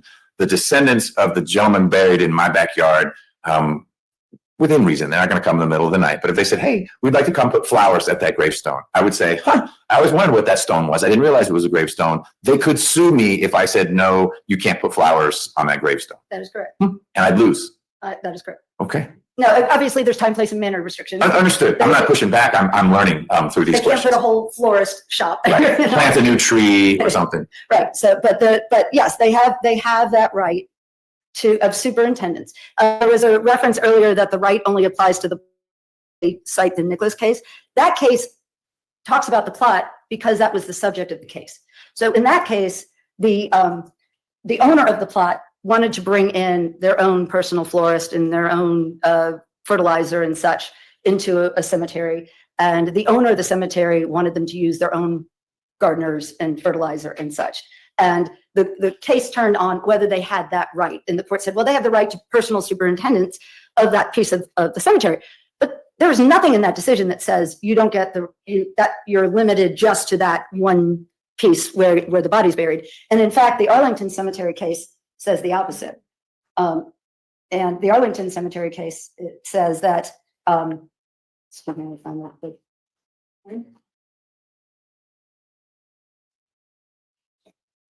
anyway, the Arlington Cemetery case says, oh, you have it up now, thank you.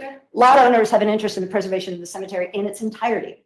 And it's not necessary that all the lands of the cemetery corporation be laid out in lots for lot owners to have an interest in the preservation of the entire lands of the cemetery for cemetery purposes. That's lot owners. Right. Okay. But it's still like, but again, it goes to the very case they were talking about that they were saying, which was before Arlington Cemetery, the Nicholas case, that concerned a lot owner as well. And they're saying, well, in that case, the court said you have a right of personal superintendence to the lot, but that was the only issue before the court. Okay. So they weren't, it's not inconsistent with, again, this later decision that says, oh, you have a right to the cemetery and the lot as a whole. And then when we talk about the Hasselrig talks about the cemetery being not just where bodies are buried, but the shrubbery and the paths. And it's as much of a public place as a courthouse or a marketplace. Mr. McConnell really wants to hand you something. Apologize, Your Honor.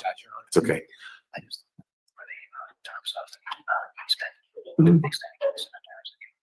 Yeah.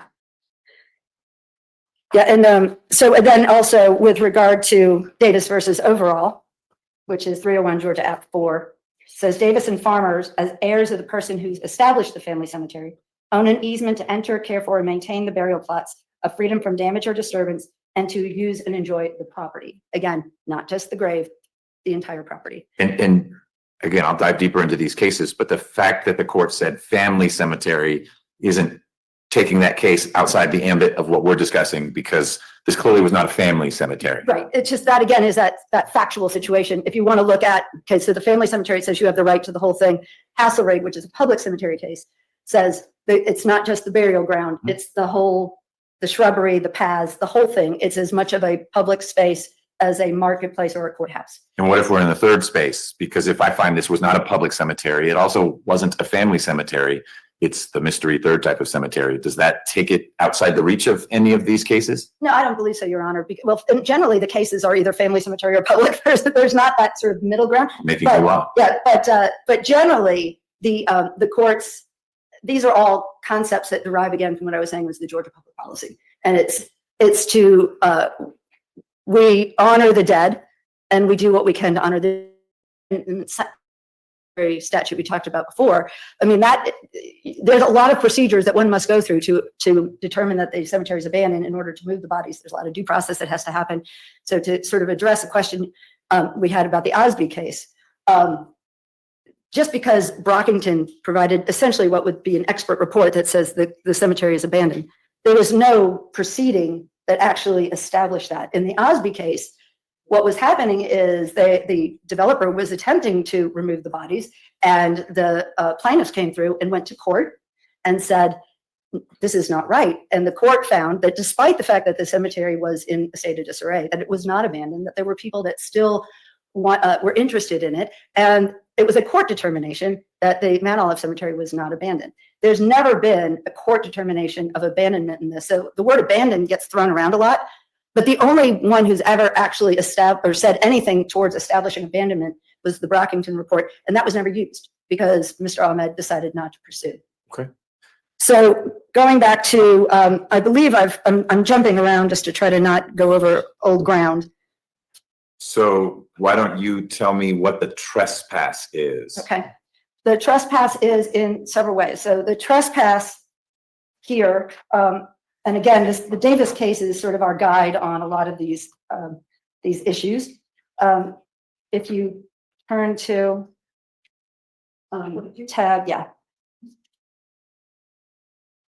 tab 42, please. So, and I'm just providing some case sites here. Any unlawful interference with a property right is considered a trespass. And in Davis versus overall, again, another cemetery case, the Court of Appeals found that piling junk around the cemetery or allowing goats and dogs to roam free over the cemetery constituted a trespass. So in the first of those two alleged, or I guess found trespasses, that's an action taken by overall or Davis. And I want to keep people out of here. I'm piling junk up. That's different from a tree falls over. No one pushed it, no one cut it. Nature ran its course.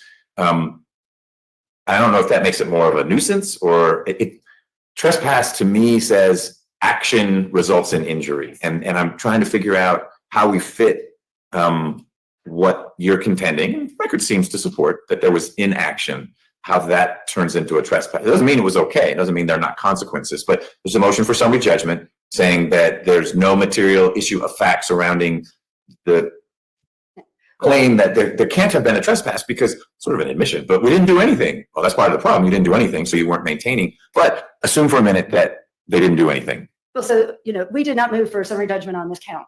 No, they did. Right, exactly. So we're saying we say that they're facts, that there is a factual dispute. Which is what? That, or one, that did they do things that got in the way or constituted trespass? For example, they allowed trees to fall that they knew were dying, and they allowed them to fall on the cemetery. They also, as we talked about before. This concept of allowing trees to fall, though, and I mean, that's such superhuman. There are trees out there, and the trees fell over. I don't know. They knew they were dying. And they took down the ones that were going to fall on their property, on their townhomes, and they let the ones fall that were going to just fall in the cemetery. But then, so that's in the record that the HOA had reliable information that there were trees that were going to fall, trees on cemetery ground, and those that looked like they might fall onto it's all HOA property, but in the direction of the homes, those were removed. But the ones that looked like would fall into the cemetery, they let fall. Well, that's what Ms. Kiefer is talking about in that email that we were looking, saying, I didn't want to remove the ones that had fallen, but we also have testimony. I don't know if it's in our tabs, that we can supplement if it would help, Your Honor, that they knew that there were trees that needed to come down. They were pricing it. They eventually just took down the trees that were going to hit the townhomes and not the ones in the cemetery. And so the action they took was the act of not taking down a tree. Right. But then they also had that no trespassing sign that the HOA's representative on deposition, when I showed her the sign, admitted I could see how somebody would think that they could be prosecuted by coming to the cemetery. And has that sign been moved since? No, it's still there. Okay, and that's your interference with. Right. Okay. Right. Okay, and I don't know, that's the strongest claim ever, but there's an issue of fact for someone to work through at a date later than today. And then they also, the letter from the lawyer that said basically, friends, you can't, well, to the descendants, all you can do is sweep off and take sticks away. We contend that was interfering with the right of personal superintendence over the cemetery by the descendants. Okay. Then there's also the claim for nuisance, which again, Davis is a nuisance case that says, yes, this interference with rights to burial, it can constitute a nuisance. And a nuisance is basically anything that causes hurt, inconvenience, or damage to another. We cite Seegers versus Cleveland, 255 Georgia App 293, where in that case, a defendant violated a Gwinnett County ordinance that had a certain amount of feet that had to be between roof lines. And the plaintiff successfully argued that by doing that, they interfered with the property rights, which created a nuisance. And we're saying here that the HOAs, what we contend is their deliberate failure to comply with the zoning ordinance that required maintenance has interfered with the ability to enjoy easement rights by Ms. Collins and Ms. Jackson, because it's made it very difficult to get into the cemetery. And then add on top that no trespassing sign that the HOA's representative conceded could cause people to believe that they would be prosecuted for going to the cemetery, which is supposed to be on a public easement. And what is the Friends of Piney Grove's interest in land here? The Friends of Piney Grove, again, this claim. This is just for The Ms. Collins damages and Ms. claims Jackson. are just Ms. Collins and Ms. Jackson. So if you're doing a scoreboard here, Your Honor, the Friends of Piney Grove is count 1, count 3, and count 6. Okay. Count 2, 4, and 5 are just. Okay, and we've been talking about 5, which is the Right. trespass nuisance, and Right. that's just Ms. Collins and Ms. Jackson. Okay. They're in for all 6 counts, but those are their solo counts. Just briefly touching on the latches argument that Ms. Whitlock made. Latches here, there's an important element to latches, which is that the claimant's neglect in asserting its rights prejudiced the adverse party. And they can't show any prejudice because, again, what we looked at before, the 2017 board meetings, the 2017 email from the property manager, already raised this very same issue. And what did the HOA do? They said nothing. That was it. They decided, well, we read the declaration. There's something in there about being able to keep the property in its natural state. So that's all we're going to do. Nothing that Ms. Collins or Ms. Jackson could have done and would have changed that, nor do they put forward any evidence of that. They don't put forward any evidence or even raise the issue of what they would have done differently. They don't show prejudice, which is a requirement for the latches defense. And in any event, latches is generally considered not appropriate for summary judgment because it's an issue for the jury. And that a case for that would be Troop versus Loden, 266 Georgia 650. Then with regard to, there was a general reference to abandonment. As Your Honor mentioned at a previous hearing, abandonment's very hard to prove. If you can pull up tab 39, please. And the law is clear that in order to establish an abandonment of an easement interest or any property interest, the evidence must be clear, unequivocal, and decisive. And what their argument is that Ms. Collins and Ms. Jackson didn't visit the cemetery from when they were children until sometime in middle age. As you said, I mean, I love both my parents dearly, but when my mother passed away recently, and when I went to the cemetery, I hadn't seen my dad in 20 years. That doesn't mean I wouldn't be very upset if something happened to the cemetery. There's no proof of abandonment in this situation. They do not even attempt to address this standard. And so therefore summary judgment is inappropriate. There's no case law that would allow a failure to go to a cemetery for a few years to raise to the level of abandonment. And in fact, there are cases that say, not using your rights for a certain number of years is not a law, doesn't count. And those are in our briefs. On the attorney's fees and punitive damages, I'll just address those quickly. We believe that the evidence of the failure of the HOA to do anything in the face of the notice from Mike Smith in 2017 that it's their obligation to clean and maintain the graveyard, and failing to do anything when the property manager emailed them and said, I have a legal opinion, we have to do something, we need to put this in the budget. I don't mean to overstep my bounds, but we have to put this in the budget. And then they chose to do nothing. And in those years, they allowed the continued erosion of the cemetery. We believe that those create fact issues that permit us to go to the jury on punitive damages. And again, that is the sort of thing that the Davis case, which comes up a lot, basically says is a case that allows us to go to the jury on punitive damages. That's a jury issue. With regard to attorney's fees, again, we disagree with the assertion that attorney's fees are not allowed for cases for counsel acting pro bono. We also think that there is evidence of bad faith and stubborn litigiousness. I don't think I can grant summary judgment on attorney's fees. I maybe in this rare scenario on the narrow legal question of pro bono lawyers can't collect them, but I've been reversed enough times on just a mistake, not I meant to do something wrong, but summary judgment's not appropriate on 13611 claims, full stop. Exactly. But this one has this wrinkle of, but if you're not eligible for, if this were a pro se plaintiff, I'd grant summary judgment on that because you can't get attorney's fees as a pro se litigant. It's not. But what does your case law say here? Georgia Department of Corrections versus Couch, 295, Georgia 469. It's talking about the purpose of statutes and rules that authorize attorney's fees for litigation abuse, which would be being stubbornly litigious or acting in bad faith. And it said it would be thwarted if a party could escape the sanction whenever opposing counsel's compensation is unaffected by the abuse, as when the fee arrangement is a contingency fee or a flat rate, or if counsel is working pro bono. And this is a Georgia Supreme Court decision. I also want to address for a moment, kind of going back now that we've talked about the damages claims and whether or not there's some requirement that we go to the city first.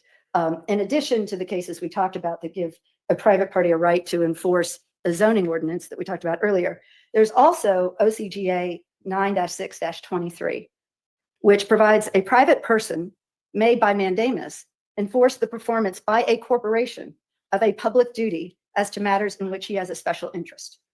And courts have allowed private parties to seek mandamus against a private company, which the HOA is, for a public duty.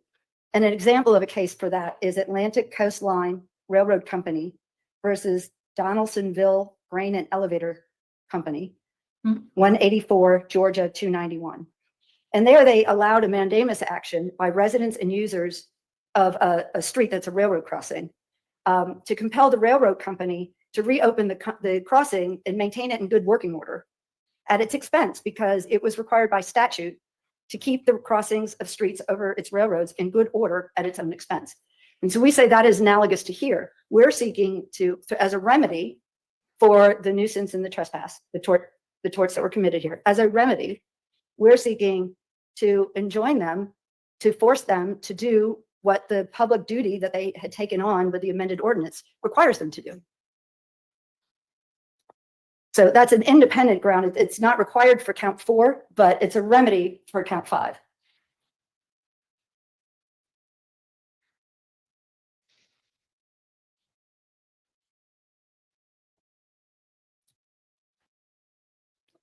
One other thing I wanted to address, Your Honor. There's discussion that said there's no issue of fact that the HOA doesn't own the whole cemetery. We would say that's actually not true. There is There is in the But there complaint. is an issue of fact. Oh, about well, yeah, whether- they say we all agree that they don't know, and we don't agree. Oh. What they're relying on generally is an expert report that they prepared, and they withdrew the expert before we could pose the expert. Oh, it's their expert, Their not expert. yours. Yeah, well, Okay. we've all withdrew our title experts or our survey experts, but they had prepared, and that had we never got to depose them. They withdrawn the expert. So while yes, there was no deeding out by the church for like a very small sliver of the property, there are quitclaim deeds later in which the quitclaim deed purports to deed the entire property.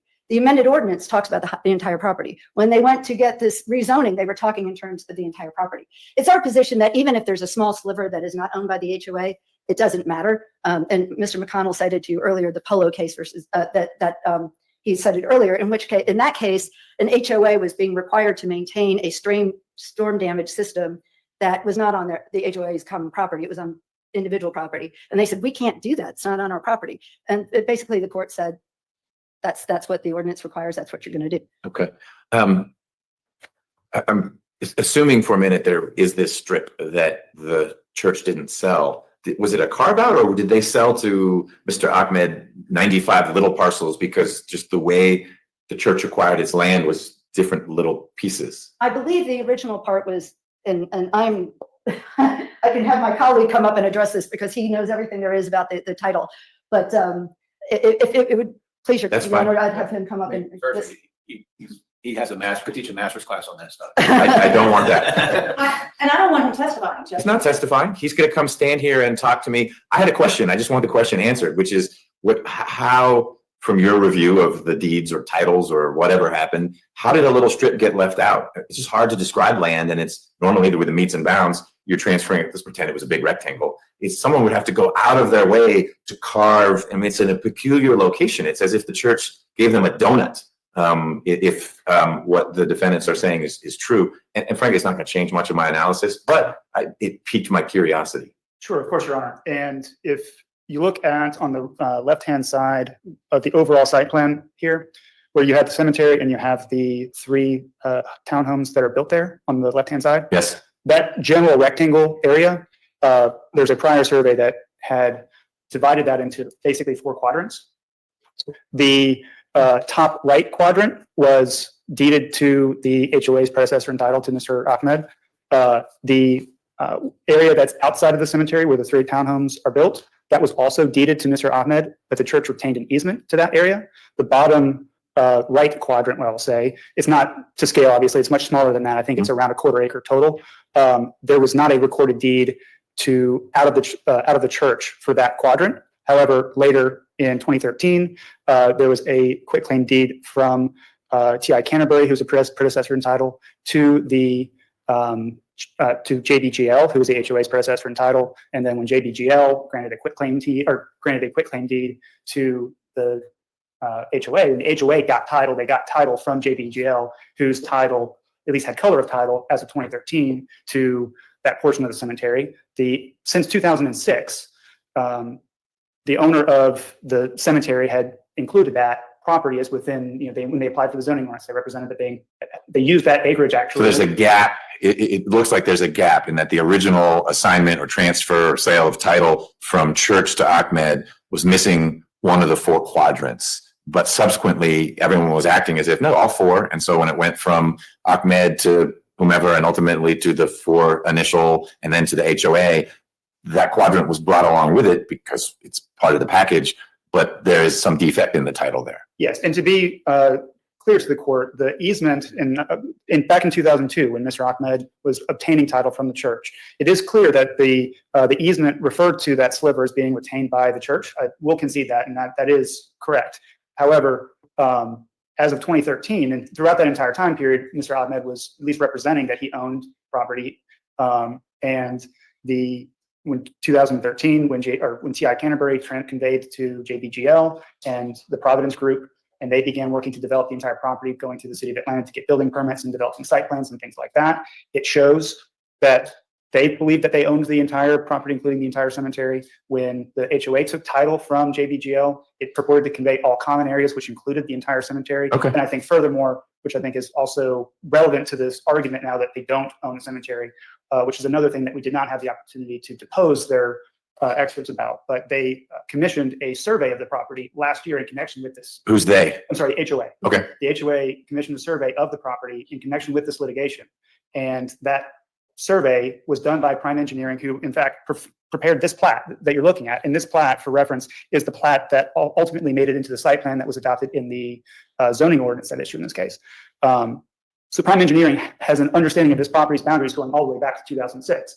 And that survey that they commissioned does not show anything. It identifies the defendant, the HOA, as the record owner of the property and does not include any carve out that would still be owned by the church. So Canterbury Ridge Residential Development was the original name for what is now Bluffs at Lenox. Correct. It's my understanding that that is what Capital Partners had identified their proposed development to be. All right.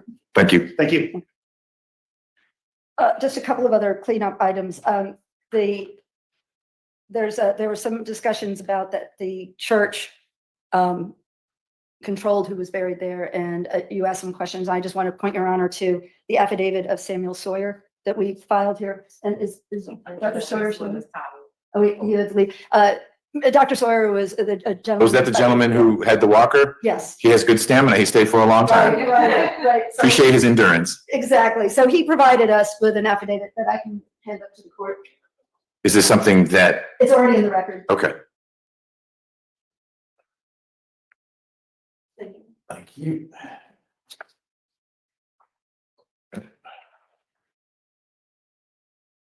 One of the questions you asked about the number of churches and whether they had cemeteries. If you look at paragraph 11, he said, when I was growing up, there were at least 5 to 6 Black communities, and their churches included China Grove Baptist Church, Mount Moriah Baptist Church, Roswell Baptist Church, St. Peter's Baptist Church, Mount Olive Methodist Church, which is the one we talked about before, Zion Hill Baptist Church, and many more whose members used the Piney Grove Cemetery as its cemetery. So there were many churches, not very many cemeteries. He says one did not need to be a member of Piney Grove Church to be buried at the cemetery. If you were a member of PGC, you did not have to pay a burial fee. You only paid for digging of the grave. If you were a non-member, you paid the burial fee and a fee for the digging of the grave. And then he says in paragraph 14, anyone who wanted to be buried in PGC could be buried there. All one had to do was ask. There's no evidence in the record, Your Honor, that anyone was turned away. The evidence in the record from the Piney Grove Baptist Church made the cemetery open to the community. It was, I believe one of the descendants referred to it as the beacon of the community. It was a place for people to be buried who did not have anywhere else to go. And they paid. So finally, the concern raised about other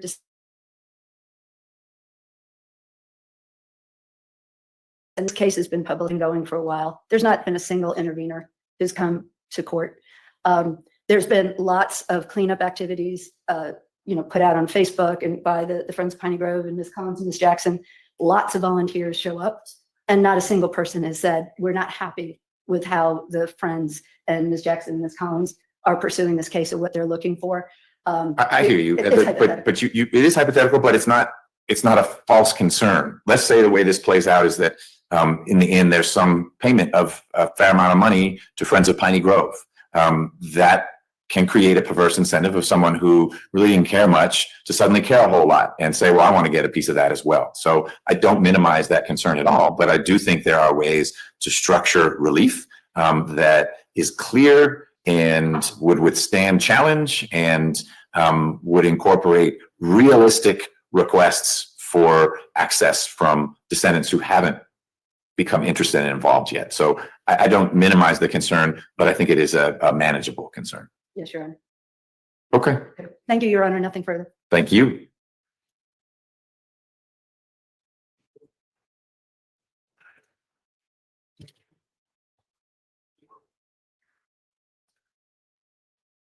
So it's almost 3:30, and based on our schedule, we still need to talk about fact witnesses and experts. And we can do that. I'm assuming that's going to take less time than summary judgment motions.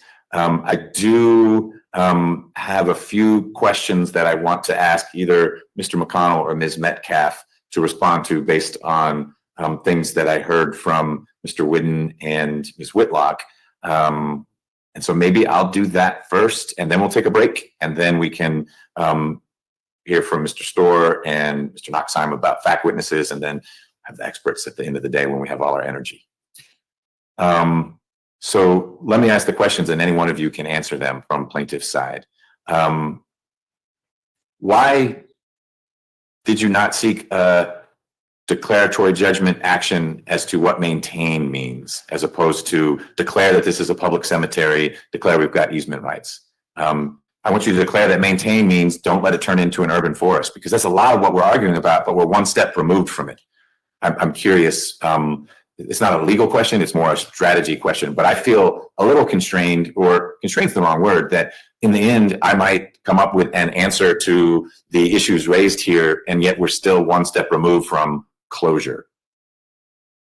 Yes, because I think my thinking, Your Honor, was that we wanted a declaration as cemetery as to establish the rights and how that would extend. And then with respect to the specific question on the ordinance, we were seeking not for a determination as to what the word maintain means, because we don't think there has to be done in a vacuum. And once the parties are in litigation, there's many times where it's raised that declaratory relief is improper since you have a claim for an injunction. So we thought I thought I had a claim for an injunction. I thought once I crossed that line that I couldn't. You were already there, and okay, that they'd interfere with each other. Okay. We covered that strip of land, and easement rights only going to buyers of plots. Okay, I think that's it. Then why don't we take how much time do you want, Ms. Richardson? Fine with whatever you want. All right, 30 seconds. No, why don't we take 10? I want a little more than 10 minutes, but I don't want us to run late. So why don't we try to be back on that clock, which is slow, at 3:37 on that clock. So a 10-ish minute break. And when we reconvene, unless you object, Mr. Knoxheim, no, I guess Mr. Knoxheim, you'll go first because you're seeking to exclude the fact witnesses. So you'll be up next, be ready, and we'll talk about fact witnesses. I think there's 3 motions to exclude that report. I don't know if you want to argue all 3 or. You're eating into your break. So fact witnesses, exhibits, exhibits. Why wrote down your name is exhibits? Oh, because Mr. McConnell, you're handling experts. I thought I had just written exhibits instead of experts, but you will push back against Ms. Shaka about the experts. And then you're also covering the exhibits and hearsay? Yes, sir, but I have good news about that. I want to talk to you. Ooh, have a productive break.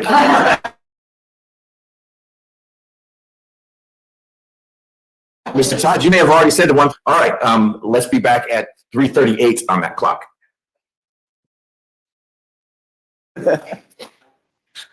All right, home stretch. Your Honor, before you start, if I can. You settled? No, but Ms. Shawkat and Mr. Todd are out trying to work Great. something out, so. Let's let them keep talking. We can go And forward with the next motion. we will. Mr. Knoxheim. And so I'm clear, you are going to be advocating that a series of fact witnesses, and I've got all their names, we don't need to go through all the names, but these are people who, with one exception, visited and or engaged in cleanup efforts at the cemetery. No? Kind of, sort of? Many of them are also descendants. If not all of them are descendants. Okay, they can be Those both. buried within, yes, absolutely. Okay, all right. Give me one more second.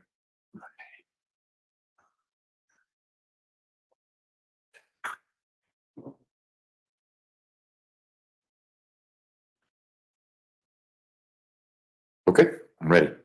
Your Honor, I know I appreciate you taking a little bit of a moment today to get us through some of these motions. I know we've been here quite a while. So the defense is looking to exclude the 6 facts testimonies, as you just discussed, under the basis of OCGA 244402 for irrelevancy, as well as OCGA 244403 for prejudicial.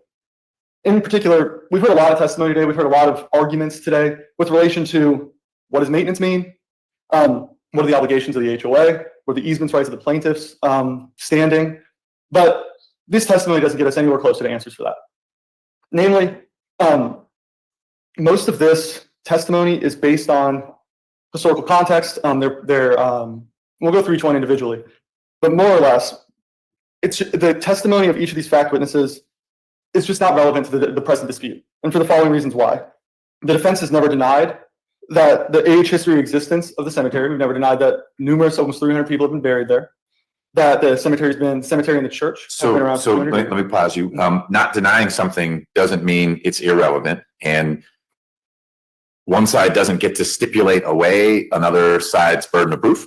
So talk to me about how it's not relevant, because if something, I'm just make this up, if one thing that plaintiff would need to show, if this gets to a fact finder at the end of everything, is that more than 200 people were buried there, and you agree more than 200 people were buried there, they could still call Madison Harris to say, actually, I have a certificate. My great-great-grandfather was the 201st person buried there. Yeah. And that's relevant, and that will come in, even though you don't contest the fact that 300 people were buried there. So tell me what's not relevant as to maybe cumulative. As I read through this, I thought maybe some of this might be cumulative. You can't try to bring in 9 people to say the same thing, but I'm probably after number 2 going to say, we got it. There were 300 people in the cemetery. No, I think that's the point I was getting towards. It's not that it's irrelevant per se as much as it is redundant. It's if we want to prove, if the plaintiffs need to prove that there's 200 people buried within the cemetery, we have multiple pieces of documentary evidence. We have expert reports. We don't need 6 fact witnesses that said their grandfather was buried there. And though I appreciate the story, I know we all appreciate the story, but it's just not relevant to maybe not the right word, but maybe it's overkill a little bit to the point they're trying to make. As well as I believe it starts to fall into this realm of prejudicial, in that it starts to move the issue that maybe we're litigating away from what some of the topics we discussed today. Talking about, their grandfather being buried at the cemetery does not get us any closer to figuring out what maintenance means. It doesn't get us any closer to discussing the trespass issue. It doesn't get us any closer to what the obligations of the HOA are. The defense thinks that regardless of the testimony within each of these fact witnesses' depositions and transcripts, for the most part, we find that if it starts to really throw more confusion than is necessary in order for us to actually get the answers that both parties are looking for. If one of the things that the plaintiffs need to show is sort of this vital necessity to be eligible for injunctive relief, then is there not a burden on plaintiffs to show how important access and maintenance is to them? It's not just a hypothetical concept, but it's very real to someone who is a descendant. So my grandfather's buried there. Here's the role my grandfather played in my family's life, maybe mine directly. And we have honored him in different ways, and it's important for us to be able to go to his gravesite and put flowers there. I hear you that in some ways that's prejudicial, as in, gosh, it would paint your client as being a bad guy for trying to keep someone from the gravesite. But of course, that's not what your client's doing. Not trying to keep anyone from anywhere. It's just, what does maintenance mean? What does access mean? So you do start to muddy the waters and confuse the issues as to, is the homeowners association trying to keep people away or separate families? But unless there isn't a challenge to the plaintiff's ability and qualifications for injunctive relief, they have to prove up that vital necessity. Maybe not with 7 witnesses, each sharing a similar, a unique but similar story, but 1 or 2, so that a fact finder could say, this is important. This isn't just, I like to walk down the left side of the street and it's overgrown, so now I have to walk down the right side of the street. I don't know that that's a vital necessity. This is my family. These are my people, my forebears. The testimony will be much more compelling than that. But that seems relevant and on point, at least for 1 or 2 witnesses to bring that in. So I'm curious, as long as I make sure we're not getting a situation where there are a lot of tears surrounding it and we get into, well, you don't understand what life was like for my grandfather 100 years ago. That's not what this case is about. This case is about what's happening now in the cemetery. But those are kind of limitations that I can put on it, so you avoid the 403 risk of it becoming unduly prejudicial, that the homeowners association took our land. That's not what this case is about. That may be someone's true feeling, but again, not what the case is about. I'm pretty confident that the plaintiff's lawyers wouldn't intentionally go there, but when you ask someone an open-ended question, they can go in many, many directions.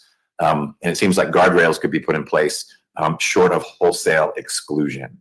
And so if we're thinking about it that way, then I need you to push me further along to be comfortable saying we're going to exclude at least one or two people talking about some of these things. Again, I'm all for limiting things when they become cumulative. It's not so much relevance as probative value. Once three people have said the light was red, the fourth person saying the light was red, that's a very, very limited probative value. It's still relevant because they're trying to prove that the light was red. But I think it's within my discretion to say we're wasting the jury's time now. Three people have said the light was red, so call a different witness or move to a different space. But I'm not trying to drive the bus for you. I just, in reading your motion and then seeing what the response was, I was coming down with, I don't know that it's excludable so much as it might need to be kept in a lane that doesn't stray too far into emotionally provocative topics that are adjacent to the reason why there were black cemeteries and white cemeteries, but isn't on point with there are access rights or there aren't, and these access rights have these dimensions or don't have those dimensions. Does that make sense? I believe so, yeah. I believe Okay. so. My initial rebuttal would be, that's what the plaintiffs for here. That's what the plaintiffs here are for here. They have ancestors that live in the cemetery. They've gone through the experiences that they're going to need to make their burden of proof. They'll be able to show that if they had an effect, there was an effect. They can show they have the ability to testify and put forward additional evidence regarding their experiences. I think we start to move into this cumulative grounds where you're starting to talk about, or you did speak about, when we get to 6 fact witnesses here that are telling very similar stories as the plaintiffs, but are not parties to this case.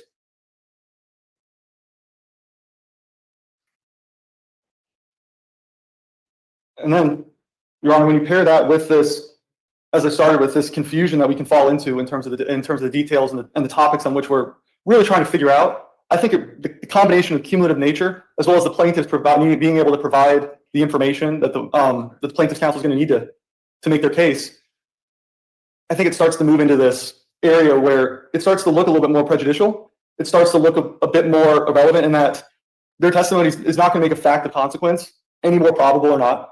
I think, or at least in the defense's opinion, the plaintiff's testimony will be enough for a jury yourself to decide these issues. Anything else? Did you want to talk more about the 403? Most of your thrust was 402, and I want to make sure you make the record you want to on the 403 side. Yeah, absolutely. You don't have to. I want to make sure you don't sit down and say, wait, stop, 403. I believe there's a bit of overlap in the arguments I'm making, in that the probative value of adding each additional witness starts to wane. It starts to go down as we hear, again, I think they're very important stories, and I do not want to take away from the fact witnesses' stories, but it does start to lose its effect a little bit over time. And as that loses effect, the risk of prejudice starts to go up. As you know, it's a balancing test. And in this matter, as we hear more and more about these stories of their ancestors going through the atrocities of segregation or the difficulties of the time period, it starts to frame the case in a much different way than what we've spoken about here today. And that would be more or less. Okay. Thank you, Mr. Knoxville. Yeah. Appreciate it. Mr. Storr, before you come up, I have to send one quick email. There's someone stuck in jail who hopefully can get out if I send this. May I approach and get ready? You do what you need to do. You're not the one going to jail. This person's already there. Okay. Sorry for the pause. Your Honor. Ready. May I proceed, Your Honor? When you're ready. Yes, Your Honor. Well, I think Your Honor hit the nail right on the head when Your Honor began by honing in on an issue of vital necessity. Each of these witnesses goes to that point, as well as other points which we'll address in turn. Perhaps it's helpful to begin with kind of the law of the case, Your Honor, or the law concerning this issue.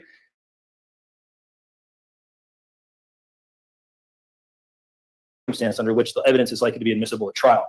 Our argument, of course, is that this evidence is admissible and will be admissible at trial. And the Court of Appeals has further noted the courts in that case, of course, Your Honor, was Ford Motor Company versus Hill, 373 Georgia App 480 at 486, quoting the Supreme Court of Georgia in Williams versus Harvey Supreme Court of Georgia. In Williams versus Harvey, 311 Georgia 439 452 2021. And the Court of Appeals has further noted that courts must exercise great care when ruling on pretrial motions to exclude. and that a motion to eliminate and ruling thereon must be narrowly tailored to the evidence and law applicable to each case. And again, that is Ford Motor Company at 487, quoting Williams at 452. All right. So what are the purposes for which you would be advancing these 6 witnesses? Vital necessity. Yes, Your Honor. They go to the injunctive relief being sought in the case. They also go towards punitive damages. So explain more number 2. They go towards the injunctive relief being sought. What do you mean by that? Your Honor, in order to, we're seeking, for example, with the declaratory judgment that the cemetery is a public cemetery under Georgia law, and it's dedicated, recognized, and used by the public for a sufficient length of time. Each of these witnesses, well, not each of them, but certain of these witnesses go towards that issue. So the witnesses concern the history of the cemetery. They talk about public access to the use and enjoyment of the cemetery. They discuss the unique features of the cemetery. They discuss the importance of the cemetery. What's an example of a unique feature? I don't know that that's necessarily something that has to be found for it being a public cemetery, but what's an example? Those would go to counts 3 and counts 4, Your Honor. Okay. And I'm jumping around, Your Honor. I apologize. That's fine. I can't tell you're jumping around. I don't have your documents, so you're speaking linearly to me. Okay, Your Honor. So in terms of the unique features of the cemetery, they will talk about the graves, the layout of the cemetery, going to the cemetery, all the things that make it a historic African-American cemetery, Your Honor. Okay. They also talk about the importance of the cemetery to the neighboring African-American communities. They talk about the availability of the cemetery to non-members of Piney Grove Baptist Church. They talk about the importance of the cemetery to African-Americans during segregation. They talk about the harm caused by defendant's failure to maintain the cemetery. Then they talk about the consequences of the restrictions imposed by defendant and how it's preventing the decedents and others from caring for the cemetery, Your Honor. So assuming I understand it's not each of the 6, we'll talk about each of those, but let's say 4 of them could talk about the importance of the cemetery to the Black community. Yes, sir. Why 4 as opposed to 1 or 2? Well, Your Honor, of course. And so necessarily that would be a decision at trial. And if something became cumulative, we might not put up that. 2 and tell me which 2. It's the rule of reason, and I promise I'll let you know when you've had enough of that. It's not in the court's interest for us to waste the court's, for time to be wasted. We certainly do not want to waste the jury's time. Obviously, if we're putting up 4 witnesses in a row, they're all talking about how the cemetery was a public cemetery. Well, at that point, we may want to reconsider. Okay. But we're not there yet, Your Honor. Okay. And for example, Your Honor, in our papers, which I just brought up an excerpt to hand up, and I'll give a copy to counsel. And again, this is from our response brief on pages 3, 4, and 5. I'm not going to go through and talk about every single instance. Thank you. But we put these tables in our response brief to give the court a sense of how each fact witness, who is a descendant, which we do want to stress that for the record, each of these fact witnesses is a descendant. How each of these fact witnesses talks about different parts of the case, different portions of the case. And we made a helpful table, what we think is helpful, concerning the facts and the topics addressed, and then who addressed them and which portion of their testimony addressed it. So as you can see, Your Honor, it's not the same names for every single one. They're spread out. And normally, the way this would be dealt with, of course, even beforehand, would be perhaps if we had deposition designations, we would argue over what was appropriate, et cetera. But plaintiffs are entitled to put on their case, and we should not be precluded from doing so at this early stage, let alone having the request that the court not consider the testimony of these witnesses in the rulings, the current dispositive motions that are before the court, Your Honor. Okay. It's a helpful chart. Thank you. And again, that is in our briefing. But the issue of prejudice, while relevant to defendants' arguments, there are of course different notions of prejudice. In a different case, the Court of Appeals also held that pursuant to OCGA 24441, relevant evidence is, I'm talking about relevance here, but I will get to prejudice. That relevant evidence is evidence that has any tendency to make Don't read too quickly. Yes, Your Honor. Any tendency to make the existence of any fact that is of consequence to the termination of the action more probable or less probable than it would be without the evidence. And that's Piedmont Noonan Hospital, Inc. versus Barber. And that Georgia Appeals 624-625 at 2015. Now, the reason why Piedmont is so important, besides the relevance issue, Your Honor, is the next portion of the opinion and the holding. While the HOA, and this is the quoted language, is the facts are the facts, and to exclude evidence merely because the information would be prejudicial to one side or the other is an extraordinary remedy which the court should invoke sparingly. And the balance should be struck in favor of admissibility. And that's Piedmont at 625. And so while the HOA may not like the facts set forth in the testimony of the 6 fact witnesses, the facts are the facts, Your Honor, and we should not be precluded from relying upon it for the dispositive motions or responses to dispositive motions, and it certainly shouldn't be precluded prior to trial, Your Honor. Okay. Mr. Do you have anything more? I think I covered it, Your Honor, but if Your Honor has any specific questions? I don't. I mean, I've asked them already, so I think I'm in a happy space on this one. Okay, Your Honor. Okay. Thank you. Mr. Knoxheim, was there anything you wanted to say in rebuttal? Briefly, I can speak briefly. Okay.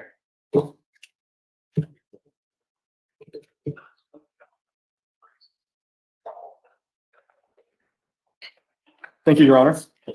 The one thing I'd like to say is that in the list of reasons why the plaintiffs would like to include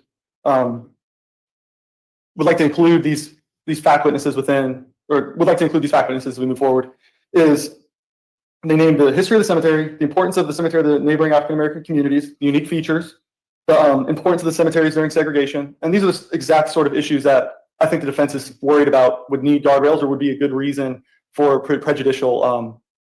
I hear you on that. And a couple of the categories that Mr. Storr mentioned caused me to think there's a motion in limine, but I think that's the format I'm going to have us follow. I'll enter an order on this, but in general, in a civil case or a criminal case, it is an exception to say this person can't testify at all. I mean, we need to know the only thing this person is testifying to is, say, an alibi. And if adequate notice wasn't given in a criminal case, the remedy can be to exclude the alibi witness. Several of the categories Mr. Storr mentioned are central to the plaintiff's case. Of course, they're free to make, but not through 90 witnesses saying all the same thing. And so what I'm envisioning is that should this be going to trial, bench or jury, there will likely be a motion in limine or 2 from your side that says, we don't think this topic is relevant at all. That's not exclude a witness, that's exclude a topic. And an example would be potentially the importance of Black cemeteries during segregation. Question that they were important during segregation, but this is a case about the well-being, if you will, of the Black cemetery now. And it may be, and I listen to both sides, that really for a fact finder to truly understand the vital importance and interest of descendants is to understand what these represented at the time, and so what they mean now. It was a survival mechanism or this or that, or the only way certain people could get closure in their families. I don't know that that's relevant to deciding whether Ms. Jackson and Ms. Collins have easement rights, if that's the question for the fact finder, but I'm very happy playing that regulatory role when we know what's actually going before the fact finder. It might go to damages. The intrinsic value to the community that it served and continues to serve. But that might not be until a jury decided there was liability. And so they don't hear about it until they say, Collins and Ms. Jackson for damages, and then it becomes more relevant. So I think that's how this will play out, is instead of saying, you may not call these witnesses at a later point, if we get there, it may be, you may not ask these witnesses about this topic unless a door is open during the trial. And then I might find that it is either relevant or the undue prejudice doesn't substantially outweigh the probative value. It's a pretty high bar you have to clear to exclude something on 403. But the bar is there. It's not up in heaven. And so things can be excluded. And this case involves some flashpoint issues that could be particularly resonant with a diverse jury in our county. And so there may need to be those kinds of guardrails that I think you're pointing to with this motion, but the remedy is later and not now. And the remedy, I think, most definitely won't be, this person can't testify at all. It would be, she can testify, but I need to make sure, Ms. Metcalf, you don't ask this witness about these questions. If you think suddenly they've become more probative, we'll have a sidebar, and then you can go there. And don't talk about it in your opening statement, that kind of thing. I appreciate you teeing this up so that we're all sensitive to some of the legitimate defense concerns about what this case needs to not turn into. Some referendum on were certain people treated well or not well in the past. We know that answer. And this isn't about reparations. It's about making right access and maintenance, whatever those words mean, in this space, this important hallowed. Experts, do you have an update first? Let's start with a happy update. Okay.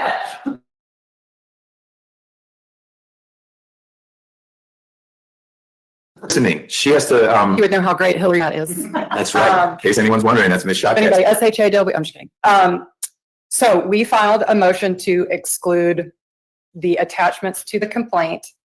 There's a 50 footnotes, but it turns out to only be 53 unique items. We do not have a judge to 30-ish of those.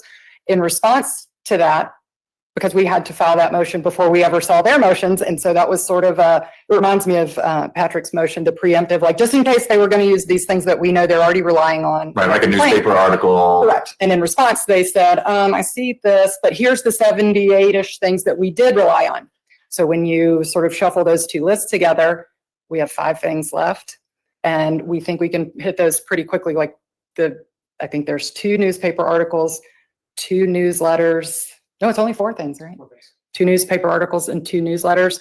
And so we can do that very quickly, if you'd like. Well, we'll save that to the end, because if we run out of time, we only have to have a quick hearing to do that. I want to make sure we get to the experts. So, but thank you for both of you for spending some time collaborating on that one, because it sounds like there is very little that remains that's contentious in that area. Okay, experts. That's still you, Ms. Shawkat. It is. Sit down. This is a great one. I love charts, and I made a chart that might be helpful, but we'll see if we get there.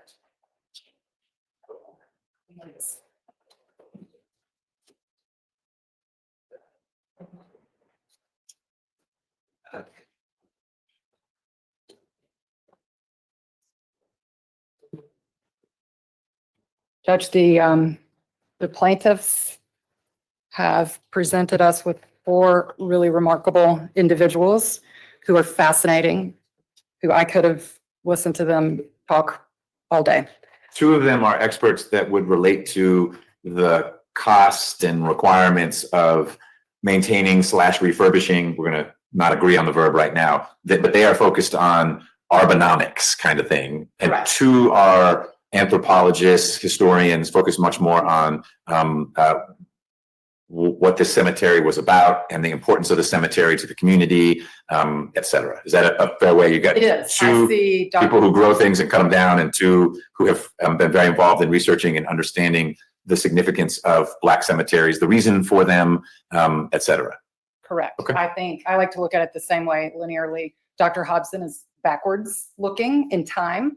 He says, I'm a historian. This is what I'm here to tell you about, how the lived experience, which is just fascinating, up to what it is now. And that's sort of, I think, Dr. Robinson looks at the history. She also collects the data of what is now. She talks to the living about the dead, which was, I thought, a great way to say that. And she also testified a little bit about what can be done at the cemetery, what additional study can be done. And then we have the other 2. But in terms of can be done, not, hey, we can lift this tree off The without. study that can be Okay. done. Yes. And then the other 2, Wettlaufer, okay, and Comiskey, right? I want to see Comiskey Park, but she says Comiskey. They are forward-looking of, I don't know how this got to be the way that it is, and it doesn't matter to me and what I'm going to talk to you about. They're potential vendors, frankly. They give a great pitch. So Does Trees Atlanta, you can hire Trees Atlanta? yes. Yes, it's great. So when The we got here, Wettlaufer is, headstone. so it's like stonework. Okay, Yes, I think somebody today called him the headstone guy. okay. So when we got here today, one of the very first things that you said was, Profound. so I took notes about what are we talking about? And I wrote, we started this hearing with question, and you said this is questions about access and maintenance. We talked about how the city is a resource perhaps for some relief. I made notes all day about open and notorious. It's understood to be a cemetery. This is a hallowed ground, well-known, the size of it. We allegedly allowed trees to fall. And so I have written down all these things that were so very important today. And in my mind, I'm trying to find, okay, how does this expert help us with this? Because the law says, the key phrases, Judge, I know you know the law. Expert testimony is admissible if it concerns matters that are beyond the understanding of the average layperson, properly qualified, et cetera, drawn by the expert that the jury could not ordinarily determine for themselves. So our motion is focused on the fact that while they're wonderful and they have a lot of information, it's not anything the jury needs help with. And I think the most recent thing that you said that I wrote down was, it was right before you were talking about this is a flashpoint issue for a jury here. These are sort of obvious issues, I think, that we all know that we're facing. The importance of the cemetery, that every individual there is important, deserves respect. Everybody knows that. And to have Dr. Hobson, who's great, Dr. Robinson, who is great, the jury doesn't need them to tell us how important those things are. And that's sort of the thrust of the motion. You did mention today 2 areas of, and here's where I would expect your experts to come in and help us. And I don't think we need that help. Let me pause you for a sec. I am interested to hear the 2 that I said that you're saying, that's wrong. But unless and until you and your colleagues say, you're right, it's a public cemetery, we think you should grant declaratory judgment that it's a public cemetery. Don't Doctors Hobson and Robinson, in some of their proposed testimony, assist the plaintiffs in demonstrating that? And I'm really coming at it the same way I did with Mr. Knoxheim. There may be things that Dr. Hobson can speak about eloquently and powerfully that the jury doesn't need to hear about because they might stir emotions in a way that isn't relevant to what this case is all about. And should this go to a jury, I'm going to be very mindful of that. Not because the plaintiff is going to intentionally push those buttons, but it's just so natural to, I don't even say veer over there. It is on the main road that we had to have separate cemeteries in this town. And so it's not unnatural to say, here's how this was important, because short of this, they had to bury their family member in their own backyard. Right. And that's not what folks ought to have to do. And so this church created this opportunity, and it's a public cemetery because X, Y, Z. And they probably can't say it's a public cemetery, legal conclusion, but they can provide evidence that a fact finder could rely upon to say that is a public cemetery. And they seem like well-positioned experts to educate a jury on what, based on their research, was really going on at the Piney Grove Missionary Baptist Church Cemetery. And I think that can be done without some of the very related, but not so inextricably intertwined that they have to talk about it. Here's how bad things were at the time, because that's why they had to have that cemetery. But to your point, people know that, and if they don't, shame on them, and hopefully they get stricken from the jury anyway. But We'll do our best. This seems like Mr. Knoxheim dilemma, where dilemma is the wrong word, but it's almost you're putting up a flag now saying, hey, we may have a motion, and we're going to be jumping up out of our chairs, maybe to the point of saying mistrial, if these experts start waxing eloquent on certain things that are not intentionally, but just historically inflammatory, that get us away from what does maintenance mean? What does access mean? What is, well, but part of it is what is a public cemetery, or what are the elements that have to be proven? That is a burden these plaintiffs have assumed by bringing this case. And the fact that proving it up gets us kind of close to some awkward topics for the defendant, and it might lump the defendant in the minds of certain jurors, like, why would you oppose this? And you're not opposing it. And that's a difficult project for your legal team, but you knew that when you guys didn't settle this. So that's where we are. So that's where I am. So I have. You got your chart. Robinson's opinions. Yeah. And why the plaintiffs say she needs to be heard. this is how she can help. Okay. And I don't want to read, I mean, we can read them all, but. You don't need to read them It would all, be but different. I'm curious why, I'm inquiring of you why the answer to this is not, first, this really isn't a Daubert motion, or is it a Daubert motion? It is, but only on the final point that it is not helpful. Okay, okay, so it's not, we don't need to Why we work, filed now as Okay. opposed to a motion Got in it. limine. it's not the classical 702, but it is a 702, but we're not going to need to fight about their qualifications or the science, if you will. These are educational experts, so the methodology really isn't something that gets challenged anyway. But is it helpful? Correct. Okay. And so. Are you saying it's helpful on nothing? Or gosh, it's helpful on maybe one or two. We want you to keep it out on all the others. Because nothing is a big word. It is, and I try not to say always and never either. I do not think it is helpful in the way that they rely on it. The testimony from both Robinson and Hobson do not further our understanding of whether it's public or private. And going through the testimony, you can see that Hobson specifically says, I use the word public cemetery as in everybody in the public knew it was a cemetery. Mm-hmm. Robinson does not tackle that issue. But our historian, Dr. Hobson, does he have information to impart to a fact finder about the ability of a non-church member to be buried there? So we already have, I mean, in some ways, he's going to be redundant anyway, because we have Dr. Sawyer.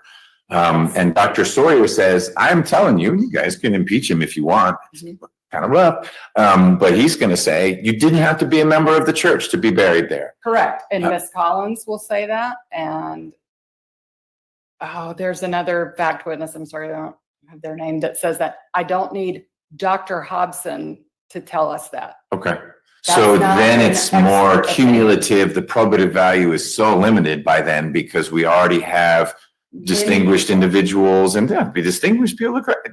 I know. I didn't realize Dr. Sawyer is an older man. He's got his date of birth here. So he goes way back in the history of the church. Yes. And his dad goes even further back in the history of the church. So, I don't mean to make your argument. Oh, well, no, you're doing a great job. I don't need the gold medal of Dr. Hobson to tell us that non-members were buried there. That's in a document. We can see that, and then we have the plaintiffs will say that and many of the witnesses. So the expert's testimony in that sense doesn't help us understand a fact. A lay witness will understand that non-members were buried there. We don't need him to do that. His testimony was kind of interesting in the sense that, normally we would make an argument that his opinion helps us understand something. His opinions as a historian aren't well suited for that. And I tried to. It's a tricky one. We get this in gang trials. Yeah, we get with a gang expert, and the gang expert's not offering an opinion. The gang expert is saying, when you see this hand sign and someone's wearing this color, that means that's Tres Locos gang. But they're not ultimately allowed to say, and that guy on trial is Tres Locos. They can just say, in the picture, holding his fingers like this with a green shirt is the guy sitting over there. And then the jurors connect those dots. So we're kind of in a unique position with Dr. Hobson, who is backwards looking, and that sounds backward, but I just mean into the past. And if the issues are, the maintenance obligation to access and is it public or not, he didn't have any testimony about dedication or acceptance specifically, but those would be facts, not opinions. And so most of what his testimony is a great collection of facts that he's put together. He did give us a list, I believe it's Exhibit 14 to his deposition, that has 3 topics about which he is expected to testify And it served as a unique and historically significant. And he uses the word public cemetery, but then says, not in the legal sense. I'm not touching that. That's to quibble about. Longstanding history of the cemetery, the importance of the cemetery, and then more specifically about the identities and the history of the individuals there. That was in his written opinions. In his testimony, he more or less provided those as well, but then he added in his great perspective on what he calls the Atlanta way. Did you read that? He has a great description of the Atlanta way is you progress at all costs, which he has a tremendous problem with, and I do too. But that also, that is an opinion that doesn't help us figure out anything in this case.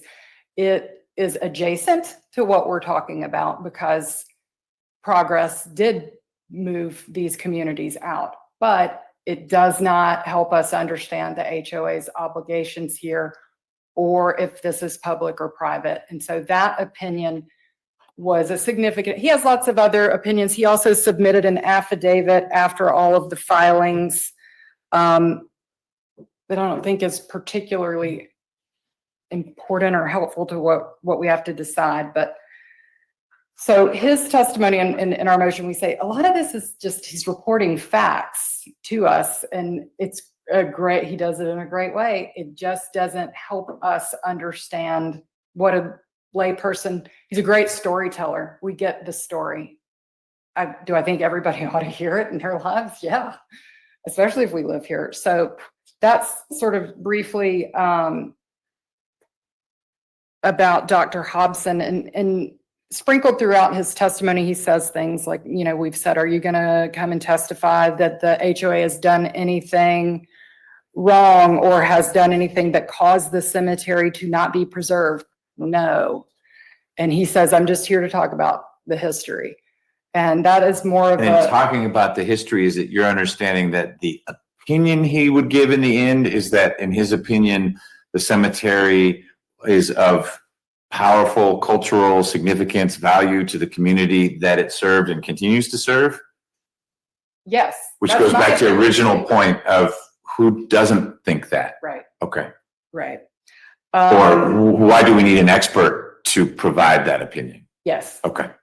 And I think that was something that you commented on, was that we all understand how important all cemeteries are. Like that's something that is just within the general knowledge of people. I don't know that the plaintiffs would necessarily agree that everyone understands that, but if we're talking about with jurors and working through the significance of where your ancestors are buried, that I don't know, we need an expert to say that's an important place to lots of people. Correct. And then the real issue, I think, is, so how do we show that?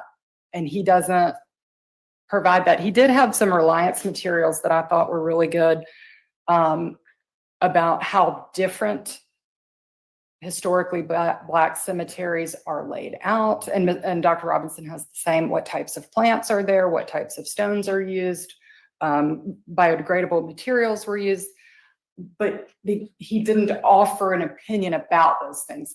He says he relied on these things, but and sort of moving into the arborist and the headstone guy, Dr. Hobson didn't provide us with an opinion or any help with, historically, this is how this cemetery has been handled. Let me give you my opinion on this is what it should look like going forward. We don't have that from him. And Dr. Robinson sort of occupies this space between the two, the historical perspective of that, and then what can we do, what maybe should we do a little bit. She didn't, in my recollection, didn't get too much into that, other than to say this is important, and her testimony as well as to why this is important to counts 1, 3, and 4. And the plaintiffs will tell you this is why we need the experts to help us understand counts 1, 3, and 4. She testified that we need to go out there and do some more testing. And so if this maintenance is Testing means what? Ground penetrating radar. Oh, to see, are there other burial plots? And Correct. thus there ought to be other headstones. Correct. Can't tell because it's an urban forest right there. I mean, I Correct. can't see the headstone. We know using the technology, here are 8 more Right. burial plots, but you wouldn't know that absent this fancy technology. So let's see what we ought to do to refurbish. Maybe. And she, with great zeal for her profession and what can we do, it's good. But again, our argument is that, of course, that is not anything a lay person doesn't understand. And so again, for her, she has wonderful things that she brings to the table. It's just not the expert level, and calling them an expert kind of heightens the importance of what they're saying. And so sort of moving then to Ms. Comiskey, who has the greatest job, I think, in the world. Again, she presents a plan of what we can do. And I believe Mr. McConnell said, these are just examples, which that's not an expert opinion. This is, like I said, this is a vendor who says, hey, we can do this. And she's wonderful because she also says, hey, let's bring all stakeholders to the table. Everybody needs to have a say in this. All the communities, do they need a privacy screen, and these things. But again, this isn't an expert arborist opinion about the maintenance that's really focused. These are things that you could do to this cemetery. And we've argued all day about, we run the risk, like if I do this thing to your grave site, this person gets upset because it wasn't done to theirs, or, so she doesn't help us navigate the really sticky points of that. Mr. Wetlaufer says, hey, I fix headstones. I got some great techniques to do that, and here's how much it costs. That's not an expert that also did. It's an example when we get to damages. Right. If we get to damages of how much that would be, but that's, again, that's not really an expert opinion. That might be an example of something that could be done. Why wouldn't it be, assuming we get to damages, which is where it seems like Wetlaufer would best fit in, and plaintiff is trying to establish how much would it cost to, if somehow the fact finder has said maintain means refurbish, then what would it cost to put together some of these headstones that have cracked or faded? Faded is the wrong word, but they kind of get weathered down, and there's sometimes a way you can use techniques to get the letters a little more visible again. That's not free. And if it's going to happen, but it's not necessarily happening at the HOA's expense, it's happening, the HOA needs to maintain it, but the plaintiffs are free to bring in vendors to do it, or I'm not quite sure why it's damages to the plaintiffs if the end order is defendants, you have to do this. It's going to cost what it costs. And you might want to hire a Wetlaufer, but it's not a plaintiff issue. Right. Because those, again, are just facts. Here's a receipt.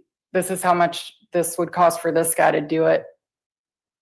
He is uniquely situated, I think, because his position is rare, but everything that you said about how the water breaks down the marble and it erodes or degrades the headstone, lay people in a jury understand that as well. I don't know if they do. I don't think we have to sort that part out, but I know that Mr. McConnell will fill me in on how the cost of repairing a headstone fits in pre-damages, because I'm not seeing it right now. And sort of to jump to that, both of those two witnesses, Comiskey and Wetlaufer, said, I don't know how we got here. I don't know when this tree came down. I don't know where that headstone, when it broke, how it broke. Whether it was 1927, or, I mean, maybe that's extreme, but it could have been 1985. It could have been 2016. 85 is on the church's watch. 2007 is in between. It's not the church and it's not the HOA. Correct. And they don't have a developer, and they have nothing to add to those issues. So if we want, he can come up, maybe I Yes, Go in at why the don't you end. sit and please, and I'll hear from Mr. McConnell, and then I'll let you pop back up at the end. I have a slide, but it's just 7:02. So if you wanted to look at it, but I don't think we're going to need to in light of counselors. Especially since they've said, look, to be clear, we're only challenging that last element of the test, which I think is smart. I mean, these are clearly extremely qualified people, and you're bringing them in to talk about the things about which they know. So we're not having a foot doctor talk about brain surgery. I'm interested in knowing what opinions, not meaning what their answer is, but about what you want our historian and anthropologist to opine. And then I'm going to ask you some follow-up questions about that. And then the same for our two restoration people. Right. Well, and the opinions that, starting with Dr. Robinson, her opinions were set forth in her affidavit that we submitted in support. And there's essentially 11 opinions. These opinions primarily concern the requirements and elements for the establishment of a public cemetery. So it is what we attempted to do was go through and look at, because this is the presentation of historical evidence, right? This is not a situation, well, what was going on 100 years ago? How do you stay there that this cemetery was in effect in existence at this time? They say that they stipulate to these, but they didn't stipulate to these they denied almost everything that we alleged in the complaint. So we had to go ahead and establish all of the factors, and that includes the attributes of the cemetery itself. Like, how do you know how many people were buried there? Who was buried there? Who were their descendants? How can you show these things? Well, that was done. I'm looking for Dr. Robinson's affidavit. I've got one here, and it doesn't list 11 opinions. It talks about racial separation and segregation and Jim Crow, and that's not what she's going to be testifying That about. may be the rebuttal. She has two. She has two. Dr. Hobson and Dr. Robinson both submitted affidavits in support of the responsive brief. Although we haven't addressed the issue today. One of the arguments that was raised in the response, in the initial motion for summary judgment filed by defendants, essentially stated that because white people could not be buried at the cemetery, it was not a public cemetery. They relied upon certain testimony of Dr. Robinson. We respectfully submitted was taken out of context. Her affidavit that you pulled up just there addresses that issue. And the one filed by Dr. Hobson does similarly. So There's one, can we find? Well, I can find it with what would it have been attached? It would have been yours. It was submitted with the motion for Got counsel. it. Okay, I've got it now. Okay, so this is a bigger file. This is a 531-page affidavit. The attachments are what are they? So would it be her summary of, okay, it's the A through K.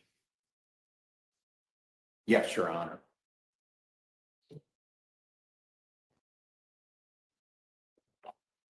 And so we, exactly. And so the opinions, the summary of the conclusions, if you wanted to see to kind of the shorthand version, is at page 7, starting with paragraph 29. I'm there. Got it. And so that is the primary focus of her testimony. And why is that relevant? It's relevant to. I see why it's relevant. I'm just trying to think through. So the expert piece and the cumulative piece. We've got Dr. Sawyer, who, if he testifies consistent with his affidavit, is going to be establishing, not with the level of detail, 324 anomalies consistent with grave shafts. I'm not going to be talking like that, but he'll be saying, let me tell you how it worked. And you didn't have to be a member of the church to be buried there. And that is correct. But this is also from an expert testimony is based upon, as all experts, can be based upon oral histories and explain that to the jury in a way that is not simply coming from one witness, but is from a survey and looking across. I think that goes to the quality and the depth on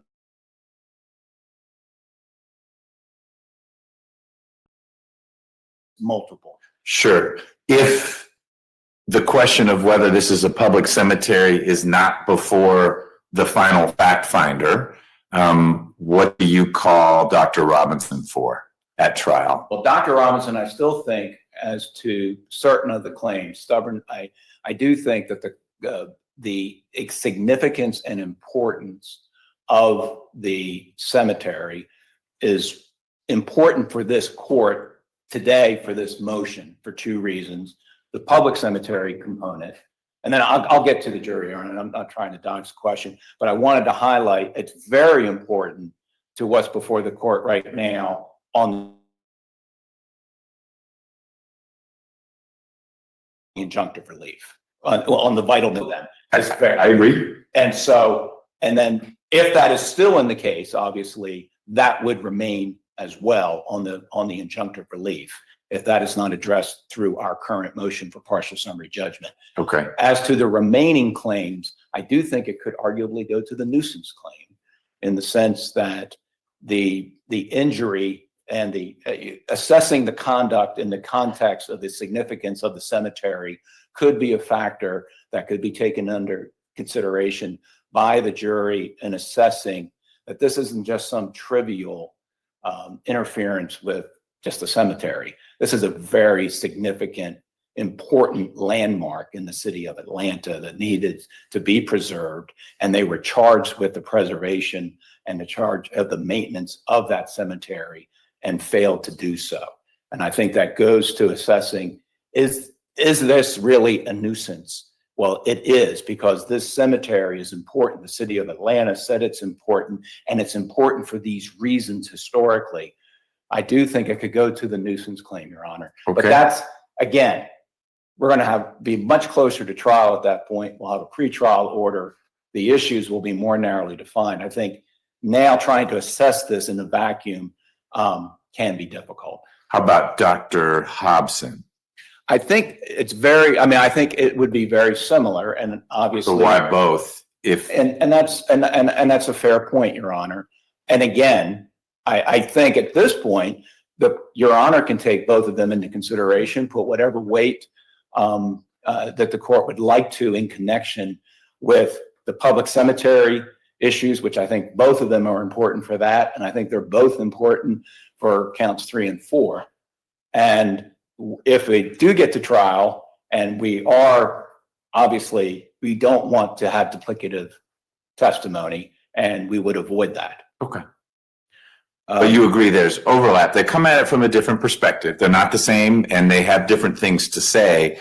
But if in the end, what remains for the trial time finder of fact is the importance and significance of the cemetery, as opposed to, is it a public cemetery, then you might elect not to choose both, to call both. We may not call both, or certainly not call them on overlapping opinions. Okay.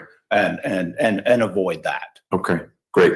I'm going to have the same questions about Comiskey and, except it's pronounced differently, and Wetlaufer.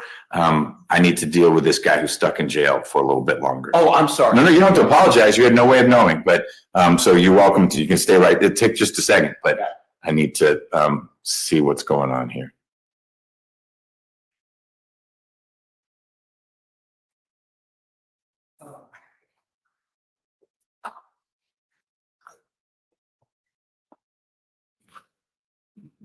All right, I'm going to be back in a couple minutes. Sorry.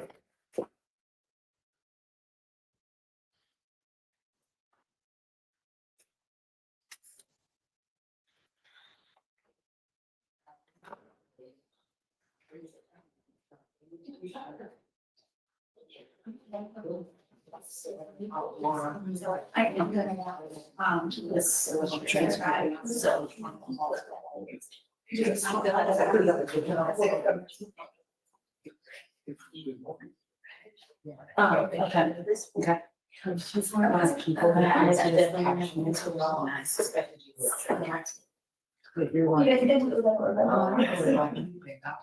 We got one water left. I think you get it. You brought it. You should get the water. Thank you for doing that. Isn't it beautiful? There you are. Wow. Is that your thing with the green thing? Yes, I have one. that's why there's the green thing. I tell you what, I had a carry-on bag with a suit and it was black and it looked like everybody's and I was in a hurry and I went to TSA and I grabbed it and I went and got to the hotel, opened it up, it was somebody else's. And I told her, that's not my suit. Anyway. And then I was like, oh, no, what do I do? I felt sorry. I felt sorry for them. I said, there's someone out there. Someone who needs a larger suit. Right. I told them You could wear a larger one. left my headphones on a plane. They show that they're in Concourse T, but they're probably gone. Oh, really? It's so rude. I think that's amazing. I think that's like magic, because everybody, Mom, where's your phone? I have one. I bought this thing from Apple. You're supposed to be able to put it on things and you can find just about. Oh, the best. Yeah. That's what you have on your headset, right? Yeah, I've got, I had, maybe I'll have to ask you how to use it. On the world. Can it tell you, like, I'm always leaving, I really do, at the office, I leave it in the desert. It's our dogs. We have them on too. They run away. So they are. Okay, I have one. Two, really? Yes, it's like a keychain. Usually we tie it on their drawstring. It's a big thing to, when you're traveling, to see it all. Steal some bag. Yes, take a lot of Jeff Ford. Check bag. Then does it like be that? I can just figure out what it's, so. Like you look like my son, it's like fine. But like in Mike's case, they're grabbing stuff out of the overhead bin and he just grabbed the one, it wouldn't be that in Thomas the wrong one. No, but you can figure out where the person is. The right one is. If they were walking with this. Yeah, I did that. I took some. You can talk them down to it. Figure it out. And they probably didn't have good stuff, so you wanted to come back. I mean, I like you know, for like arthritis, diabetes. I was so worried when I got home. This massive, like, thick, like, bag of like daily medications. I was like, oh my God. We need to find those issues. Apple Watch. Another. Well, I think the more important.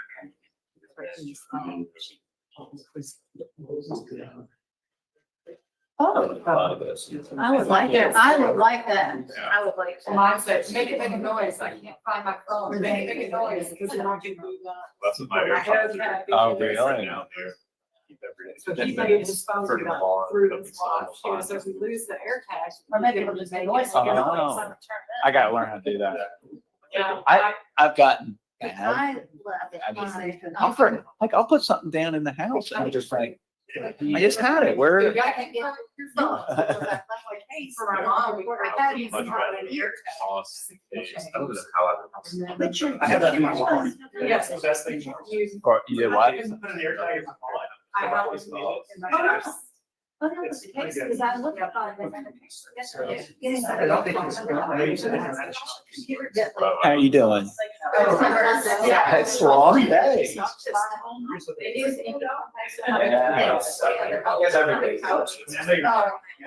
Yeah. I don't know how you. Generally, what I do is quite interesting, is the burning.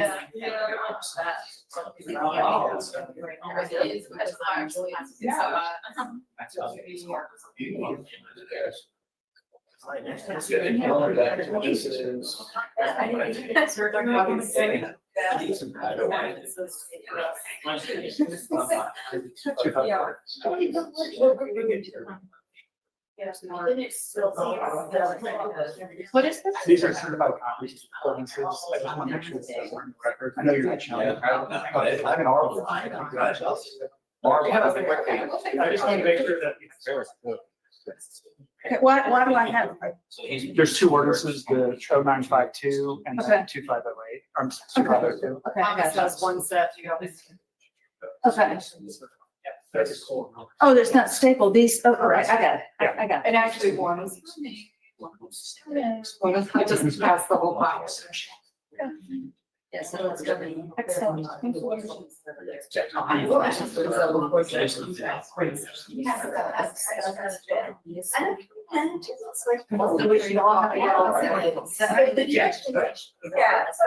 comes down to.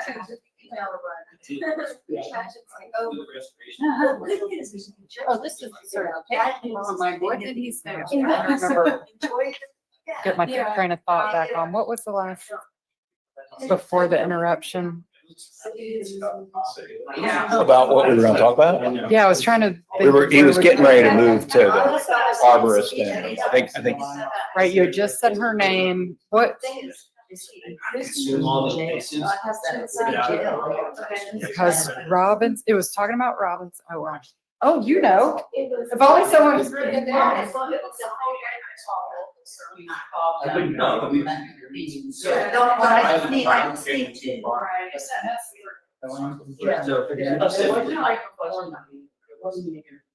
That would definitely. Yeah. I know. That's what he says this one's. Would she get over if she doesn't? I might be kind of seeing parts. That's a good.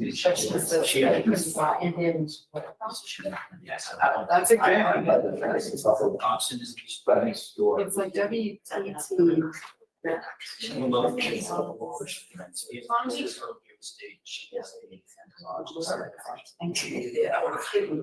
It's an interesting.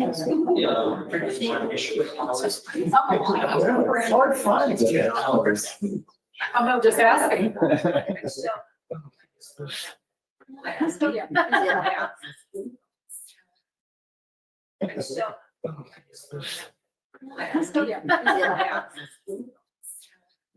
It's just your.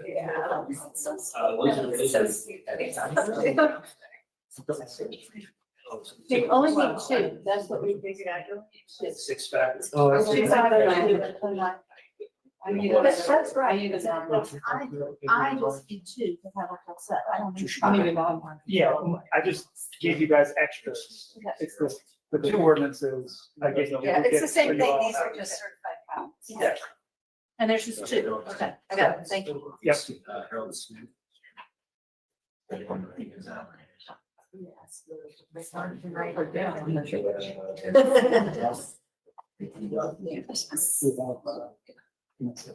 Friday. Next. And so. Make sure it's not about that.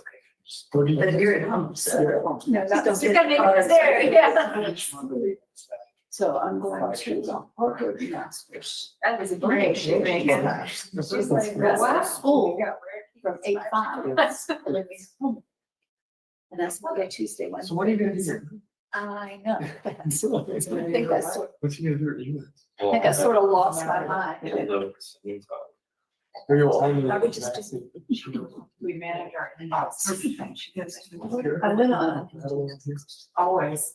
It's just. Oh. The inbox. Oh, no, it is. And it's like you have more people further behind us, the years go by. Makes it worse for me, like. It's like, hey, we got this referral. It's like, oh, great. And I'm like, that's for Monday. I've already, you know, and so. He said he's great. He grant was great. His name's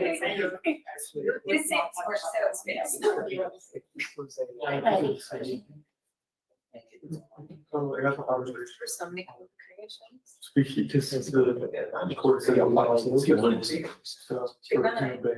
Yeah, Jennifer, we started having cocktails at home. Oh, good. Okay. Good adventures and ones I would.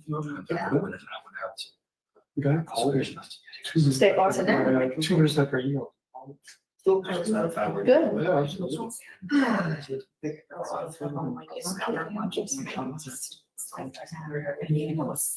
take. Right before you went to the.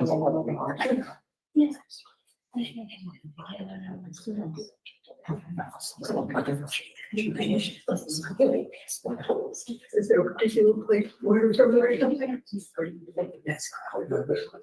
Sorry about that. I know it's hard to believe there's something more important than this case, but this young man should have been released on Thursday. Oh, my gosh. And he's still in. His mom actually came in towards the end of our session just before lunch. And he is the other breadwinner in the household. So he needed to get out and there was a paperwork problem. But anyway, you gave me time to fix it. And here we are. So, Mr. McConnell, you were about to engage with me in the same exchange, but with our restoration experts, what their opinions are.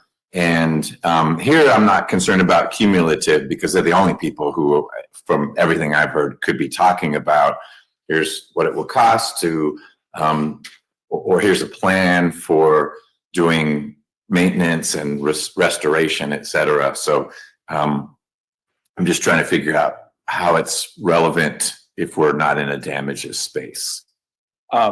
That's correct. And then I have also one point. I'm going to address that first, and then I wanted to loop back to one other point that I think of relevance on Dr. Robinson. Well, let's close out Dr. Robinson, and then we'll move to our. And one of the points that she testified to during her does relate to the condition of the cemetery today as compared to back in 2006. And she was.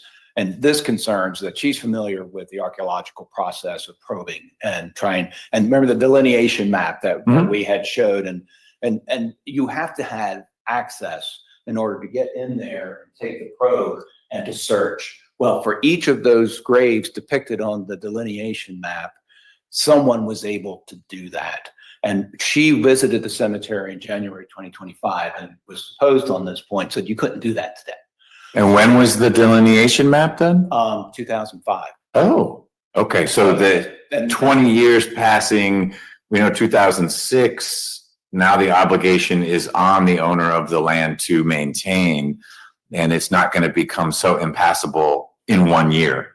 Correct. And so the way things have been maintained over the course of the 20 years has fundamentally altered from her perspective, but this is where she could educate someone about using the natural state approach to maintenance. Okay. And I don't mean that in a pejorative sense, but just the natural state allowed it to get to the point where you could not conduct that test. So that was one point that someone reminded me, and I wanted to offer it to the court.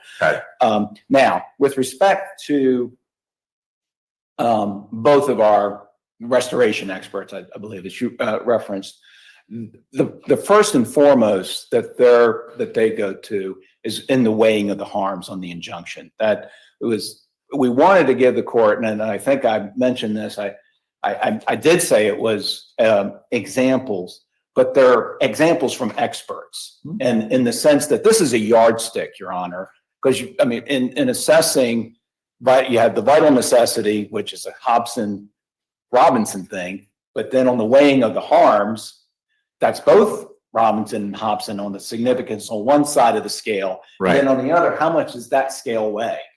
And that testimony shows that, and it's not just, oh, here, we're trying to get a gig to be a contractor. This was a plan for sustainably maintaining the cemetery by the arborist from Trees Atlanta, that if you put this canopy back in, you're going to knock out the invasive species. You can eradicate the invasive species. This is what it would look like. And you can do all of this, and I think the all-in total is less than $50,000 over a 5-year period. That is, I would respectfully submit, far less harm than what's going to be sustained. Okay, so it's just putting, from your side's perspective, the right weights in the scale as one is assessing the relative harm to the two sides if injunctive relief is not imposed, or if it is, they're the intangible, unweighable, this is a cultural heirloom. And then it's $1 million or it's $50,000. And their example is it's more like $50,000. Exactly. Okay. And so I think it's directly relevant to that.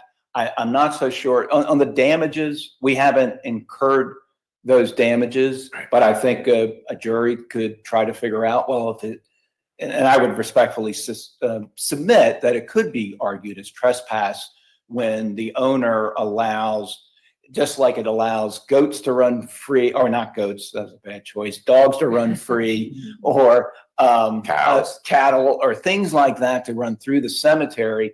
I think it's no different through an act of omission. An act of omission can be as cruel as an act of commission. And here, by simply turning your head and creating a situation where you cannot even walk through the cemetery is a form of trespass. And if that is the case, there's going to be damages. And I do think the damages can be quantified by this is what you have to do to get it back. So I do think it would come there as well. Got it. So that's really all I had on to discuss the relevance of the witness. Okay, very helpful comment. Ms. Shawkat?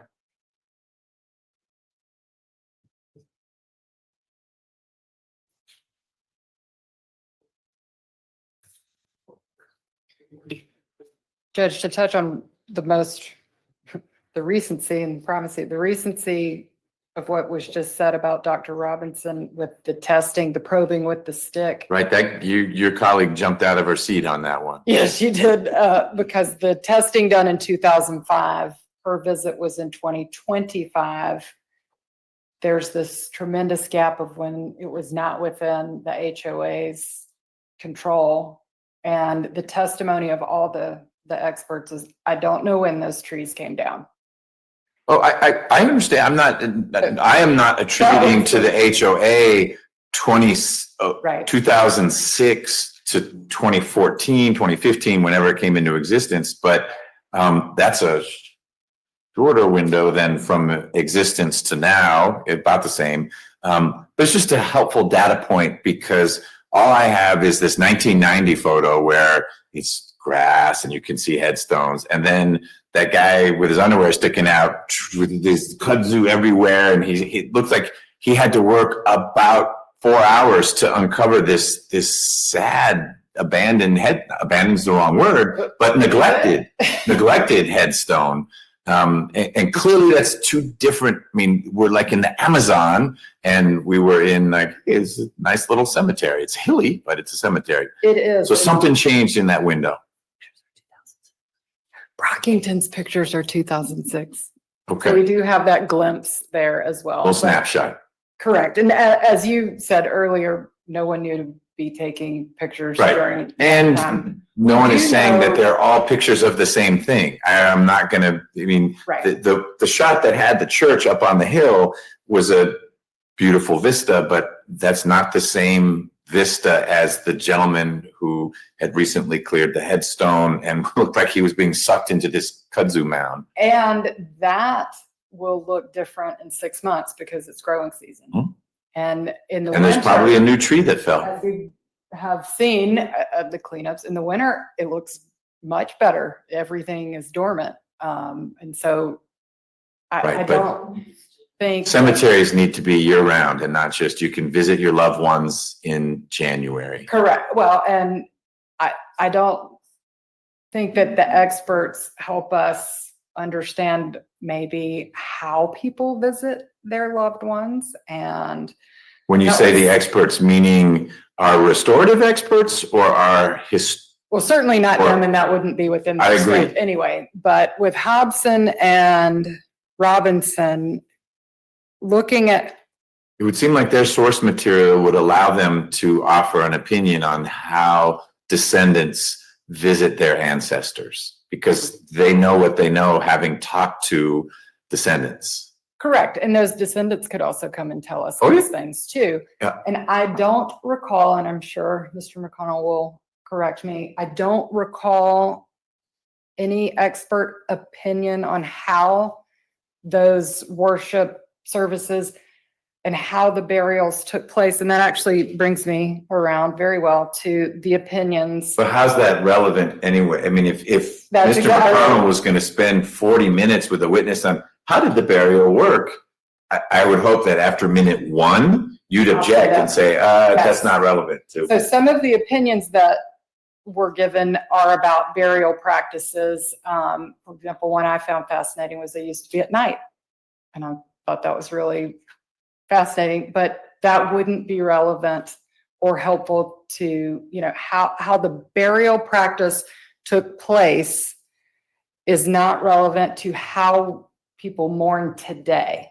And so that historical opinion necessary. Well, that's what the testimony is.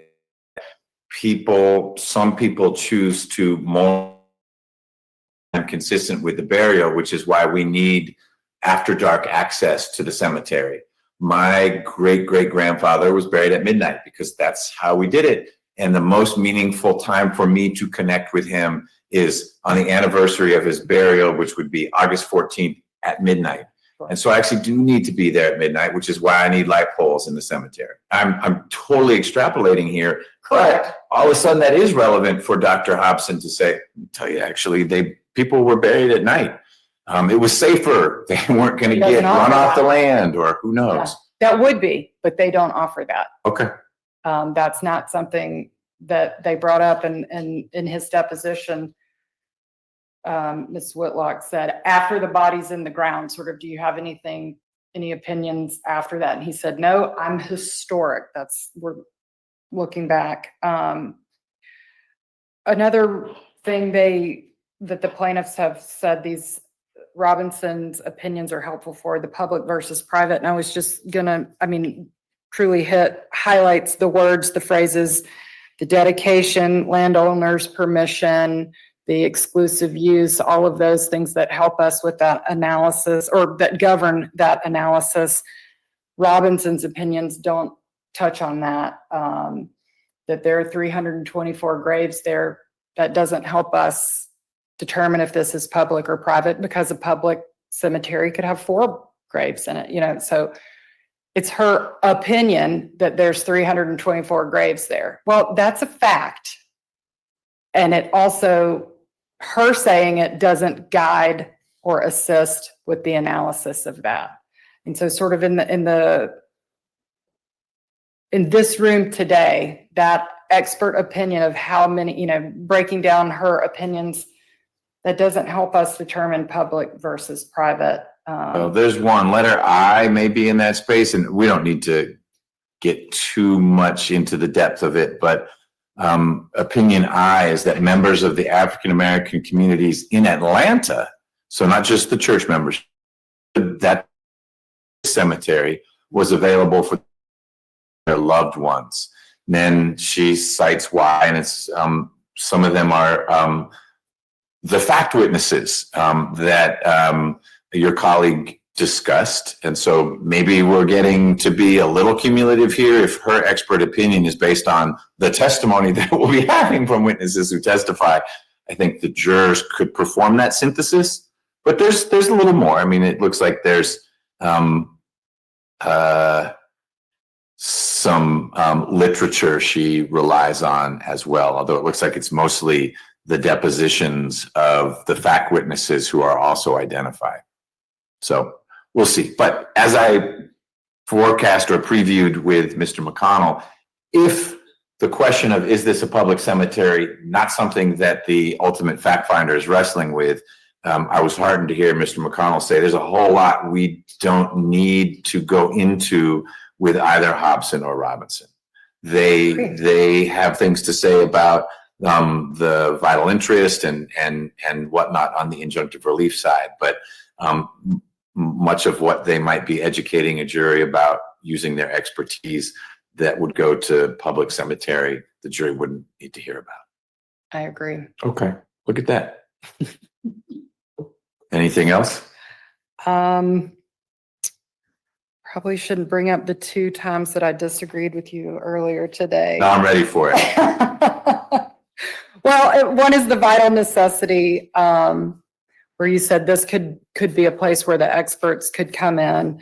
And I had written down that this headstone will disintegrate, time is of the essence, when the canopy is opened, the sun helps plants grow. And I was just writing these things that, yes, all of those things are true, and those aren't expert opinions or outside of a lay person's understanding that things break down over time. Trees, you had a great, trees will fall or something that you said, and I wrote, yeah, that's not a necessary expert opinion. It gives it that extra special shine that makes it mean more than it needs to, and we don't need their help with whether it's vital or not. And those things that was one that you said, this is where it would come in. I wrote one more, but I do think we had already talked about it. So I think that's all I've got, unless you need more from us.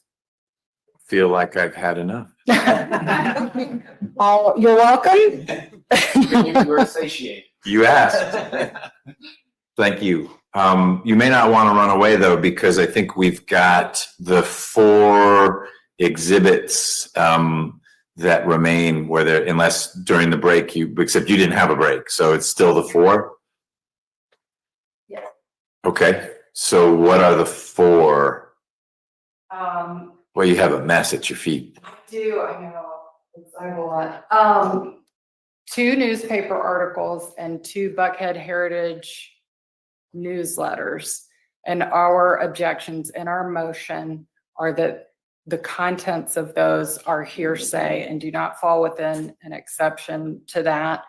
We discussed some exceptions. I disagree. So I think I disagree with the plaintiff's point on that. I think we were able to work out other ones, but Those that's 4, very briefly. are they available in the electronic world? Yes, Your Honor. I believe it is Appendix 21, 24, 25, and 42 to Plaintiff's Appendix. I'm sorry, will you give me those numbers again? 21, 24, 25, and 42. I don't know where to look when you say appendix. I have a directory that's your motion for partial summary judgment. There is Correct, Your Honor. something called flash drives, flash drive exhibit 122, and then this infamous manual filing. This would have all been submitted in connection with our motion for partial summary judgment. Okay, let me open It that. says notice of filing numbers 1 through 18. I think is the first group. Yes, Your Honor. I think this would have been within the second notice of filing. So in the folder that says is for plaintiffs MFPSJ, I've got a brief, a motion, a theory of recovery, a zillion exhibits. Yes, Your Honor. So it's exhibits 21. Oh, so it's exhibits. Yes. Okay. Because you were saying something about an appendix and I was. An Okay. appendix of exhibits. Got it. And then, Your Honor, we also have one minor housekeeping item. I have certified copies of the 2 ordinances that are at issue in the case. I've handed a copy of them to opposing counsel. I would just like to introduce them so they're part of the record. Okay. Any objection to the certified copies of the ordinances being made part of the record? No, sir. They're admitted. What are they called? So the first one is ordinance. Oh, I mean, are you calling this plaintiffs 1 or plaintiffs 900? We'll do plaintiffs 1 and 2. Okay, for today's hearing. for today's hearing. Okay, great. So Do you have copies that will go to the court reporter so she can make them part of the official record? Great. Plaintiffs 106 0952. Or you don't have exhibit stickers? I do not. I have seen that. Okay, great. I don't need them, but for the official ones, they should get. And this is 2. And uncertified copies of them are in the appendix. This is just a certified copy. All right, we don't need to be on the record for the questions I'm going to ask now. So it was, I need you to say those numbers again then. 21. So exhibit ordinance. No, I'm sorry. In what you called your Oh, I'm appendix sorry. with the exhibit numbers, there are 4 exhibits that are contested. 21, 24, 25, and 42. And Your Honor may also want to have Exhibit 62 handy as well. And why is that? That's relevant to Exhibit 25. So 21, if I'm looking at the right thing, I just want to make sure I'm looking at the right thing. And again, we don't need to be on the record for this. It is like a brochure from the church. It's not an article. It's Pastor M.A. Shin, a church where you feel right at home, celebrating our dedication. Yes. That is? Okay, because I was told it's 2 articles from the Buckhead Register. Heritage.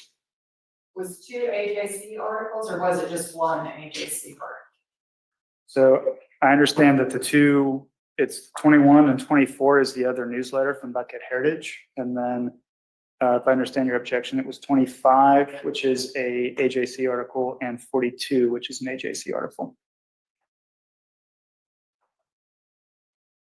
I think the question is 21. 21 is not an article. It's something from the message from our First Lady, a proclamation about the Higher Piney Grove Baptist Church from the governor. Yeah. It's not my objection, Your Honor. I don't know why I'm looking at you. 21 is not an article. It's this collection of documents, including something that says history of leadership of the Higher Piney Grove Baptist Church. It lists a bunch of reverends. Correct. And our objection to that one as well, I've forgotten, that's not an article, so it would be 5 things. 2 articles, 2 Buckhead Heritage newsletters, and then this is a special publication by the church that they put out, and it's lengthy. There's a lot of information in there, and a lot of that is hearsay, and that was our objection, was that it's hearsay throughout.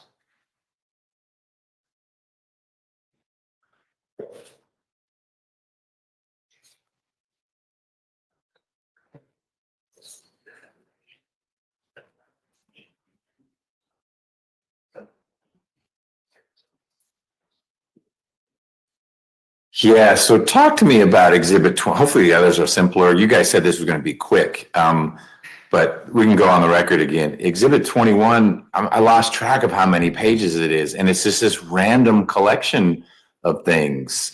There's a death notice, and I'm not sure what it is. There's a hymn, and a message from the First Lady. She's writing a letter, not meaning Melania Trump, but I don't know what it is, and a bunch of it looks like hearsay. Well, I think first thing, Your Honor, the documents from 1997, which would make it a ancient document under OCGA 24-8, 803, I believe that's 15, it's the ancient documents rule. How do we know that's when it's from? So if you look at the first page of the document, it's dated Sunday, July 20th, 1997. If you look on the 2 pages later, the proclamation from the governor has its seal, and it has the dated 25th day of June, 1997. One of the other items that I would submit is. What is this? It's a proclamation. So the overall document? Yes. What is document 21? I could just. Any one I'm of not you? trying, I actually do have some personal familiarity. It's my understanding this was provided to us. And it was a brochure that was issued by the church celebrating its dedication in almost 100 years. And the relevance of this is the acknowledgement at that time of what the church was that had been around for 100 years. And given the history is going to be relevant to the case, we wanted to have in something that confirmed that. What is the evidentiary basis for that. And yes, I thought the proclamation by the governor probably would be a good piece of evidence with respect to commemorating that and saying it's significant. So that's what this is. And it's the entire thing may not be relevant portions of it. But it is actually in 1997, it was one contiguous document. It's not that someone said, hey, I've collected all these things from the church. Here's my collection of things from the church. If I had been there on Sunday, July 20th, I might have received a copy of this. I understand you would have received that. Got it. So it's almost like the church program for that day, but it was a particularly joyous day. They had moved to Decatur and they're dedicating the new house of worship. Yes, right. Okay. That is my understanding. Okay. All right. So now I can start taking some notes here.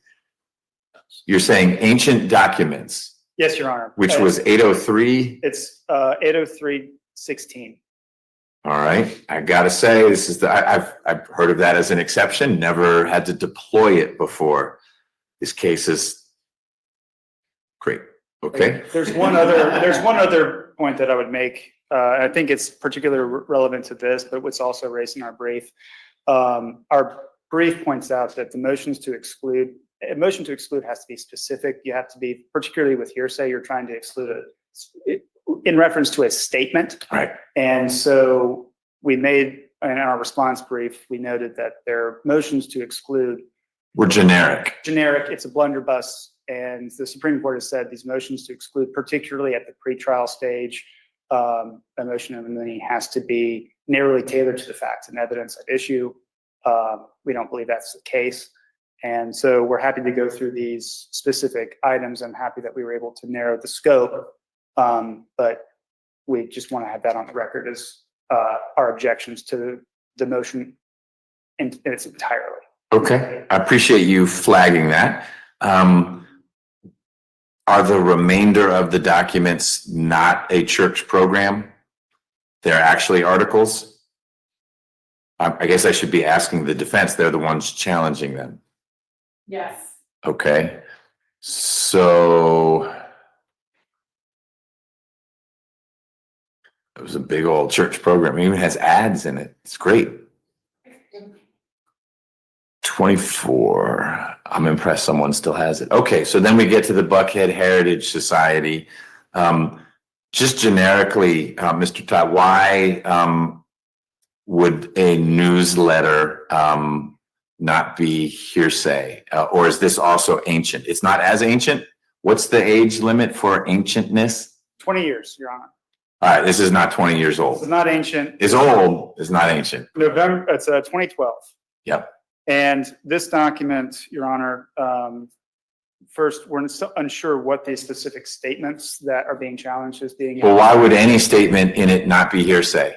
So and to that point, we have offered this as an example of a public organization talking about the history of the cemetery. So this is a document that I don't believe we're offering for the truth of the matter.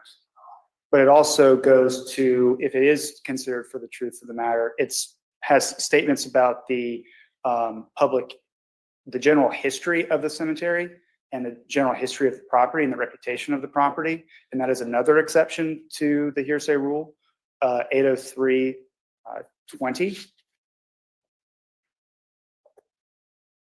And so that would be another basis for the fact finder or for you to consider this document for the truth. Okay. And I'm assuming that's the same for the other issue of the newsletter? The same basis? Your defense of it as not hearsay would be either we're not offering it for the truth of the matter asserted, or it provides information about the history or the reputation of the church. The other newsletter, I believe counsel said that they were withdrawing their objection because that was just identifying a cleanup that was supposed to take place. That's correct. Thank you. That's the numbers that we had a problem with. It was only one newsletter. We withdrew the objection because it was the one newsletter simply reported a cleanup was taking place and all these facts were and evidence from other sources. The newsletter that the objection, sorry, on my computer. It's gonna be 24. Yep, that's what we just looked That's what at. we're considering. Correct, yes. So that's the one. Yes, reminders of the African-American past. That portion of it contains lots of hearsay that I don't think falls into those exceptions. But Judge, I will tell you, didn't find much authority out there on this ancient document. I'll look it up. Subsection 16, there's not anything helpful out there on that, that I can find. Rule, I mean, for the rule says statements in a document in existence 20 years or more, the authenticity of which is established. And I'll take a look at it. 25 and 42 are both AJC articles.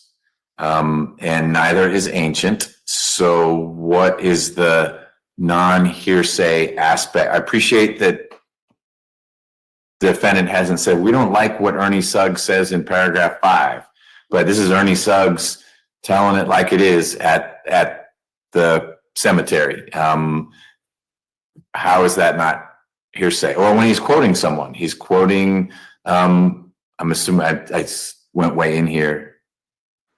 Smith, we never go in there. My policy has been everybody stays the heck out of there. There's a statement from Smith, as written by Suggs, and neither of them is here. So what's the exception for the two articles? so for, I believe, so you're handling both at the same time, Your Honor? Well, just generically, how do you get a newspaper article in at trial? So If someone says, wait, that's hearsay, that's an out-of-court statement written by Ernie Suggs did one, and I didn't see the byline of the other one. Maybe it was Mr. Suggs again. the other one is David Pendred, Your Honor. That was in 2006. I think there's a couple of bases for these documents. One, again, these are all documents that contain statements about the general reputation and history of the cemetery and the property. So the 80320. 20, yes, Your Honor. They also contain statements. So for example, when Mike Smith was quoted in that statement, those are statements. Mike Smith at the time was a officer of the HOA, so it would be a statement by a party opponent. There's another statement that was quoted in the 2006 article that is tab 24. I'm sorry, that is tab 25, exhibit 25. That document, statements by Mr. Cooper. Mr. Cooper has submitted, and this is why I said that exhibit 62 would be potentially relevant, Your Honor. He submitted an affidavit saying that he was accurately quoted. He believed that the statements were true. In that article, he identified the article. And so we expect that at trial, he would testify that he believes that he was accurately reported in that article. Okay. Well, I guess I'll need to look at these. You've got the head of the Buckhead Coalition saying the new owners are being cooperative, but they may have built on the cemetery. They violated the law. That's not a party opponent.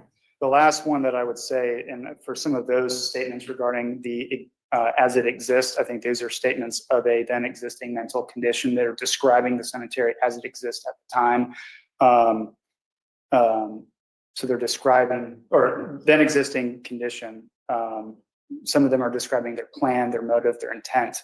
For example, Mr. Cooper was describing in 2006 what they planned to do, what their intention was to do with respect to the cemetery. Again, Mr. Cooper, his firm was involved with obtaining the zoning ordinance that's at issue in this case. And so we think for obvious reasons, his plan, what he understood that the intent of them seeking this ordinance is relevant to what ultimately made its way into the ordinance. It helps the court and the fact finder understand the meaning of the term maintain. Except the court and the fact finder can't cross-examine him about that. Well, what did you really mean? When you said this, what did you mean by that?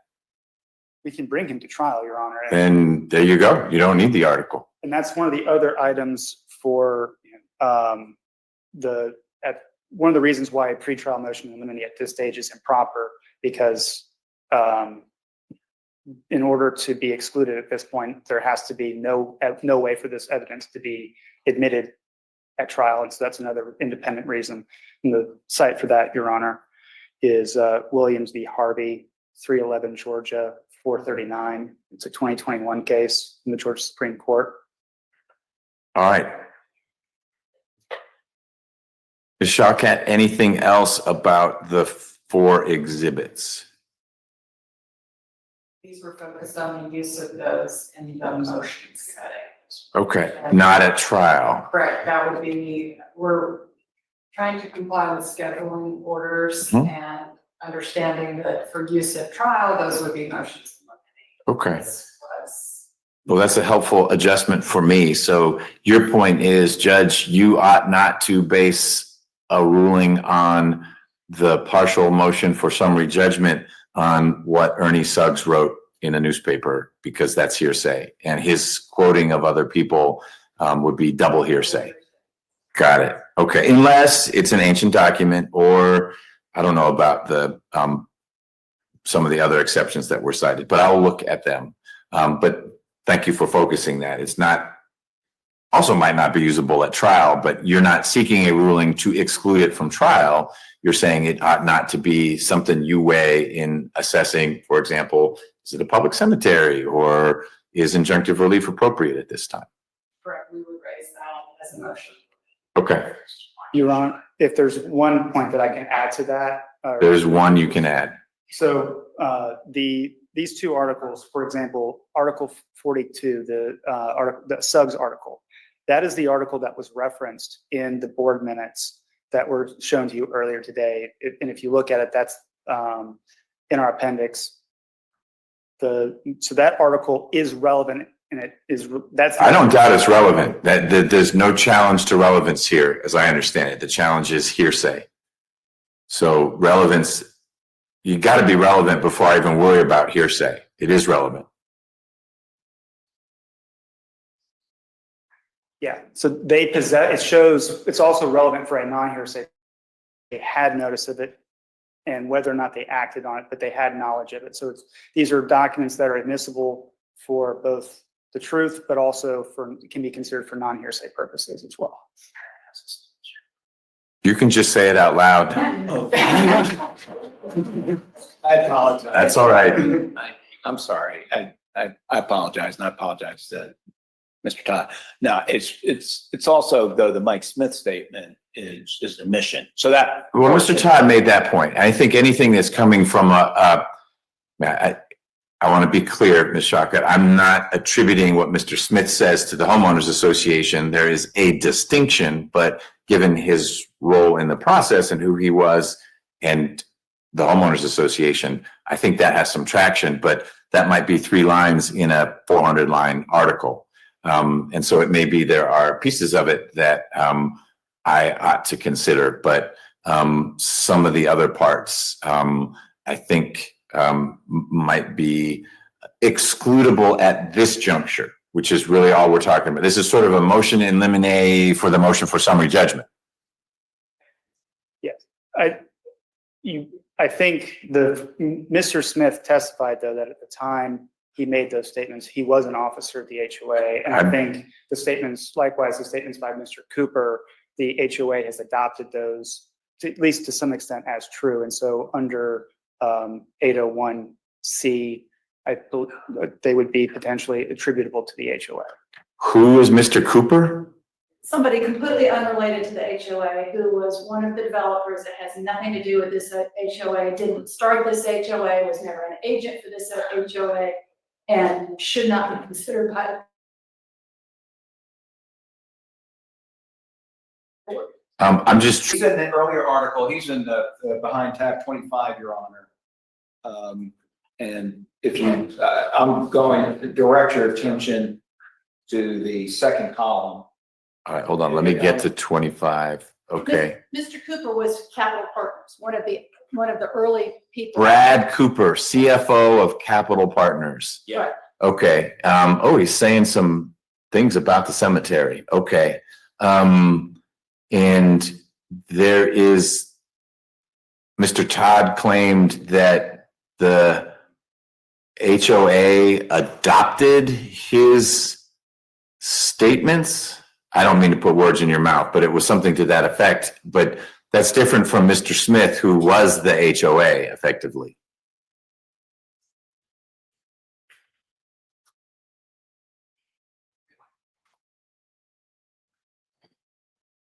Yeah, I think, Your Honor, the argument would be the manifestation of an adoption of that statement subsequently by Mr. Smith when he acknowledged when he was quoted, which he said he did say in the article, the subsequent article, to clean up, that essentially he had the same understanding and adopted what Capital Partners, who, by the way, was the entity that had applied for what became the amended ordinance, for what ultimately was relied upon by Mr. Smith. And so it's the similarity and the adoption, at least as an understanding of by the HOA, which is consistent with what Mr. Cooper is saying. And what Mr. Cooper is saying, we know we can never build on that property, and it's in our best interest and the community's best interest to do something. We'll provide ingress and egress, but historic markers and I can see his words. Yeah, and then the subsequent, he then provided the affidavit that was referenced that said, yes, that I was quoted. So for purposes of summary judgment, I do think it's appropriate for the court to consider his statements in that article based upon his affidavit. Got it. Okay. I think we covered the motions we were going to cover today, but let me take attendance. Mr. McConnell, were there other things you were hoping that we would work through today? No, Your Honor. Okay. Ms. Whitlock? No, sir, I think you got it. All right. Next steps. You've given me lots to work through. Thanks. And I will feel very comfortable having Ms. Niles reach out to both sides, but it may be defense. I'm interested. Do you have any case citations that address X? But if I have a question for one side, both sides will get that question, and there's no prohibition. I'd say, well, we got some cases on that too. But if I'm reaching out to just one side, it would be a sign of I don't see going your direction unless you've got some case citations. I also might have Ms. Niles send an email out saying, this is the way this one's going to be resolved, but we are going to invite the side that's winning this particular issue to submit a proposed order on that. I don't know that will happen in this case because I think without having worked through all these things that it's going to actually be a split decision, and that's more complicated to say, why don't you write a little bit and you write a little bit, just 'cause different writing styles, etc. That just means it's going to take a little longer. But I will think through this and let folks know if it's helpful to get proposed orders from either side. You should feel free to reach out if time has passed and you want to know when is there going to be progress on the case. How are we doing right now with managing the temporary order? I'll start with plaintiff. Are your clients comfortable enough with the status quo, or is there also a step that needs to be taken clarifying what the temporary order means and doesn't mean? Now, I think generally the order has worked well. We're going to have another cleanup tomorrow. The notice, I believe, has been received, and so folks are doing that. There could be opportunities for additional work. Some of the new board members, which it has been expanded. Board members for your client or HOA board members? For our client. So the Friends of Piney Grove have additional board members, and some of them are quite active in cleanup activities and also are quite industrious, and they may want to see if they can't use perhaps some additional power tools, things of that nature that they have not have not been using up to this point, because you get to a point that you can only do so much by hand removal Sure. of certain things. But perhaps getting something like a wood chipper or something like that, because there are certain small tree limbs that are fallen on the ground, and we're still trying to, as you can see, still trying to climb through it. And if we could use some mechanical assistance, that would make the labor side of it go down. But that was the only thing that I have been essentially, I think, communicated to me, that if we could look into that, that would be something we would be interested in. Okay. Well, if it reaches that point and I somehow need to be involved, certainly reach out about that. What is the process by which the vegetation that's been removed is actually removed from the property? And is that working smoothly? I'm thinking in my neighborhood, there are these brown bags that say Lowe's or Home Depot, and this is such a large space that it would be lots of bags, and you don't want to leave them where you're not supposed to leave them on the HOA property. And how does that work? So what we've been doing, and it's not easy, because I've actually carried a lot of these bags, so I can attest to that.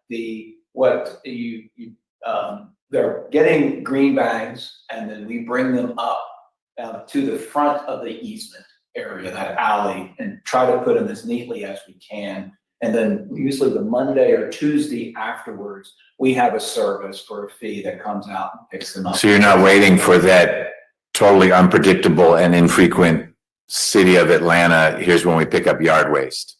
So Okay. we've been This gets them trying- out of there sooner, Yes. but you're paying for it. But we're paying for it, and we're incurring expenses as we go along, and there's other things that we're incurring expenses for as we go out there. But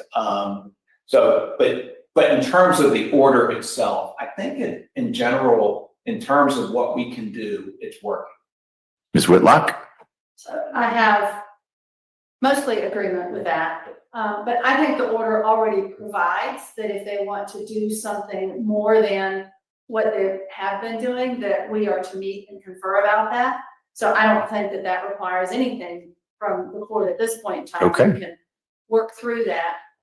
So long as, and there have been a couple of blips when we think that there was